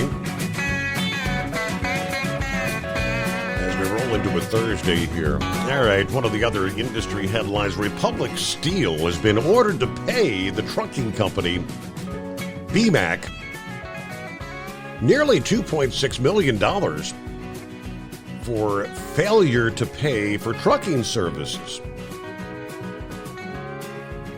A federal district judge for the Western District of Pennsylvania entered the final judgment against Republic Steel earlier this month. BMAC had filed a lawsuit in September of 2020 claiming Republic Steel failed to pay more than $2.2 million for transportation services provided. According to the complaint, the two companies agreed on rates for transportation services on two different occasions, one contract in 2019, another in 2020. The lawsuit accused Republic Steel of one count of breach of contract, one count of unjust enrichment, and one count of account stated, one count of fraud in the inducement, and one count of negligent misrepresentation. Based on the bills of lading and invoices identifying nearly 5,000 orders, BMAC produced a damages spreadsheet totaling more than $2.2 million. Republic said, no, we only owe $1.2 million. Well, in July of 2020, BMAC informed Republic that it required a $500,000 partial payment. Republic countered by saying they'd offered a $250,000 partial payment. Regardless, Republic never made a partial payment of either $500,000 or $250,000. Matter of fact, they quit making any payments and stopped conducting business with the trucking company. Both companies filed a motion for judgment. However, only BMAC received a partial summary judgment in January. Then in July, federal jury returned the verdict against Republic Steel. As of this past day, the company had not filed an appeal, $2.6 million to BMAC.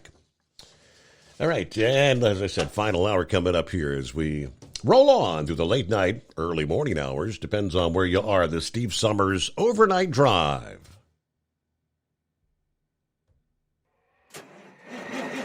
It's coming. Crisp fall mornings turn bitter cold. As you fire up your diesel, you can see your breath on the inside of the cab. Imagine looking deep into your engine. Freezing temperatures impact your diesel's fluids, especially fuel. On a 23-degree morning, the paraffin wax in your untreated fuel starts to morph from fluid to large crystals. These crystals clump together and form a gel. At minus 10 degrees, your fuel hits the point where it no longer pours like a liquid. It's so dense that the flow through the fuel filter will slow, causing hard starts or no starts. Get prepared now for the cold that is coming. Hot Shot Secret Diesel Winter Anti-Gel is a premium fuel additive that lowers your fuel's pour point to minus 65 degrees. If it's that cold out, you shouldn't be on the road. You ought to be at home in front of the fireplace. Hot Shot Secret Diesel Winter Anti-Gel Premium Fuel Additive. Available now online at HotShotSecret.com. Hot Shot Secret. Powered by science. Whether you're a diesel pickup performance enthusiast or just looking for a small upgrade, when selecting common rail fuel system components, look no further than Exergy Performance. At Exergy, you'll find injectors, pumps, and more, engineered like no others on the market using state-of-the-art equipment run by people that have been in the business for decades. Exergy is the home of the Sportsman line of injectors. These injectors are designed for use in pickup trucks with no other modifications and offer a 15 to 20 horsepower gain while being calibrated to tighter tolerances than factory stock injectors. With a product lineup of injectors from Sportsman to 700% over, pumps from Sportsman to 14 millimeters, and complete engine control systems, Exergy has you covered. So if you're in the market for common rail components at any power level, contact Exergy Performance or one of our many dealers listed on our website at exergyperformance.com. Live from the Hot Shot Secret Studios, the Steve Summers Overnight Drive.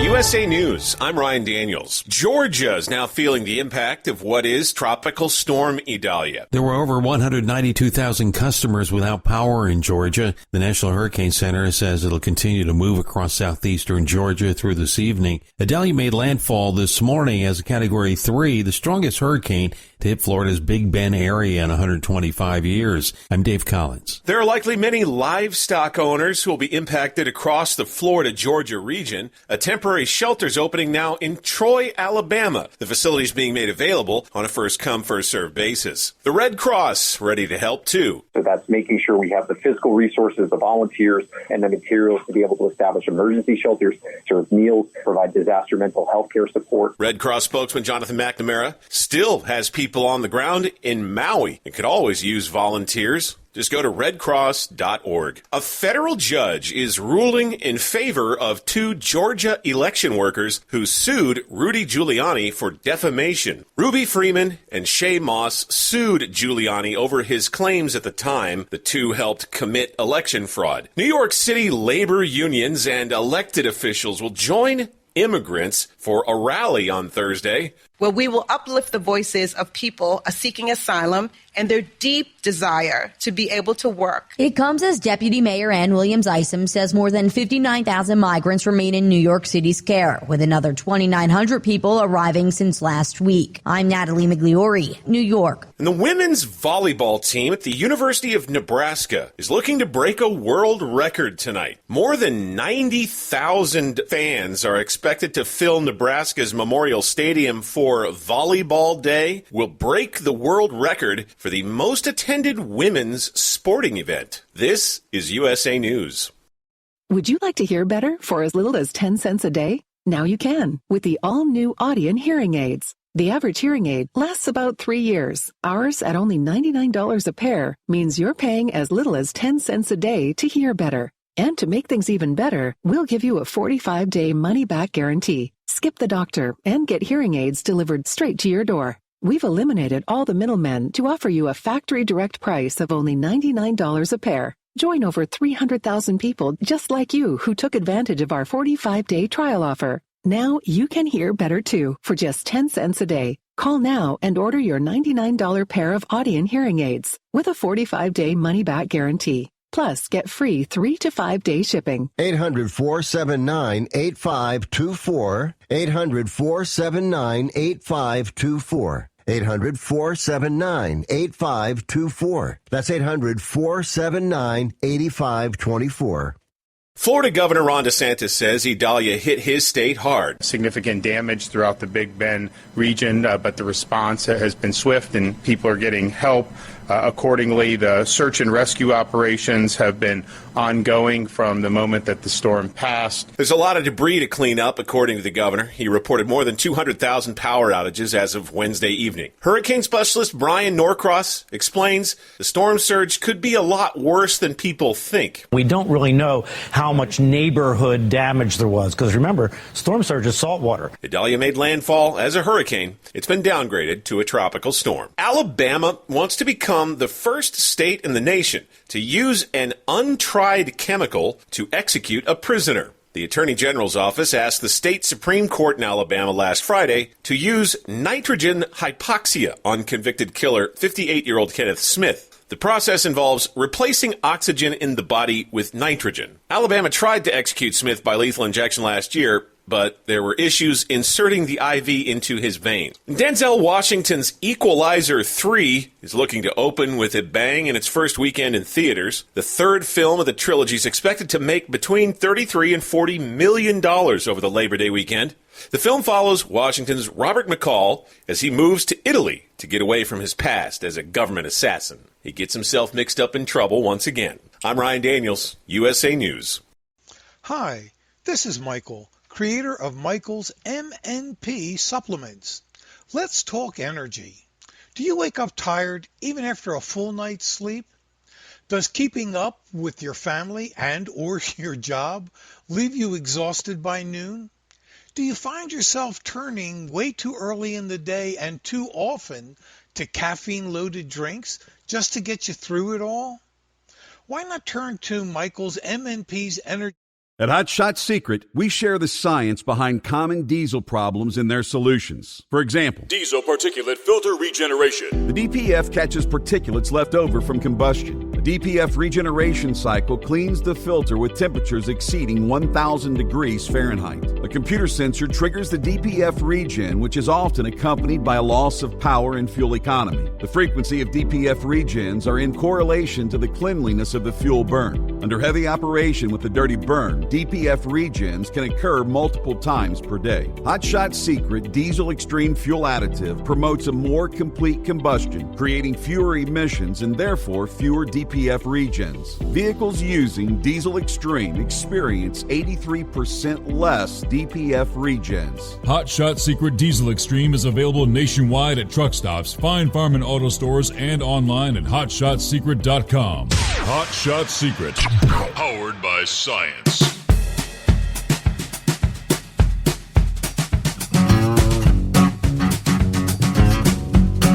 All righty. Meanwhile, India's got a rover on the moon, right?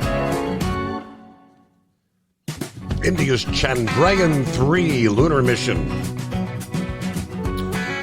They tell us it is proving a scientific success as well as a technical triumph, with the rover successfully analyzing the composition of the moon's surface close to the South Pole. Now, that has value beyond that of previous missions, whether crewed or robotic missions, because the area being studied is close to the likely location for future bases on the moon. So far, the mission has not discovered the most valuable prize of all, water ice. A statement from the Indian Space Research Organization announced that the laser-induced breakdown instrument carried aboard the Chandrayaan-3 has confirmed the presence of sulfur, something that was not feasible by the instruments aboard the orbiters. Let's see. This system works by exposing materials to intense pulse of laser light, turning them to plasma, the electromagnetic spectrum of which can be resolved to identify the composition. All this with less than 1.2 watts of power. Now, it only reveals the elements, however, not the molecules in which they may have combined. Besides sulfur, the early results include aluminum, calcium, iron, chromium, titanium, manganese, silicon, and oxygen. No hydrogen, which is a requirement for water, has been found in the samples so far. Yeah, but they say that they're still going to get deeper into this crater, areas which would be more likely to have evidence of water survives in frozen form at the bottom of the craters, which they've got a ways to go to get there. But very interesting what we're learning from the Indian moonlander. Brain Dead, what's going on? Let's see. I'm heading to the house, Steve. It's been a long day. So we deliver in the groceries now? Is that it? Working on it. They've had me out training all week, and I went out with a couple of guys, worked the yard. I'm hoping come later today I'll run with the same guy I ran with tonight down in Jackson, Mississippi. He'll say, go ahead and cut me loose, because somebody made a point to the big boss in there. Is why we have these three guys from Yellow in here and spending 2 weeks to train them. I mean, they're not going to learn. You're not going to be able to train them on how to get in and out of every store in 2 weeks. So why are we having them 2 weeks training? I mean, it should be pretty simple. The paperwork's simple. The ELD is different. It's just going to take a minute to mess with it, to figure it out. I mean, why? And I mean, because they need guys to run freight. And I mean, they had to send 3 loads the other day out on the outside carrier, and they don't want to put freight on the outside carrier, but they still want us to train for 2 weeks.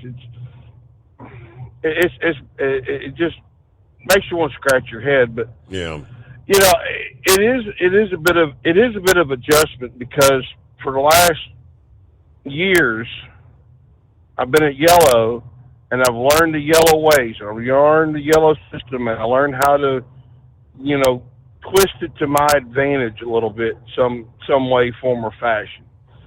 So now I've got to learn a whole new system, a whole new set of rules, a whole new set of contracts. And yes, I said contracts because there's a local and a national contract with Kroger. Whereas we just had one contract with different supplements for different regions. But, you know, it is a little bit of a learning curve. And, you know, I really don't see Kroger going out of business anytime soon. I mean, you know, people thought that Yellow would never close. They were too big to fail. No, there's no company too big not to fail. Because I don't know if you saw this or not in Transport Topics, but Kroger and Albertsons is trying to merge. Right. Did you see this? That's been going for a while. Yeah.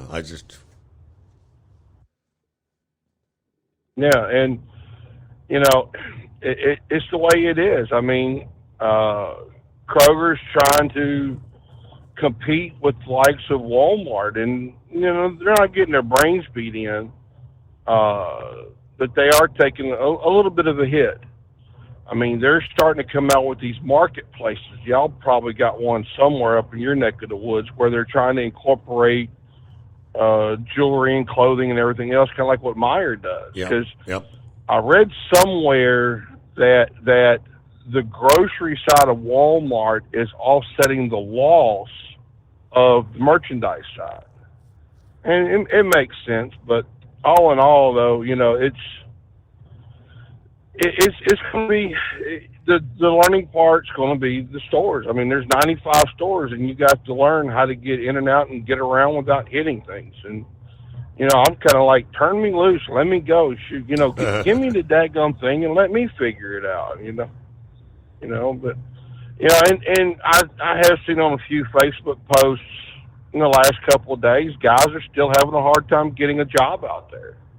And you know, I told one of them in a comment earlier, I said, Yellow picked the wrong time to fold in this tight of a labor market. I mean, it could have been a lot worse. But, you know, just to hang in there, and things will get better. And it is a battle. It is a struggle. I mean, we've all been having problems. The two guys I talked to that were at Holland, they had a little bit of a problem getting their employment verified too. So I don't quite understand that and get that company. But I don't know if you saw, you probably didn't see this or not, but the other day, I think it was Monday or Tuesday, they held a big protest at Yellow's headquarters, and they're demanding. They were protesting because they put our unpaid vacation time in the creditors. That's not right. That's not right at all. I mean, I worked and I spent years at Yellow just to be told, my unpaid vacation is now a debt. No, my unpaid vacation is a wage and should be paid first before the government, before Apollo, before anybody else. We should be made whole first because we put our blood, sweat, and tears into that company, and I'm tired of getting screwed. I mean, it's bad enough getting screwed with unemployment. You know, I'm very grateful that I have a landlord and a bank that I've been buying a little pickup truck from that are working with me. You know, when I called them up, said, "Hey, you know, I'm no longer employed at Yellow. What can we do?" They said, "When it's time to pay the rent or when it's time to pay the truck note, we'll work something out. We'll work with you on it. It's going to be a struggle." Yeah. But I'm still trying to get my unemployment from Tennessee paid because the dang debit cards, because they don't pay direct deposit. They pay on a debit card. And I ain't seen my debit card. And I applied at the beginning of the month. Steve, I'm tired of it. I'm tired of Yellow still screwing me, even though I don't work there. Did you ever get an update from the lawyers thing about, because I guess you shared about a month ago when they had filed that WARN Act lawsuit. Have they made any progress on that? Are they ever going to get anything for the drivers out of that? I think I when I talked to the lawyer, this is going to be a marathon. It's not going to be a sprint. Okay. Because it's also part of the debtors. Now, I got something in the mail the other day, and I don't know if Heatwave got one of these or not, but it's the list of creditors and list of creditors. And you know, the funny thing I found, Steve, is they had the top 30, I believe, creditors, 30 or 40, I don't remember. But about half of those is the Teamsters in one way, shape, form, or fashion. Whether it's Central States, Western States, this local, that local, there was about 15 of them listed. Now, I don't know what all of that is entailing. I don't know what part of that is, but they did list the creditors and the amount that is owed. And the lawyer that I talked to said that when they file the lawsuit, they're going to be listed as a creditor. And it's only, I got to jog my memory here for a second, but that it's got to go to court. They've got to get a settlement, and then they've got to attach it to the bankruptcy somehow, if I remember everything right. So that's going to be as far as I know, it's a long, drawn-out process because, I mean, for the bankruptcy, they got to go through the whole, liquidation. Like they're selling the real estate, and they're hoping for higher bids than the $1.5 billion that they got for the terminals. They got to try to sell the trucks, which they think they're going to get $900 million out of them. I think they're way overestimating that. Excuse me, Steve. I hate to laugh like that, but $900 million for all the equipment. That's what they think. Can they put down the crack pipe now and start smoking the decaf stuff? I mean, that stuff was junk, Steve. I mean, literally, I was afraid to touch the trailers because I didn't have a tetanus shot. I mean, honestly, they were that. It was that rusted out and that old. The trucks, literally.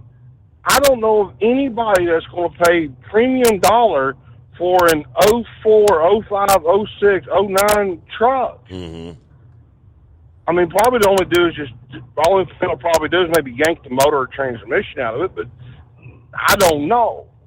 But I imagine most of that crap's going to go to Mexico. Now, there is some newer equipment that, yes, they did bring in towards the tail end that will go for a premium.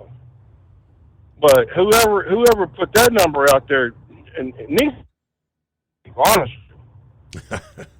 I mean, seriously, but yeah, it's. I'm ready to get ripped roaring with this. I mean, Paulo went by. I mean, I'm sorry, not Paulo. Dingbat, the other half. I didn't mean to mention her name like that, but She went by yellow the other day on a video chat with me, and she showed me the yard, and I told her straight up, turn it off. Turn it off, because it's making me mad. The more I see that yard, it's making me mad. Because I had a company that I thought was stable and financial and was actually going to be around for a little while longer collapse like this. And I'm mad. Yeah. I'm mad because this was the best job that I've ever had in the trucking industry. In the 25 years going on, I've been in this industry. That was one of the best jobs I ever had. And upper management messed it up. Because I don't know if you saw this or not, but Todd Dillis from Overdrive Magazine did an interview with me and Dingbat, posted to the podcast. Did you see that? I had not caught that. No. All right. Well, when I get a chance, when I get to the hoose here, I'll send you a link to it. It's a podcast audio, but still, I'm still mad. I'm mad at management. I'm mad that, literally, I want my money in one way or another. But, Steve, I know you're up against the clock here, so I'll try to give you a shout here later on. All right. Yeah, that's Todd Dillis. That's Overdrive Online, I believe. Overdrive Magazine. Yes. Very familiar with that, but I could probably pull that up.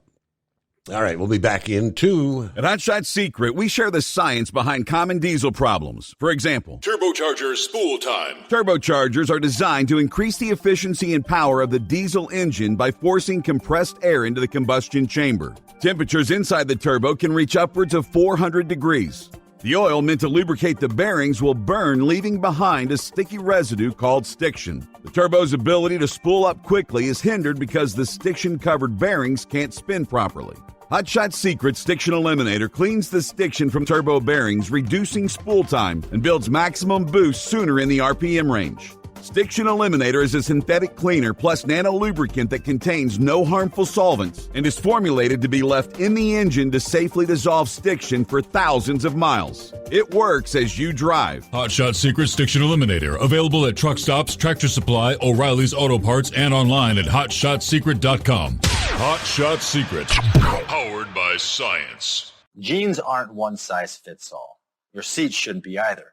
That's the idea behind Bostrom's Wide Ride. It's the future of seating comfort. The Wide Ride features a 23-inch wide seat cushion and backrest, flex mat cushion support system, full lever recline, and front and rear cushion tilt on Bostrom's premium suspension system, allowing you to find your perfect fit. Optional features include a seat heater and a new innovative smart seat memory. With the flip of a switch, your seat can be a help and not a hindrance, allowing you to get in and out of your cab with ease. The premium foam is what makes the Wide Ride seat the perfect fit. It's designed to work for drivers of all shapes and sizes, and each seat is custom built right here in the USA. It's the smart seat choice. Go to BostromSeating.com now and find ultimate comfort for the open road with the Wide Ride from Bostrom. And now, back to the Steve Summers Overnight Drive.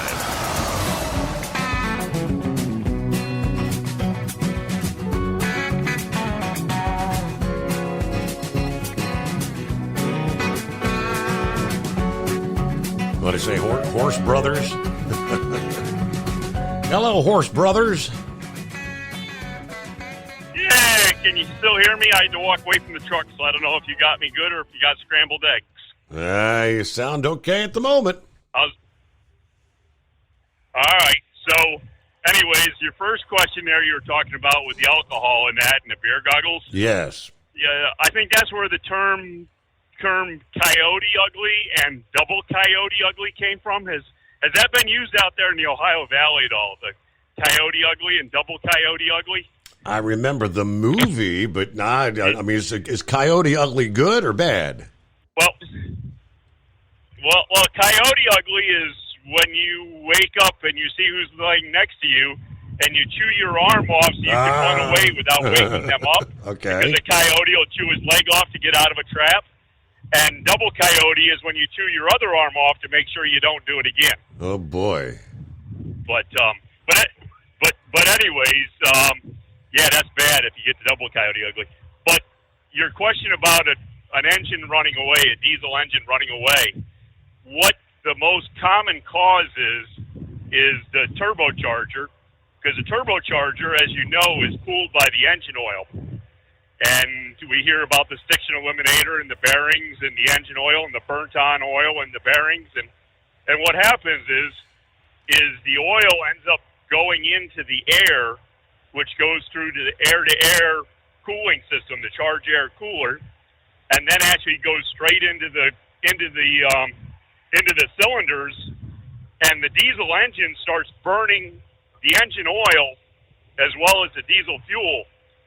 So what happens is as the diesel engine's running, your oil pump is pumping oil, which is going right through the turbocharger and going right into the air, which goes into the pistons, and it likes a diesel engine is made to run on oil, and it likes oil, and the more oil you give it, the better it runs. And as it's pumping more oil in, the engine starts running faster. The oil pump is a gear-driven pump. It starts running faster, creating more pressure. It puts more oil into the system, and it runs until there's no more oil in the oil pan. And or it detonates. The flames that are, I mean, those incredible flames coming out of the stacks, is that the burning oil?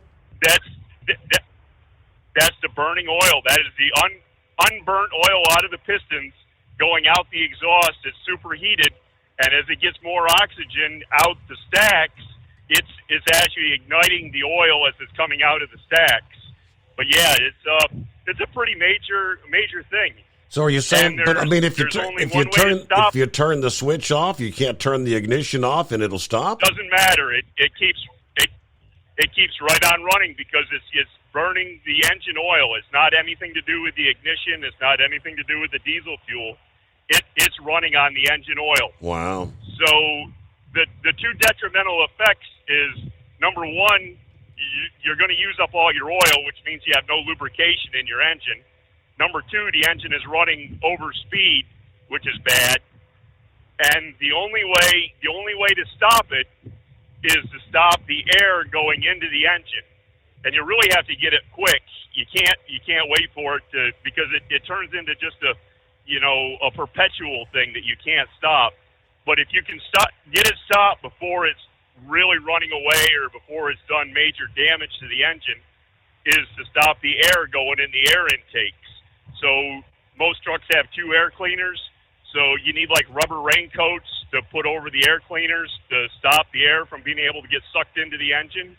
Or the other thing you can do, and not too many people have them anymore, is you take your handy-dandy carbon dioxide fire extinguisher, which is a non-powder agent. It's just gas. Carbon dioxide is just a gas. And if you spray carbon dioxide into the air intake, it sucks it into the engine. And without oxygen, the combustion cannot happen. Fire cannot happen without oxygen. So if you flood the intake, the air intake with carbon dioxide, you'll actually stop that from happening. Snuff. But that's the only two ways to do it. And the third way is you let it run out of oil by pumping all the oil through, and if the motor doesn't detonate and blow a hole in the side of it before it runs out of oil, it'll lock up because it's run out of oil and it has no lubrication. But you were probably looking at probably a white Peterbilt. That's and it. The guy was standing there on the phone with his boss saying, it's running away, and the boss is telling him, shut it down, and it's like, there's no way to shut it down, and it's gone, it's going, it's gone, it's gone. Yep, it's slowing down, and that one didn't detonate. That one actually went to the point of seizing the engine. So, but anyways, that's that. And the thing is the turbochargers are the way the four-stroke engines go. Back in the day, when you had the two-stroke engines, like what Cue Ball's building there, and what I have in my old trucks, my fire truck and my old Peterbilt still have the old two-stroke Detroits in them, the 8V71s, and there's the 8V92s, and they had air boxes on them, and those engines are notorious for letting oil out. I mean, everybody the big joke always was is, how can you tell if a Detroit's been parked in a lot? It's because there's oil all over the ground. Because Detroit, if they didn't leak oil, they didn't run right. There you go. But all right, I got to get to my news break here.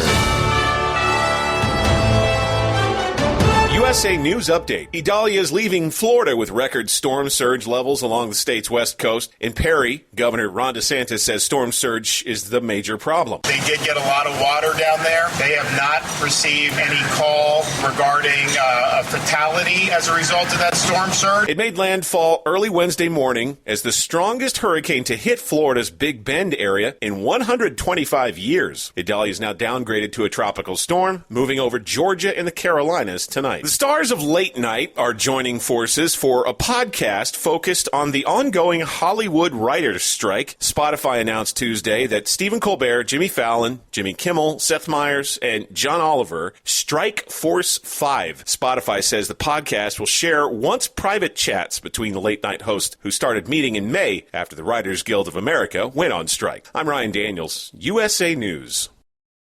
Have you ever met a single person in your life that enjoys paying taxes? No, no one does. If you can't sleep at night because you have a huge problem with the IRS, I've got some free advice for you. This service is strictly limited to individuals that owe the IRS $10,000 or more in back taxes. And if you qualify, we can guarantee that you won't be writing a big fat check to the IRS, or our services cost you nothing. The first 100 people that call today will get a free tax consultation worth $500. Stop worrying about your IRS problem. We can help you, we promise. Call the At Hot Shot Secret, we share the science behind common diesel problems and their solutions. Do you have a Dodge pickup and hate your automatic transmission? Of course you do. Levon Miller at Firepunk Diesel here, and we specialize in heavy-duty and performance transmissions for your 3/4 or 1-ton Cummins-powered truck. So if you're interested in turning your stock slush box into a towing monster, call us today at 614-733-3744 or visit us online at shop.firepunk.com. At Hot Shot Secret, we share the science behind common diesel problems and their solutions. For example, diesel fuel cetane levels. in many states, the cetane rating in diesel fuel is 42 to 45. Most diesel engines operate more efficiently with a cetane rating of 48 to 50. One treatment of Hot Shot Secret Diesel Extreme will raise your cetane 7 points, increase fuel economy, and improve cold starts. Due to a cleaner burn, there are less hydrocarbons and particulate matter in your exhaust. This reduces the blockage of your diesel particulate filter. Using Diesel Extreme generates 83% less DPF regeneration. The 6-in-1 Diesel Extreme formula also includes the most concentrated detergent on the market, lubricity enhancer, water demulsifier, rust and corrosion inhibitors, and a fuel stabilizer. Hot Shot Secret Diesel Extreme is available nationwide at truck stops, Fine Farm and auto stores, and online at hotshotsecret.com. Hot Shot Secret. Powered by science.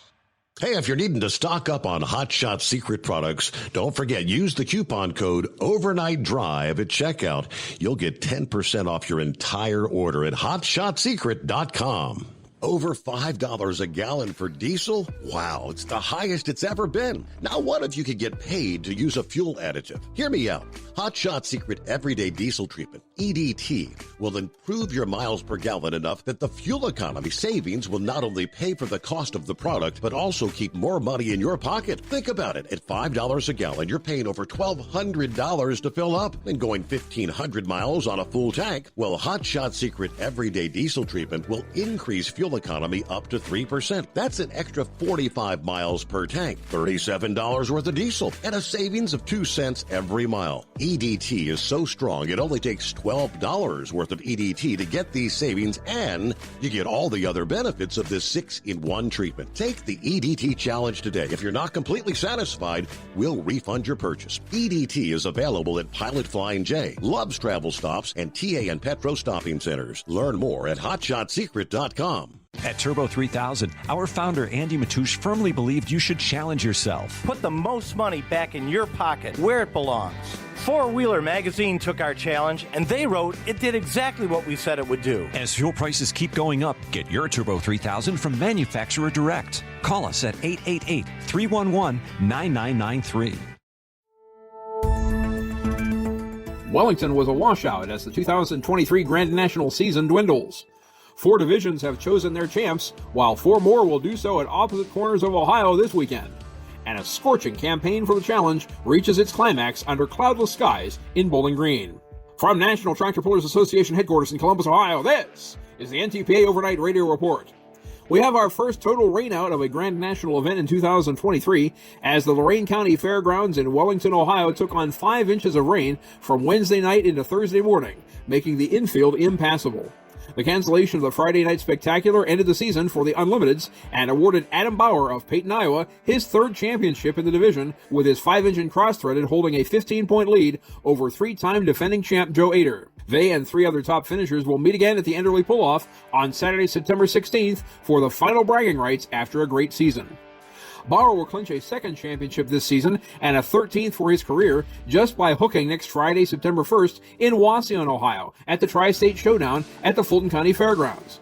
There, both the KPXA modified minis and 4-wheel drive trucks will bring their tour to an end, but for the Enderley. Meanwhile, on Friday and again on Saturday, September 2nd in Canton, Ohio, the Charlie Swartz Memorial Pull at the Stark County Fair will wrap up the light superstocks and 2-wheel drive trucks for 2023. Check out the current standings at ntpapull.com. Let's also catch you up on the 3 others that ran through the tape for their GN titles 2 weekends ago in Bowling Green, Ohio. First was Les Corporal of Marion, Indiana, whose Corporal Punishment had a ring-winning weekend that also sewed up the GN title in light modified. Next came Zane Daly of Waukon, Iowa, who took Bob Gansmere's Rutten Deer 2 to a Superstock Open title 2 years after Bob himself won it all in 2021. And then Ryan DeBrew of New Franken, Wisconsin, blew out the candle on the Dr. Preload Super Semis with his Playin' with Fire Kenworth, one of the sharpest rides in our sport. Show truck fans, be sure to study that photo when we post our celebration of champions to NTPA social media this fall. Congratulations also go out to the 39 competitors across 13 divisions who split over $30,000 in Hot Shot Secret Challenge bonus money. The Challenge Point Series ran through NTPA Super and Grand National events in Farley, Iowa, Tomah, Wisconsin, Chapel Hill, Tennessee, Fort Recovery, Ohio, Rockwell, Iowa, and Bowling Green, Ohio. First place finishers included Terry and Josh Blackburn with a light superstock considered armed and dangerous, Kent Payne with a superstock diesel Super Rooster, Cody Chizik with a superstock open considered armed and dangerous HD, Greg and Russ Fries with a Superfarm Deer Tracks, Brent Meyer with a Pro Stock Injected Funds, Donnie Sullivan with a 2-wheel drive Big Stick, Mark Mangan with a 4-wheel drive The Outlaw, Eric Stacy with a superstock diesel 4x4 Smokin' Ya, Ryan DeBrew with a Super Semi Playin' with Fire, Adam Bauer with a modified mini Iron Toy and the Unlimited Cross-Threaded, Les Corporal with a light modified Corporal Punishment, and Tommy Owens with a modified Ramblin' Rose. Come see us in Richwood, Ohio this Wednesday, August 30th, then in Wauseon and Canton over the weekend, and in Findlay, Ohio and Ridgeland, Wisconsin on Sunday, September 3rd, as the awesome 2023 season winds down. ntpapull.com for details, and also discount pre-sale tickets for the All-Star Invitational Enderley Pull-Off on Saturday, September 16th at the Champaign County Fairgrounds in Urbana, Ohio. Reporting for the NTPA on the Overnight Drive, I'm John Dunlap. Stay safe and pull hard. All right, thank you much, Mr. Dunlap. 31st day of August. Okay, what do we have? Shorty. And this date in history, it was this date, August 31 of 1888. Jack the Ripper claims his first victim. I don't remember that date. It was this date, 1997, though, that I do remember well. Princess Diana killed in a car crash in the tunnel there in Paris. A crash that resulted in the deaths of her companion, Dodi Fayed, and the driver, Henry Paul, who was the acting security manager at the Hotel Ritz, Paris. Diane's bodyguard surviving the crash. But the televised funeral, of course, watched by a British television audience that peaked at 32.1 million. one of the United Kingdom's highest viewing figures ever. And, of course, millions of others watched all around the world. Yeah, we got this date. The Lewis and Clark start their expedition to the west, leaving Pittsburgh, Pennsylvania at 11 o'clock in the morning. That was on this date. What year was it? Gotta pull that up. This date, 1920, the very first radio news program was broadcast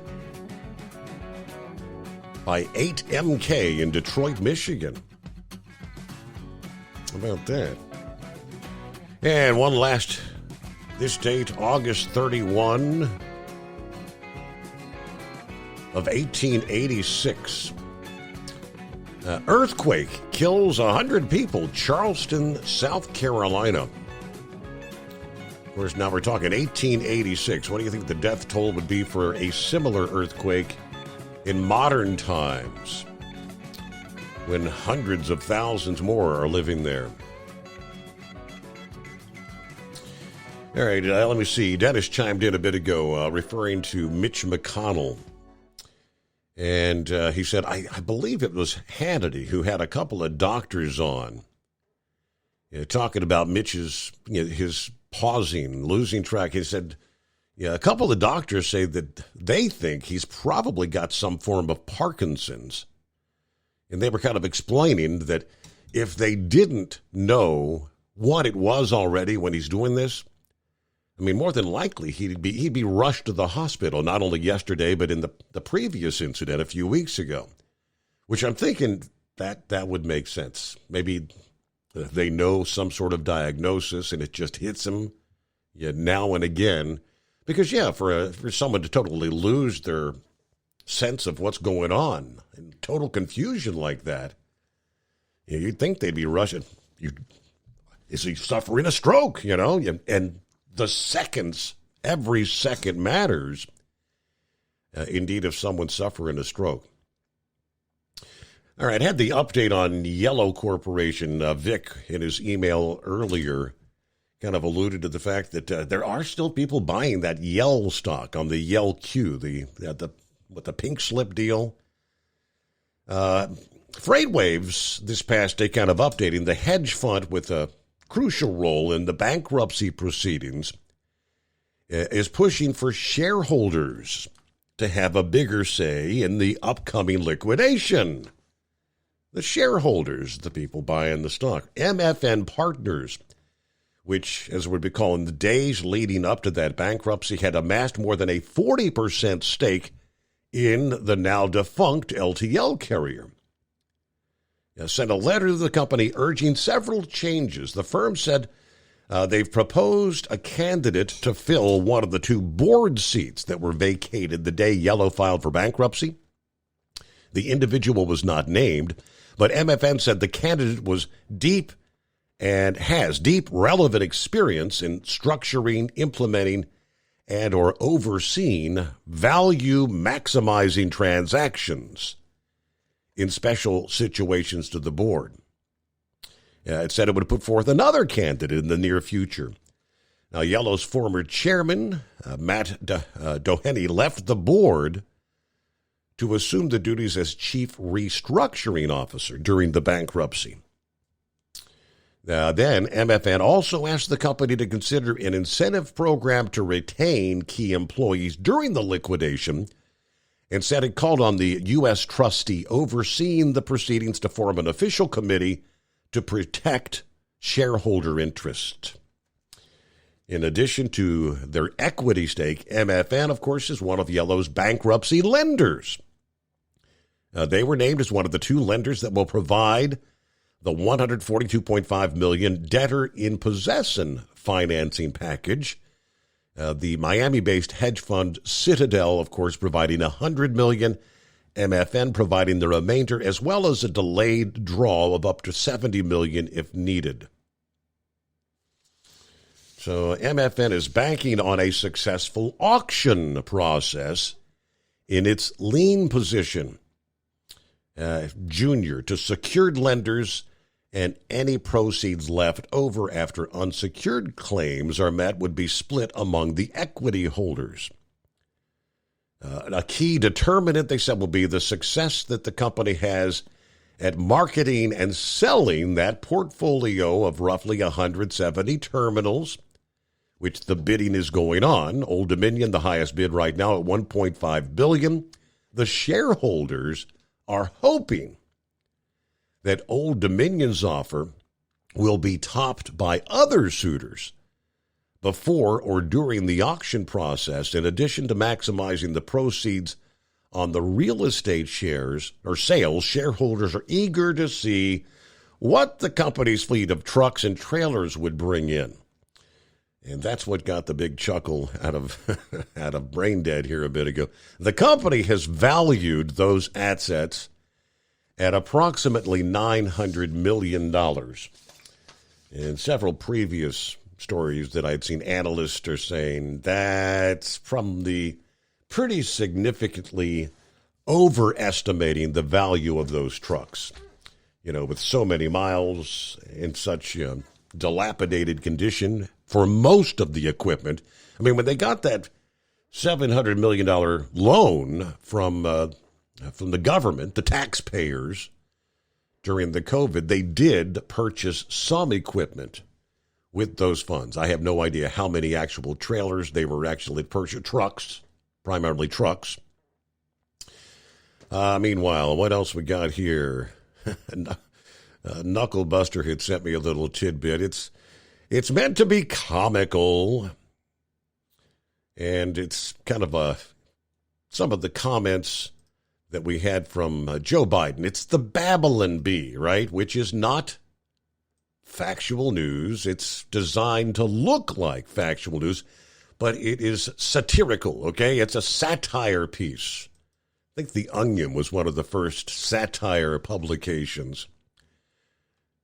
But in kind of referencing back to the faux pas, the actual faux pas that Joe Biden made in Hawaii. And when he's talking to the people there, the residents that had lost everything, their homes are burned, their places of employment are burned, loved ones missing, presumed dead, and told them that, I know how you feel. Almost lost my Corvette to a kitchen fire. Yeah, we all recall, right? So let's take it to this past day. Satire. In the wake of Hurricane Idalia making landfall in Florida, President Biden offered suffering victims in the Sunshine State comfort by telling them about the time he was in the bathroom and the urinal splashed back on him a little bit. I've been in the same situation, folks, says Biden as he remarks to the media regarding the ongoing disaster relief in Hawaii and Florida. Yeah, these hurricanes and storms, flooding, everything, remind me of my own challenges. There was this one time at a state dinner with the Pope. I had to go see a man about a mule, so I go to the ladies' room, but they kicked me out. So I go to the men's room, and I'm doing my thing there at the urinal, and it splashed back on me a little bit. My own urine. Can you believe that? Awful day, anyway. Media outlets hailed the president's story, how it relates to the plight of Florida residents that they're now facing after having their homes and places of business flooded. CNN's Dana Bash says, such an inspirational tale for President Biden to show the devastated Floridians that he's been where they are and felt what they're feeling. It's all inspiring. At publication time, White House insiders reported relief among the communications team. That's likely many Florida residents were unable to hear the president's comments due to the widespread power outages and being preoccupied with trying to salvage whatever may be left of their lives and their belongings. I love it. The Babylon Bee. All right, let's see what's Dan, I believe, is on board. What's happening, Dan? Well, Joe Biden, if he gets that Babylon Bee, he's liable to use that when he goes to Florida. Who knows with that idiot? But I guess I shouldn't say it like that, but no, that deal with Yellow, that just amazes me. I didn't even know you could buy stock in a bankrupt corporation. You know, I mean, what are they hoping? There'll be enough left over that they can cash out on that stock? I believe that's the way they were explaining it. That is exactly it. Well, then, you know, the union really, and I'm in the Teamsters union, but they must have, I don't understand. I thought, you know, the word going around was Yellow sold all the property 2 or 3 years before they went under. You know, Yellow has sold everything. There is no, you know, there's no money. Well, they must have had this on their balance sheet, you know, these properties listed as assets. Mm-hmm. How they could undervalue them on their balance sheet, but that's apparently some of these people. I mean, the fact that Old Dominion is now the highest bidder, these individuals must have known, you know, I'm not saying there's anything illegal, but they're looking at this. I'm surprised that they didn't file for reorganization and try to keep the company you know, going. Right. And I mean, you know, and there was a lot of speculation that was what was going to occur, that someone would come in and then come back as a non-unionized company, but that never came to fruition. I mean, I just pulled up the Yell stock because it's traded under something called Yell Q now. When they took it off the NASDAQ here a few weeks ago, I can't remember where it was when they took it off. I think it was somewhere about $1.50. But I'm looking at yesterday's trading. It closed the day at $2.09 a share yesterday. Yeah, and I mean, I guess what I'm saying is the $1.5 billion that Old Dominion offered means that the properties are worth well in excess of $2 billion. They're not going to offer you the Mac farm. You know what I'm saying? They're wanting them at a bargain. And so, you know, you look at the situation, I mean, maybe there will be money left out. Now, as far as the wages, I think the wages they've paid all the wages. Is it the vacation accruals? Is that what it is that he's talking about? That's what Braindead was alluding to. I don't know how much time he would have had on his, but I mean, obviously some people, at my previous employer, my vacation time rolled over and sick pay. Actually, I think I had like 9 weeks of sick pay that was unused when I got let go there, and that just out the window it went. Oh, you couldn't collect on that? No, nope. I'm surprised. I mean, you would have thought the horse's asses would have given you your sick pay, right, and your benefits Yep. as abruptly as that happened. But welcome to woke corporate America. But, you know, I guess what I'm saying is, you know, and don't be surprised if the $900 million you're talking about, well, you know, you're talking, that includes the forklifts and probably a lot of the shop equipment and stuff like that. You might be surprised what that would bring. And the other thing is that I think that you'll see the name Yellow Freight moving down the highway. I mean, somebody is going to buy the name. And there was a couple companies out there. One was Navajo. That was the union. They went under, and then they resurfaced, and I believe Admiral Merchants is another one. And they resurfaced as non-union, totally different. You know what I'm saying? They're not actually in LTL business. But I had no idea that company had that amount of resources and to file bankruptcy. Now, what the unions owed is probably, well, Central States, they're putting in for those health insurance premiums that were not paid, which kind of started this whole thing. You know, they're putting in for that. Right. So, you know, they'll collect on. I mean, they'll be, who's a priority? Well, if you've got a lien, the secured creditors, they'll come in and, they'll get their equipment is what they'll get. And that'll be sold as opposed to what they owe. This could take 2 or 3 years. Now, they'll move along pretty good with the auction, I guess, on the equipment, because they don't want that sitting around, and it probably doesn't have insurance on it anyway, because they've canceled the insurance policy. So, but is that what was in Vic's email to you? Because he's normally a pretty good... Yeah, I mean, he had referenced at the end of his email, he said something along the lines that people are still buying the Yell stock, and he's not understanding what the motivation would be. That's when I pulled up the rest there, and I said Yell stock is over 210. It was at 217 at one point yesterday. I mean, so people are buying now, and I obviously it's got to be a big risk thing they're taking, because it could plummet to $1.50 tomorrow. You never know, but I mean, somehow or another, they're buying some, and it's going up.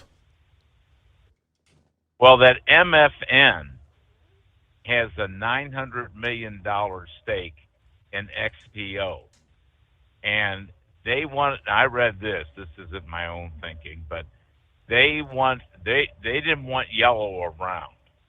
They want Yellow gone, and because they want to harden the price. This is all about hardening the price, the yield, or whatever you want to call it. They don't want prices to start going soft. Plus, they want to protect their $900 million investment. You know what I'm saying? Right. In XPO. So yeah, that's why that MFN became. And like you say, they own 40% of the company. I'm just surprised that, quite frankly, somebody couldn't have taken the company over on a hostile bid, but it's probably because of what they're looking at is all of those assets, those terminals. You would have thought those would not have been on the company's balance sheet. In other words, they would have been owned like their third-party logistics, Yellow Logistics, is a separate company that I read was quite profitable. So that's an asset that can be sold. So, I wouldn't you have thought those properties would have been hawked to the hilt? You know what I'm saying? That they would have mortgaged them for cash. One of the things that they'll have to come with is that $700 million loan that the federal government made to them a couple of years ago or a year ago. They'll have, that was in 2020, they'll have to pay that back. I mean, yeah, I'm like you, Steve. I'm just baffled that somebody would buy. I didn't even know you could buy it. And are these new shares or what are they? 'Cause Vic was trying to explain that they're no longer on the NASDAQ, so it's not like the actual market trades, but how did he refer to it? Pink slips? I mean, yeah, I don't know enough to explain it again. But I'm pretty darn confused about it, that's for sure. I sure wouldn't want to take a risk of buying in $209 a share today. I guess I could jump in. But we are flat out of time here this Thursday morning. Hey, we'll see you back at the midnight hour, and we'll be rolling into the first day of September. Hope you'll join us.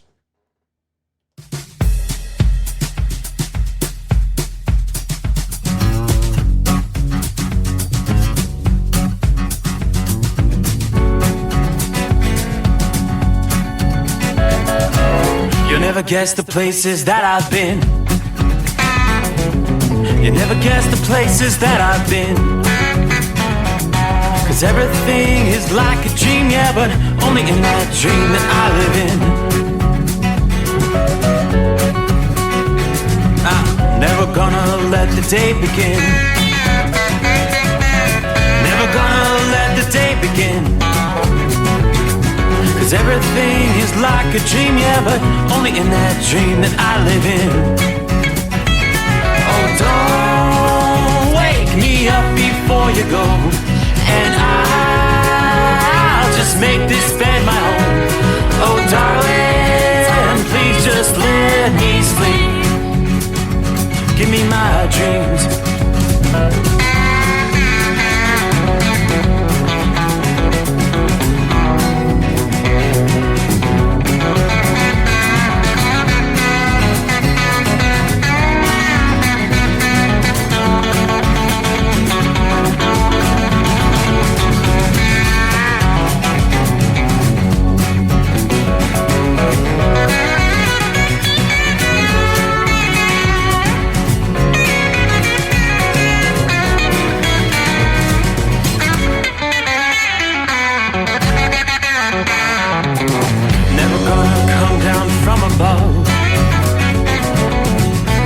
Looks better from above. Nothing's ever as it seems, yeah, except in that world that I dream of. Never gonna lose the ones I love. Never gonna lose the ones I love. 'Cause everything is like a dream, yeah, but only in that world that I dream of. Oh, don't wake me up before you go, 'cause I